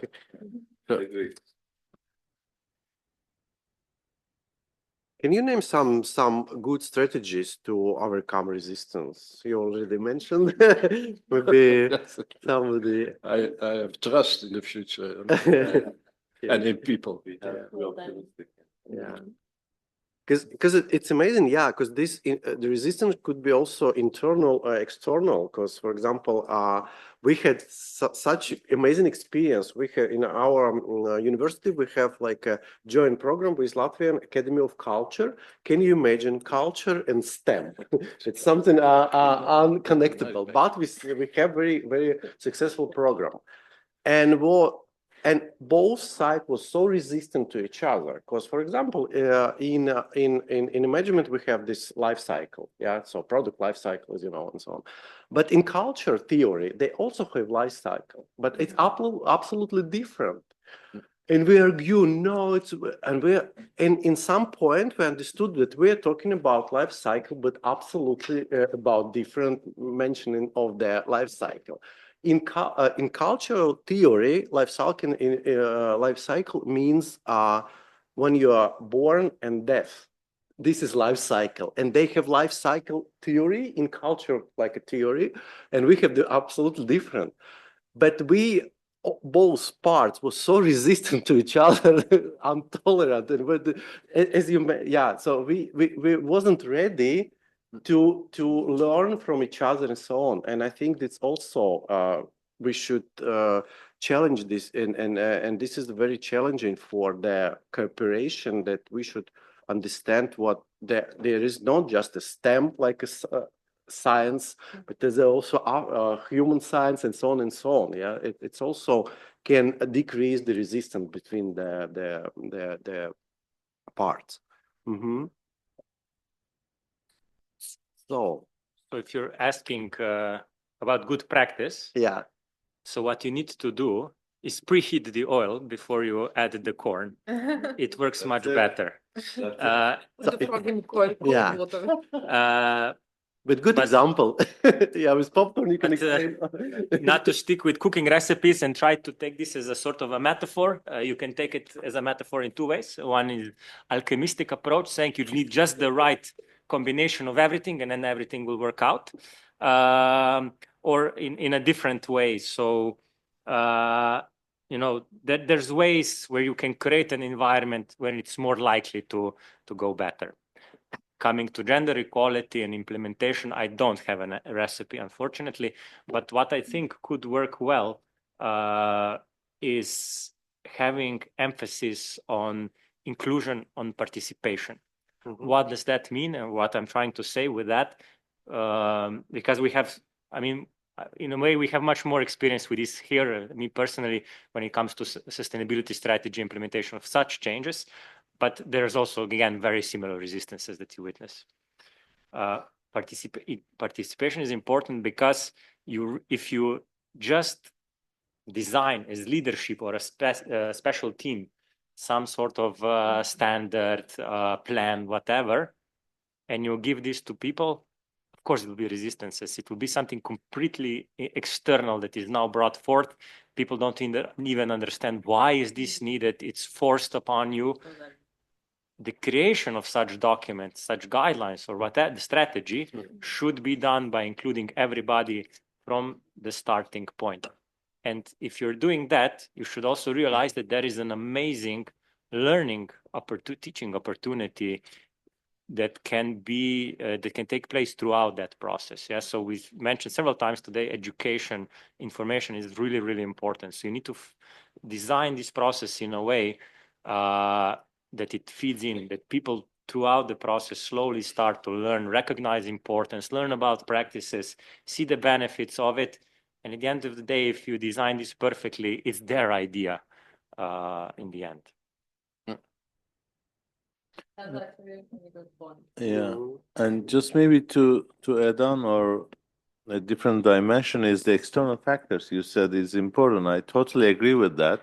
For example, in the case of US, as we were talking, that this diversity, equity, inclusion was really hot topic after this George death and during the pandemic and so forth. And all the higher education institutions, accreditors, are using this in their, by all means, everything. And since there was a public support, and the government and the institutions like CHEA took this seriously, and they start implementing in their documentation, policies, rubrics, everything. But one day, one guy came, and then he closed the lid for the popcorns to die. Okay. So what do you do in this case? So my point is the politics, for example, has got really an influence on this as well. That's obvious. But as long as you keep the resilience, or at the public level or the institutional level of strength, maybe they wouldn't dare to do that, isn't it? That's really an interesting dilemma, that what we see over there, you know. After 5 years, he suddenly cut everything in a month or so. Yeah, I have a question. So you have a huge experience in accreditation, yeah? But now I'm thinking, is it possible to ruin the previous system and to build something absolutely different? Yeah, over the night. I mean, it really seems impossible, but they do in some countries. They disform the agency, disappear, overnight. They change the law. Next day you have to start from scratch. It happens. Okay. They change the whole board in one night, and those who new ones, they don't know what to do. It's like a fish out of sea. So that's the problem. Unfortunately, that's why I'm saying that the academia, the accreditors, we have to really keep strong with our student support, with our stakeholder supports, community supports, and by ourselves as well, so that we can hopefully influence and at least protect ourselves from the crazy politicians. I mean, that's the problem. I don't know. These are my personal views and experience.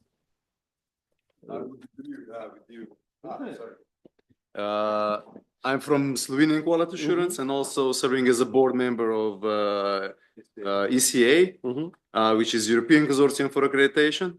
And of course, it is crucial when you establish a system in the national, you must take into consideration national context, the maturity of the system, the culture. Of course, you cannot introduce some novelties and implement them in the system and people not understanding why, which we are talking about today. Yeah.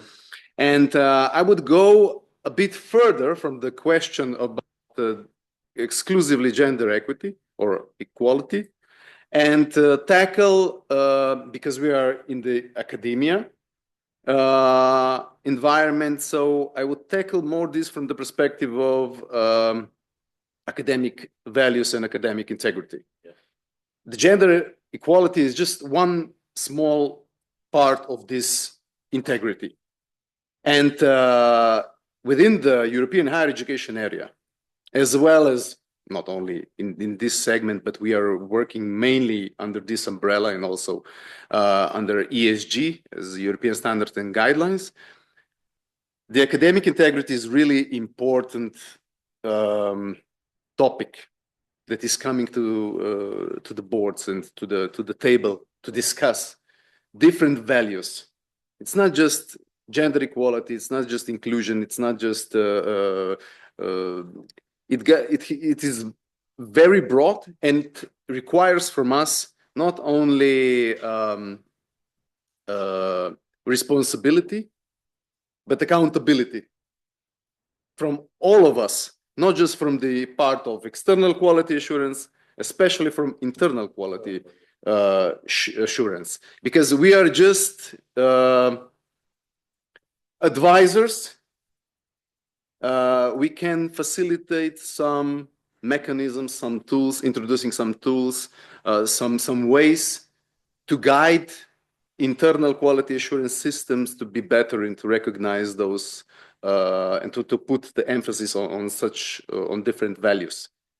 But as we can see, with the new technological models, we are not be asking ourselves in the future about the gender equality, but also within human equality, and environmental equality, and so on and so forth. So it's not just this specific segment, which is important, of course. As we can see in US, it's of huge importance. Luckily, in Slovenia, not yet. I hope it will never be. But despite the fact that that could happen, in the future, we have to be resilient, and we have to collaborate, and we have to give an emphasis on these academic integrity issues, which are really important. It's not just something that's self-explanatory and ethics is there as well. Sorry? Ethics is also part of it. Of course, it's one of the values. Honesty, which is hard, with the ChatGPT and.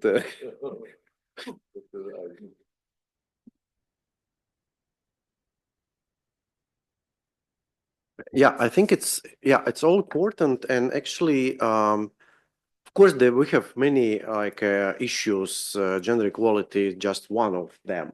But if you are good and if you can train at least one, when you are trained, you can develop other issues and this is maybe that if the guidelines are okay and will be accepted by accreditations, and they will implement it in accreditation process. So maybe there will be the small, very small, but first step about to think about other things. Oh, yeah, gender equality, okay, it's okay now, but they have other issues, and maybe I think it's very helpful for the accreditators to reduce the resistance probably in one and in other cases.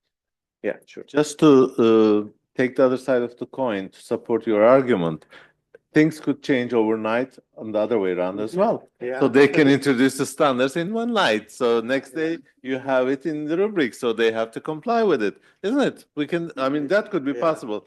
The government or the board can make a decision. Okay, now we are updating our standards. We have to include this gender equality because this is coming from the public. The government is also in favor. So now, from now on, in 3 months' time, you have to provide us a report about gender equality plan and blah, blah.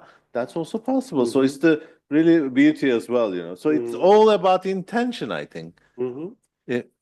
And if I may add to point the reference to your popcorn situation, I would not go and only discard or throw away those unpopped popcorns, but try to convince them with different values.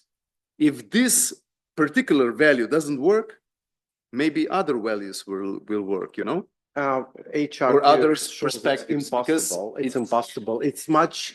It's a huge investment with the resources. Yeah. So the HR theory said that you should reduce them. But they are tasty to eat. Sometimes. Yeah. So another. Let them burn in the. Yeah, they will go in the pot. Hell. Yeah. So another HR theory that there is, you know, when you have changes, there is like a green people and red people. So red, they are very resistant. And HR is always black and white. Yeah. No. But but they telling that Not that much, not that much. they telling that there is three types. So green, that they agree with the changes, and they're with the promoting. So the red is against, but there is also yellow in the between. So for yellow you can convince them to provide some other values or something. And they can change the position because they are like adopting. So and they could be they switch to green or to red.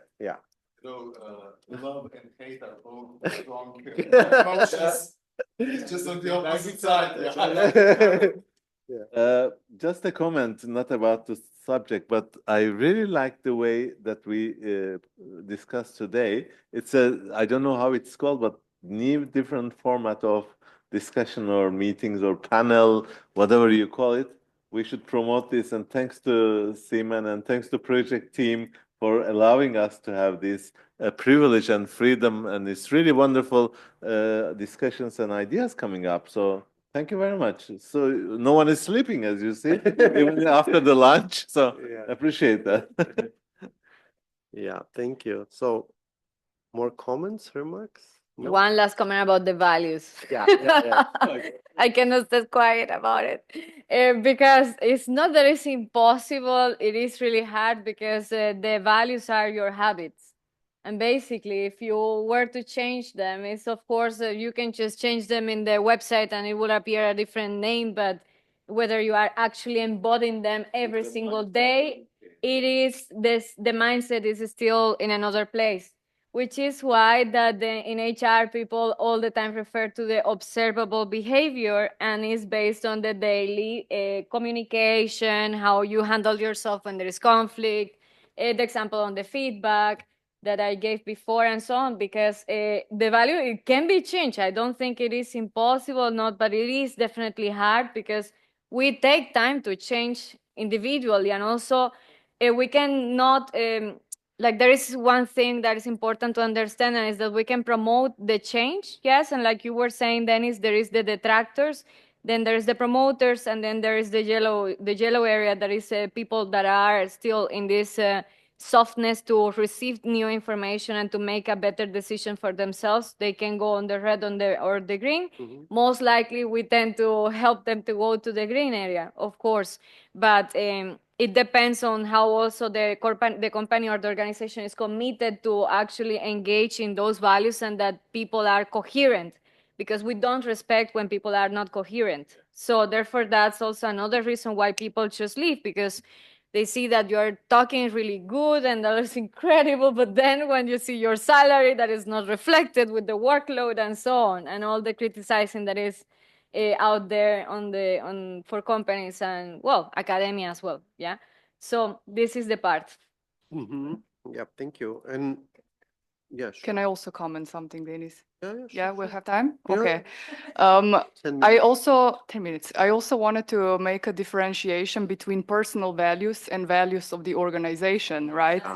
I mean, if you don't believe in gender equality, okay, but keep it to yourself, because you work in an environment where you have to respect each other. And that's that. I mean, Okay. And the same goes for company organizational values. If you don't agree with those, I mean, it's not that we don't want you here. You also probably don't want to be here in the end of the day. It's a cultural misalignment. That's how people also get fired.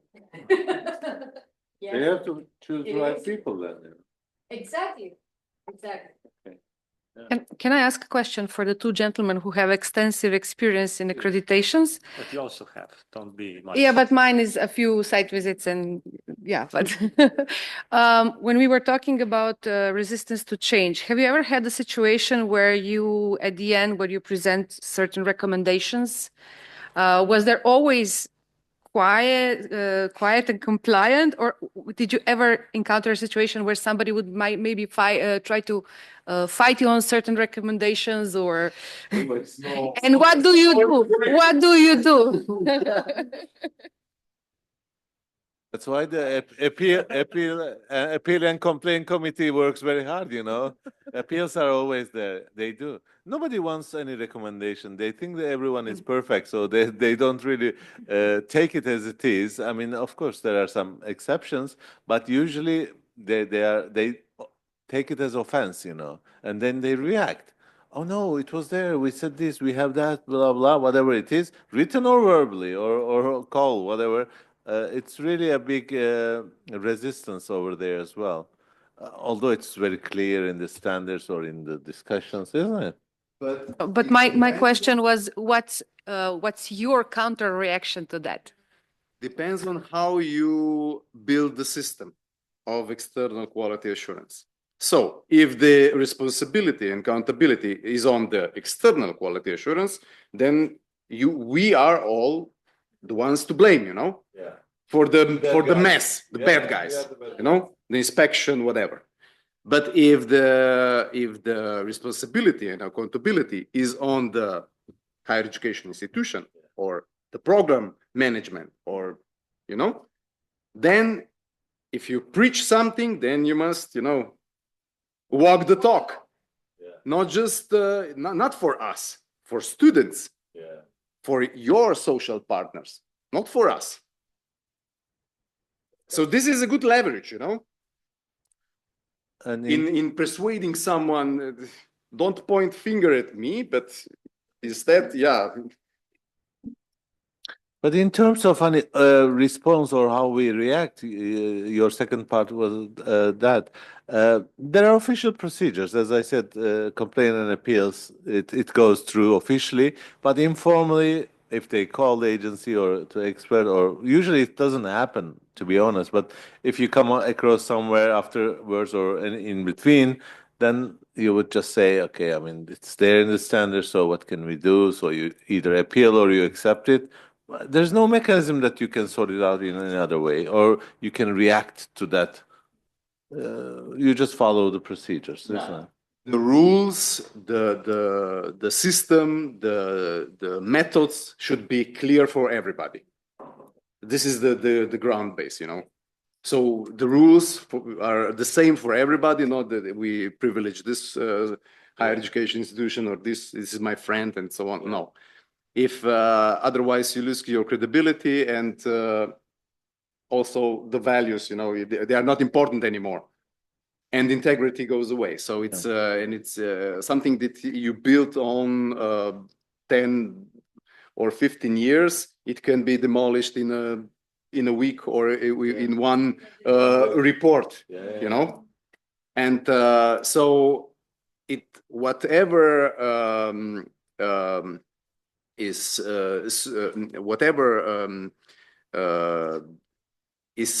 suitable for higher education institution is also suitable for us, and it should be suitable for us as external quality assurance. That's why we have also some entity that is above us, international entity, that assess us and our conduct and our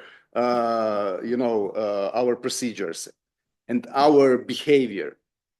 We have to comply as well to standards, the same as everybody else.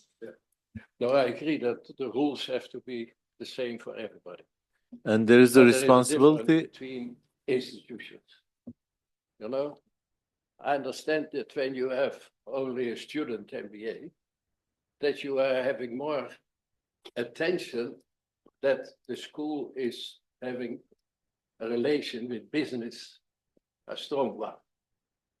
If you are an executive education like we are, you have the business in the class. The people, our students, are all members of boards of different companies and so on. Then you have already, I want to say, very close to you, you have already this input. That must make a little difference in how you look to the thing. You see, rules are the same, but the way you look at things, exactly. That rules are the same, standards are the same, but the way of assessing something is different, because we have also in Slovenia, we have University of Ljubljana is the biggest institution, the oldest institution, more than 6,600 employees and 40,000 students on, and you cannot compare, and you use the same standards, but you cannot compare this institution with some small boutique institution. It's not fair. So We are trying to explain that. Yeah, no, it's clear. I think we all agree on that. And it gives us responsibility as well as accountability, because ENCA is reviewing agencies as well, So that's the beauty. The other day there was ECAR review on the standards ESG and their guidelines, and that was also an issue that the agency has a responsibility to follow up with the appeal and complaints of institutions, but in a formal and written way. It's not on verbal or on a person-to-person way, so it doesn't really work. Okay, thank you. We should wrap up our discussion, and of course that the resistance will exist. How we can reduce it? So we should understand that there is differences, cultural, institutional, and so on. What you mentioned about the standards, I think it's also should be connected to transparency of the process and not a standard, but it should be understandable for both sides. And of course, awareness, education, training, and so on. So this is how we can reduce the barriers and resistance. So thank you so much for discussion. And now we're moving to break, coffee break. Yes, thank you all so much. Thank you, Dennis, for moderating the session.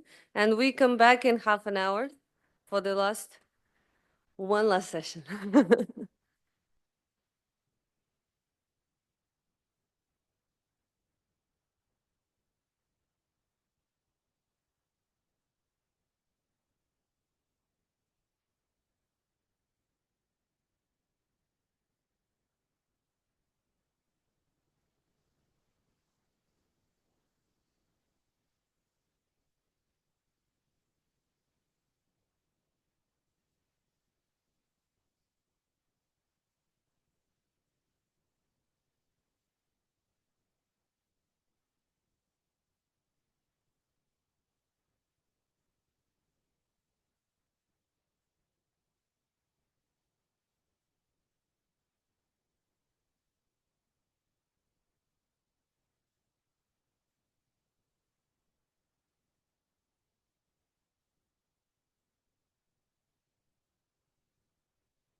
who are online, who are sticking with us throughout the day. The next speaker we have is Anna Sabat from Vistula University, Poland, and she will be presenting the best practice case of her university in implementing the gender equality plan. Anna, the floor is yours. Thank you. Thank you so much. Welcome. Thank you for invitation. So now we have started the block of subjects about best practices. Maybe they are not the best, this one, but it is in general, it is a very practical presentation about what is already, let's say, more than done, but what is the influence of all of the things we were preparing or what we have done. But first of all, I would like to say, with my friend from my left side, he is not here now, but we both agreed that especially the blouse for today, this is the ribbons on the sweatshirt. That's on purpose for the speech for today, because this is my symbol of diversity. They all are different. And even look, one ribbon is very short, and it is from the beginning. Hmm? Yeah, that one is for the diversity management, as I really like to speak about diversity management. And now I will add the metaphoric of the popcorn to my speeches. I love it. Thank you. Thank you so much. Okay, and the Vistula case, Vistula University. This is, our university has totally different shape, let's say, than the others in Poland, because it is 98% international. It is not like we have some groups with international people, maybe from 1 or 2 countries. It is more than 100 countries from the beginning, because the Vistula is like my kid, was born in 1992, so it has 33 years old, it's quite adult now, and has during these days the experience of international management every year, every month. You can imagine how difficult it is, even though when you go through COVID and then you have to go remotely and you have new students, they don't know each other. There are some intercultural barriers, but additionally, there are remotely. Totally is maybe seems like to be the big issue, but lucky me, the Vistula is one of it is the first high school in Poland, which has also prepared and has an agreement from government to have such remote programs for almost 30 years, let's say. So we had the internet and already Vistula would do some kind of lectures or something. That was really amazing because when COVID came, we could still follow all the lectures, but that we had to just move some which were on-site classroom-based trainings or lectures to online. So it was much, much easier for us, but it doesn't seem that it costs a lot because it costs a lot of work, everyday work, every year. So, but we were prepared with that, and now I realize that I really would like to say it loudly. It appears here today, but I would like to say that first of all, there are values and then papers. So, and for that reason that we are international, so international institution, then we had to work a lot about the values. So the gender equality plan has, let's say, 2 zones. How can I call it? I will show you. Commitment will be later. When to there? Yes. Doesn't work. On. Okay. On. Look. Which one? No, I cannot move it. Yeah. Okay. So we will check it because I want to show you that.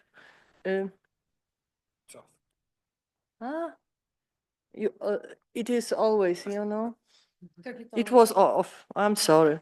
So I want to show you that slide because the gender equality plan was set up on, let's say, it was the big two stages. You know, the first one was analytical, what we have already, because I believed that we have a lot, but it was still not in such good frames, and it was written in the equation project at the beginning that we would like to do it. So we have launched it, and then the second phase was what can we do? What could we do? So the basis were the fundamentals were really, I believe, well, very good. But then you have to work on it really a lot, and that is my friend with whom we agreed about the ribbons. Yes. Yes, you can confirm it. Yeah, No, exactly. I said to her, did you make it by yourself or did you buy it? Because it is a diversity. Well, it's beautiful. Yeah, exactly. So that was the lunch talk, and we decided, yeah, that was, we noticed it. So the most important thing for me, at the beginning it was such commitment, but the commitment, let's say, to the bone. Like, okay, we have to see it, we have to think, and with what we can agree all together, or which kind of things are still need to be need some time, maybe years, to be true. Yes. So finally we set up such commitment that we are going to promote and uphold gender equality in all aspects of university life. There is a lot of aspects, as I said, because for example, after lectures on the hall, we have a lot of international groups of students, of workers, employees, with lecturers, and they are organizing own groups of interest, some informal education even. So that's, of course, groups which are interested in some kind of sport, culture, dance, but it is like with so much life put into it. It is so energetic that it is not like everyone is sad and tired out after lecture. They are like small suns on at the same building, and you have to know that we have 6,000 people outside Poland at the university at the moment, students, 6,000. So it's really a lot, and they like to cooperate with each other, not only from the same faculty, but what I notice very often, it is still the same country that do those groups. But then if they are not at the first year, if they are on the second or the third year, then they are starting to integrate themselves more all together and mix the groups according to sometimes skills, hobbies, knowledge. They, of course, fall in love as well. So the life is starting to be more together than before, yeah? So what I wanted to say. So coming back to the commitment, we recognize that gender equality is a fundamental human right and a key principle of social justice. That's quite serious, but we wanted it to be so. This policy aims to create safe, inclusive, and equitable environment for all members of the university community, regardless of gender identity or expression. And the second part is that I decided to give this slide here because we are going to talk about the practical fruits, let's say, about the gender equality plan. So by implementing this gender equality policy, our university is dedicated to fostering a supportive and inclusive environment where all individuals can thrive regardless of their gender. we are committed to continuous improvement and collaboration to achieve gender equality and promote social justice within our institution and beyond. And for the last sentence, let's say something about those fruits I'm telling you. For example, we have such administration officer. That's a new thing in Poland. It is the position of equal treatment and anti-discrimination officer. But I want to say that it's Michał Jasiński, and this is a real one. This is a real person, not just a paper in the,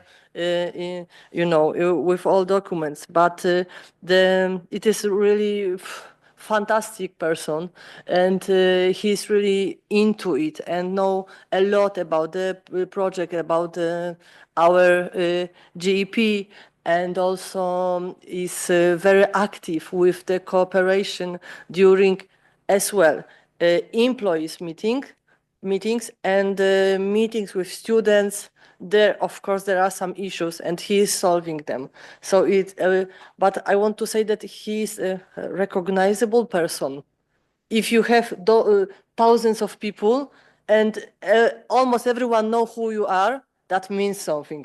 And he's not a rector, and he's not your boss, but it is a person who is going to help you and support you. So that's really great job he's doing.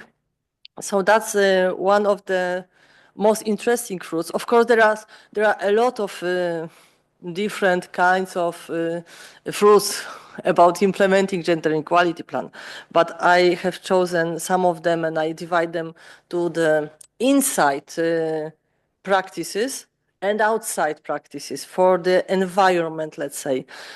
So additionally to this officer, for me, he was the first, so I put him on the slide as the first one. We have also corporate and institutional collaboration. Thank you, Aigerim, for checking the typos. There was a lot of typos, now I see.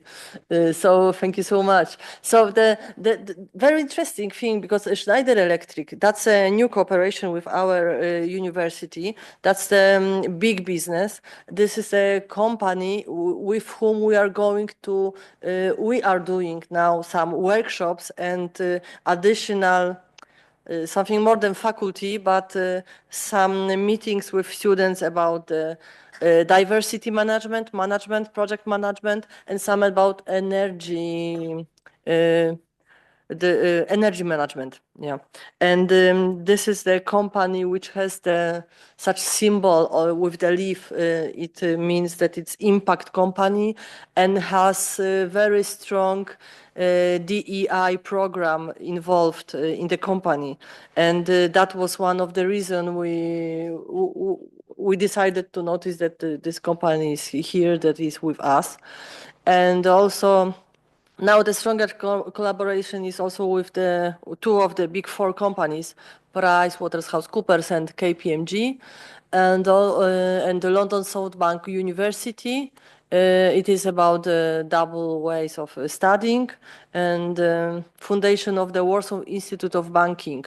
With them, there is a solution to do such interactive games, and they are helping us to develop responsible entrepreneurship attitudes during the workshops with students by proposing such interactive game. So they support us a lot, because those workshops, if they are interactive, and it is not only that I'm standing and saying, you should be responsible, no one will care. But if you have a game to launch your idea, to set up a company, and you have to offer it some goods on the market, everything is virtual. And then responsible entrepreneurship means something for them, for students. So for that reason, I like it. I've chosen it for the slide.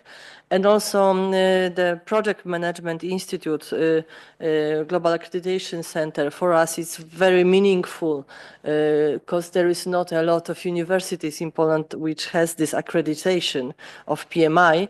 And now we are before the audit. The audit will be in 3 or 4 weeks.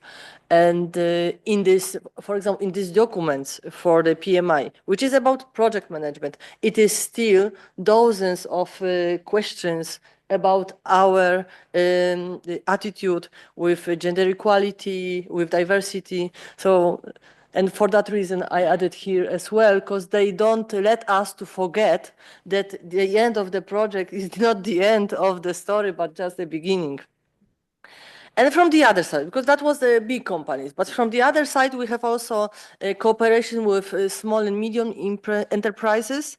And here, that one I like the most. It is maybe very technical, but I like it because it is developing. For that reason, yesterday we had here such a small conversation about the European Sustainability Reporting Solution Standards, ESRS, with Tatiana as well. Because in Poland now, if the SME is unlisted on the market, you don't have to do these reports, but it's very kind of if you will. And now we have such a cooperation with small enterprises, when we explain that you can, it is in few years you will be, maybe it will be obligatory for you, but now you can report those zones which are enumerated here on the screen. Of course, they are divided to 2 parts. There is a lot of details, but in general, to say there is some interesting things for us, like gender pay gap, on some situations about the social environment in the company, and you really have to report that. So if someone doesn't know ESRS standards, that is just a sign that there exists something like this in Poland, and we are working on it as well. And the fourth part on with the inside of the building, let's say, the gender equality plan implementation, I decided to tell you about the board of directors. As I'm in this board, and we have such meetings, and I would like to say that this zone of work-life balance and organizational culture is so strong. Then you cannot imagine how supportive is, for example, our dean. And she's so extremely understandable. She's not here, so I could say it directly. But it is like an example is from the higher level, yeah, from the top to the bottom. So if you have such even unwritten rules in the companies, that will be bad example, not from the university, that your boss is writing to you emails or calling you when you are doing your sick leave. It is unwritten, but you think that you have to work, for example. So it is from the bottom, from the top. So if the boss is not doing it, then you don't have such doubts. Even you know that it's the work-life balance, keeping you in the safe position as an employee. That you have a right to have a flu. Wow, people, it is really important to know it. In so many companies in Poland, there is such situation that just people are afraid to be sick. That's sick. Yeah. So for that reason, it is for me. It is extremely important that we have such meetings when we are making sure, let's say, each 2 weeks, each month, that there is the true organizational culture to keep the work-life balance system, yeah, and that if you are a boss of the group of professors, let's say, you can always use the positive language. Or, of course, you can use your power, but keeping work-life balance for us is very close to the attitude to be open person for the others, to ask them what would you prefer, which deadline, or how are you, just small questions. And the one thing is about sick leave, the other is about the holidays, if you are out of office. And then it's like, that's really great. I'm active, like worker, let's say, in my professional career, 24 years. So I've seen a lot of places, and I have to admit, then if you are out of office and Vistula, it is, even if the rector is asking something, then it's like, oh, I've noticed you're out of office, your automatic response. So we will talk after you come back. So that's, but it is so small and such strong example, because if you push the questions, then employees always will try to do their best, and then you don't have the work-life balance culture. Okay, I could speak a lot about this because I really enjoy it at the Vistula University, this culture. But I have the other slide about implementing, which is speaking about the outside topics. There are two examples. The first one is about the working group on the social responsibility of universities. It is a group set up during the Ministry of the Funds and Regional Politics. And in the report, there is equation project mentioned already, so we will be also happy to give you later all the details for our here to upload it to our project. But that was something big for us. Thanks for that. It is here.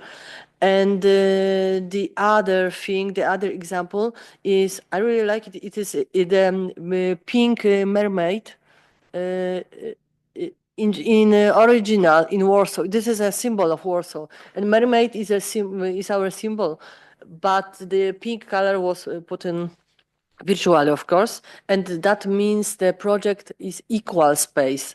This is a super new project from this year, and there is a list of the companies, universities, all institutions, and you can be there if you fulfill the idea of equal spaces, which is written all rules on the website, and it is in line with our project and in line with equation and with gender equality plan. So for that reason, we decided to also to talk with the representatives of equal space and to give them also the nice input to circulate the idea, because if there is such big institutions from the city, then it is more trustful as well. And from the other side, for us, it is something like the ISO 26000. Okay, you have the quality ISO certificate, equal space, and the local government in Warsaw is has a lot of hopes about that project because they want to give additional points for each organization which has equal space certificate for the project which are in town. If you ask for money, for some donations, then that's good. So I think that there is something, let's say, significant, and you can also develop the promotion of the equation and gender equality in general. This is more boring. but it is also important because already we have that's an example. This is a procedure for, there are some procedure for in the name of the equal gender equality documents. So there are resolutions, some regulations, as you can see, like, I didn't check, I'm sorry. So you can see it now. So there are the resolutions, so like code of ethic, equal treatment, and anti-discrimination. So those documents are set up, and they are okay. Like how to say? This is like the inner audit from inside that we are checking if everything is correct, or they can be changed with the rector agreement. Of course, there is a special procedure for that, and at the end, there are frames, very legal, confirmed by the lawyers, but there are frames like the administrative frames. But as I said, the values always goes before the frames, but they are also needed. And then if someone is invited to the organization like the Vistula University, they know when they are going, and they can say, okay, am I okay with these values or not? And then you can decide consciously if you want to work here or study here, or you prefer to have different rules. And at the end, we have 3 minutes, so I have for the discussion. I just wanted to mention one thing, additional one, because as I am watching very carefully, thanks to my friend from one of the big companies which is with us, is Anna, and I see her here. Hello. So as companies cut these programs of diversity, equity, and inclusion, but simultaneously they do some activities still. They are participating in this ESRS and in ESG in general. What do you think? That's a question for you as an expert, for a foresight. What do you think? How the equality initiative would look like in the nearest future? What could we do? Because there is something going on, and we are like a little bit from the other side of the universum. And what is your own thoughts about that? That is my question. Thank you. For you. Thank you so much, Anna. And who wants to take that question?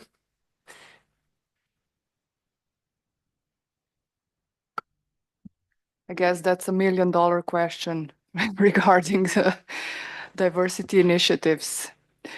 I don't know, but one way it might be that we pursue it under a different name, such as talent recognition, and we pursue basically the same initiatives as until now, because sometimes we already did that. We didn't call them feminist, initiatives. We called them gender equality initiatives. That was already the first adaptation.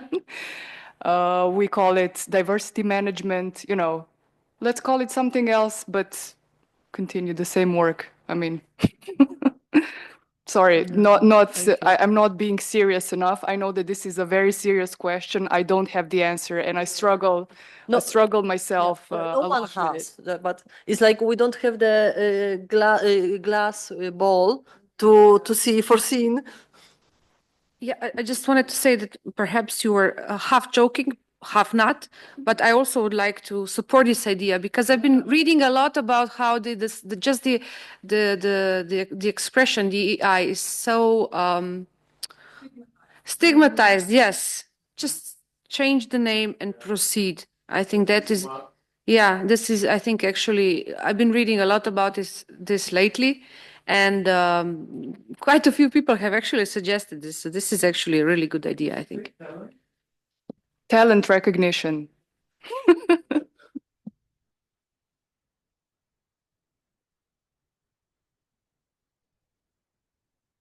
Okay. So thank you. Okay, another remark. And I agree with what just Tiasha mentioned. I think everyone will start calling it something different. At least in Spain right now, they are, they just received this executive order saying that every company also must close all the gender equality work they have done. But at the same time, the president is kind of reluctant because, of course, we have our own laws. And I mean, how come is it? I mean, if you want to operate here, well, you need to operate under our own values, which are aligned with gender equality. I do not believe that in Spain this will change because I really think that all the feminist movement will go outside and be very vocal about it and protest if they try to do so. Because it will be like going back in time, like 10 years, more than 10 years. Exactly, more than 10 years. So I do think that changing the name is just a practicality, not to switch this narrative from the woke culture, how they have called it in US, on all the things that they have implemented wrongly, to be very honest also. And that has been now, backfiring for many organizations, and that's what created, I think, the worst outcome for the movement. But changing the name will definitely be like rebranding. The same aim at the end is very smart. Thank you. Yeah, but still, I think because there is obviously enough of a critical mass of people who do not agree with the existing names and the existing work that has been done. Generally speaking, I think that we should not just ignore one side or the other.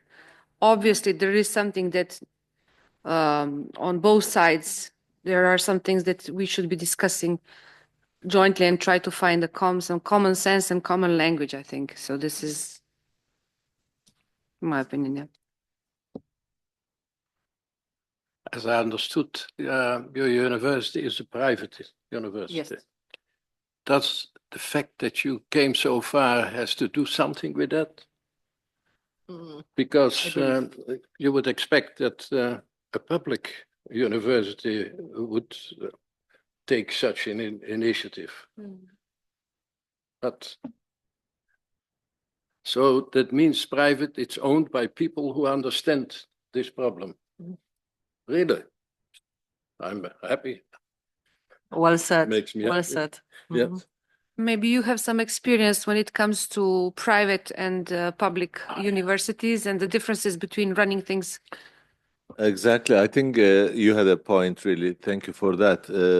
In public universities, things are really like in the government, very slow motion. They are skeptic. They go by the book, so they don't really care about the budgetary concerns or cost issues and so forth.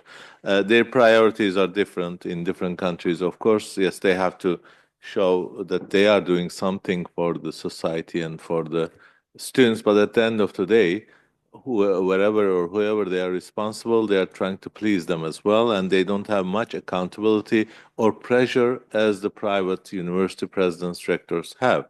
So they are, I think, different in terms of recruiting the faculty members, recruiting the students, in terms of research priorities, in terms of resource allocations, everything, funding and so forth. So that's really apples and orange for me, I would say, although at the end they serve for the same purpose. But on the other side, there are really best practices of privately owned universities and institutions. I could name IDC one of them, and your university is obvious that having all this over 100 nationality, it's really not easy to operate with this multicultural and international environment. So that it's nothing to do with the cost or money, it's not making profit or spending money, public money, whatever. It's the mindset. So usually the presidents or leadership team of private universities are much more visionary and international. So that makes the difference. The others are much more focus on the local or domestic or national level concerns, and they are not open for any risks or challenges globally or regionally. So that I could summarize. Maybe since I have the microphone, the privilege, just a final comment about this anti-discrimination officer you said you have. That's wonderful. I like that idea. It really reminded me that in British Accreditation Council in the UK, I'm in their accreditation committee member for 4 years. Sorry, it was my mistake. I forgot that there is a clause about the equality and the discrimination. I just found the item as well. It's about compliance with the regulatory requirements under the 6.4. It says that health and safety, safeguarding, disability provisions, equal opportunities, and public liability. So the inspectors do check the compliance through the operation and practice in the institution. So I think I could give, that's the only example I could just remember and found. Not the others have it. So it inspired me. So thank you. Thank you. Thank you so much, Anna. It was a great case, and it's good to hear more, specific data about our member schools. So thank you so much for that. So moving on, there is also a little presentation from me, but I'll try to make it as short as I can now that I'm the last one here. So what I wanted to share is that when we were writing the guidelines, the final deliverable of this project, we thought, why not use CEEMAN framework, the accreditation framework, and see how CEEMAN as an accreditation agency could implement all of those changes that we are kindly suggesting. So this is kind of an inspirational information for other networks and also for us, a call for action, let's say, as an accreditation agency. So yes, we've been talking for the past 2 days about the fact that there is still a great room for development, and we have to do a lot of things, and we see that the institutions should embrace those changes. Accreditation agencies should embrace those changes. And I think Equation Project is the great example of this proactivity, of kind of combining the forces and trying to make this substantial change in the network. So what are the key measures is to go through the policies and identify the gaps, to do the gender audit within the institution. And when I'm speaking about institutions, it's not necessarily the business school, but it could be also the accreditation agency itself. We should also talk about capacity building, so having some training programs, development programs on gender-sensitive assessment, and that kind of also creates an opportunity and a market for networks such as CEEMAN to come together and bring in this new knowledge to academia. And that kind of leads to the next point, which is the stakeholder engagement, when we bring in together. And we observe that today, having a lot of people coming from different backgrounds and actually talking about gender equality, about accreditations, and bringing in so many other topics that were somehow related. And I see that everyone is taking notes, because I think everyone's bringing something, taking something with them after today. And of course, the transparent reporting. So we have to monitor the progress, and we do the public benchmarking. And these are the proposed deliverables that we suggest, is to have a gender equality handbook. I think this is an opportunity for the next project to work on. Of course, the training modules, development programs, and of course, standardized evaluation templates. Same as we did with the gender equality plans for business schools, we could also create some frameworks for the accreditation agencies on how to evaluate, let's say, gender equality and other issues that are related. So what we suggest is the 5-level approach for CEEMAN to integrate gender equality. And on the first level, this is all about governance and leadership. So of course, we declare our commitment. We create a steering committee within the CEEMAN accreditation entity, and we of course should ensure the gender representation in our governance, which we see that there is one, but it's always room for development.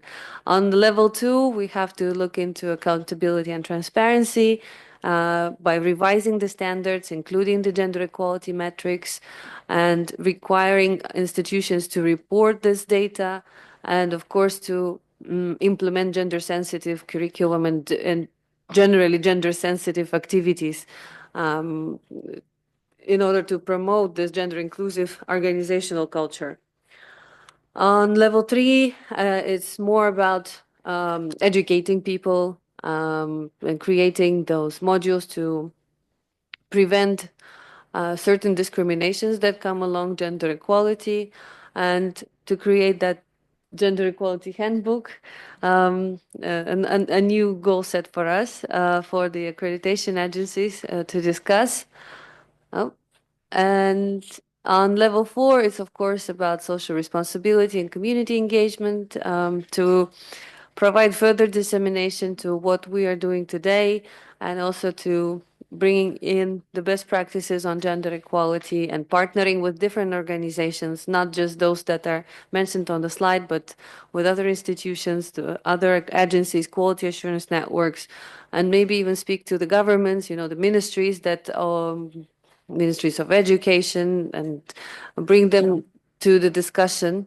And on level 5, it's about monitoring and continuous improvement so that we audit ourselves. And there was a comment earlier today that accreditation agencies also get reviewed from external bodies, and this is very important for them also to acknowledge gender equality and then to look into how we as accreditation agencies perform in that sense. So there should be some reporting set for the accreditation agencies with specific KPIs. Up, it got stuck. Sorry. Well, be careful. Anyway, I mean, these are all the ideas to drive the meaningful change and to ensure that we have a focus on gender equality. We align ourselves with all of those principles and frameworks that we have named today already a few times. And I'll just proceed to the final remarks because I know that there are a couple of questions on the Zoom chat. And then we will look into those in a second. So I think with this project, we've managed to create a roadmap for gender equality and accreditation. There are some foundations that we already have, some best practices that were shared. We would do our best as a CEEMAN IQA to do our best to implement the changes and maybe share that with our fellow colleagues at other accreditation agencies. And we have certain platforms to do that, and we'll be engaging more now that as a part of dissemination effort, we will be approaching quality networks and other accreditation agencies to ensure that they are first aware of those activities and hopefully also joining us in this journey of transformation. Sorry. Yeah, so basically that's what has been already said. And of course, everyone spoke about AI, and AI should be integrated somehow, but of course there are risks associated with that. So obviously we should look into that, and the recommended actions is to conduct risk assessment to ensure transparency. And of course, there should always be a human oversight over any AI decisions. And of course, we have to promote trust and innovation, upholding fundamental rights. And last but not the least is to ensure that we have a common understanding of what we're doing. We're fostering the collaboration, we're fostering the research, and we keep on talking and keeping the dialogue. So that leads me to the final remarks that I want to express to all of you. A warm gratitude for your commitment. But before we wrap up, I think we need to reach out to those questions that are there, but I'm really finding it hard to read. There are two comments. Can you turn on the mic? Microphones. I think I can try and read the second one, which is easier for me. Regarding the new DEI decisions, it's very interesting how these sudden changes will impact organizational cultures. Implemented in huge global organizations will definitely cause a lot of internal discussions, etc. Maybe I can try to read the first one. Hello, first of all, thank you so much for sharing such inspiring insights regarding the equation project. Could you please let us know where we can access the project's outcomes, such as guidelines, reports, and so? As to see materials are not available on the project website at the moment. So yeah. Yes, thank you for the comment. That is true. The project website is currently being updated. So all of the project deliverables will be available on the Be Equal website of the equation project very soon. And I will inform you by sending you a follow-up email after this event. And thank you so much for staying all day with us. I know it's hard to be online. And just to wrap up, I would like to maybe ask whoever's left in the room also just to give a very, very short comment or, I don't know, a keyword or something, what you are taking away with you today after this event. So whoever wants to go first. I can start. Yeah. Maybe it's not 100% related, but it stems from what I've been hearing for the whole day. And during our breaks, I've been discussing with some of you as well. We came up with the idea, probably we're not the first ones to think of it, but we've been talking a lot about cultural context and intercultural communication. And we were discussing that maybe peer reviewers in all accreditation bodies should be attending some sort of training when it comes to intercultural communication, because obviously especially in today's day and age, we can see how important it is to understand contexts. And so yeah, my takeaway would be cultural context and intercultural communication and the importance of it.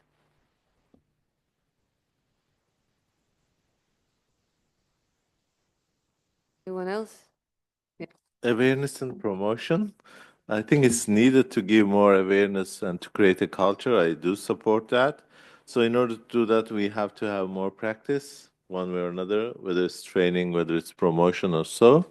Personally, what I'll do, I'll check this talent recognition and work on it with your permission. I will write an article about this topic for accreditation perspective, hopefully in the near future. And I will also suggest ENCA, ECAR, or other agencies, whomever I am working or meeting, to include this as a standard one way or another in their rubric. So these are my takeaways. Thank you. It was inspiring. I appreciate it. Well done. Thank you. Thanks. Well, that's a great example that Dr. Olgun is suggesting, is to further disseminate that in your own circles and to bring these discussions forward. I mean, we spoke a lot, but now it's time for actual actions. And the new project, I hope so. We have a whole year now to prepare. Today is the deadline for application. So we welcome everyone to join us in this journey. And yeah, why not? We could have equation point 2. Yeah, and make more meaningful change. Yeah, why not? Why not? And I hope to see you all in online and offline in other activities. Thank you so much for today, and that's big applause for all of you to stay. Thank you also especially to IGRIM and also the support team from CEEMAN. This has been so smooth, so great. Thank you very much.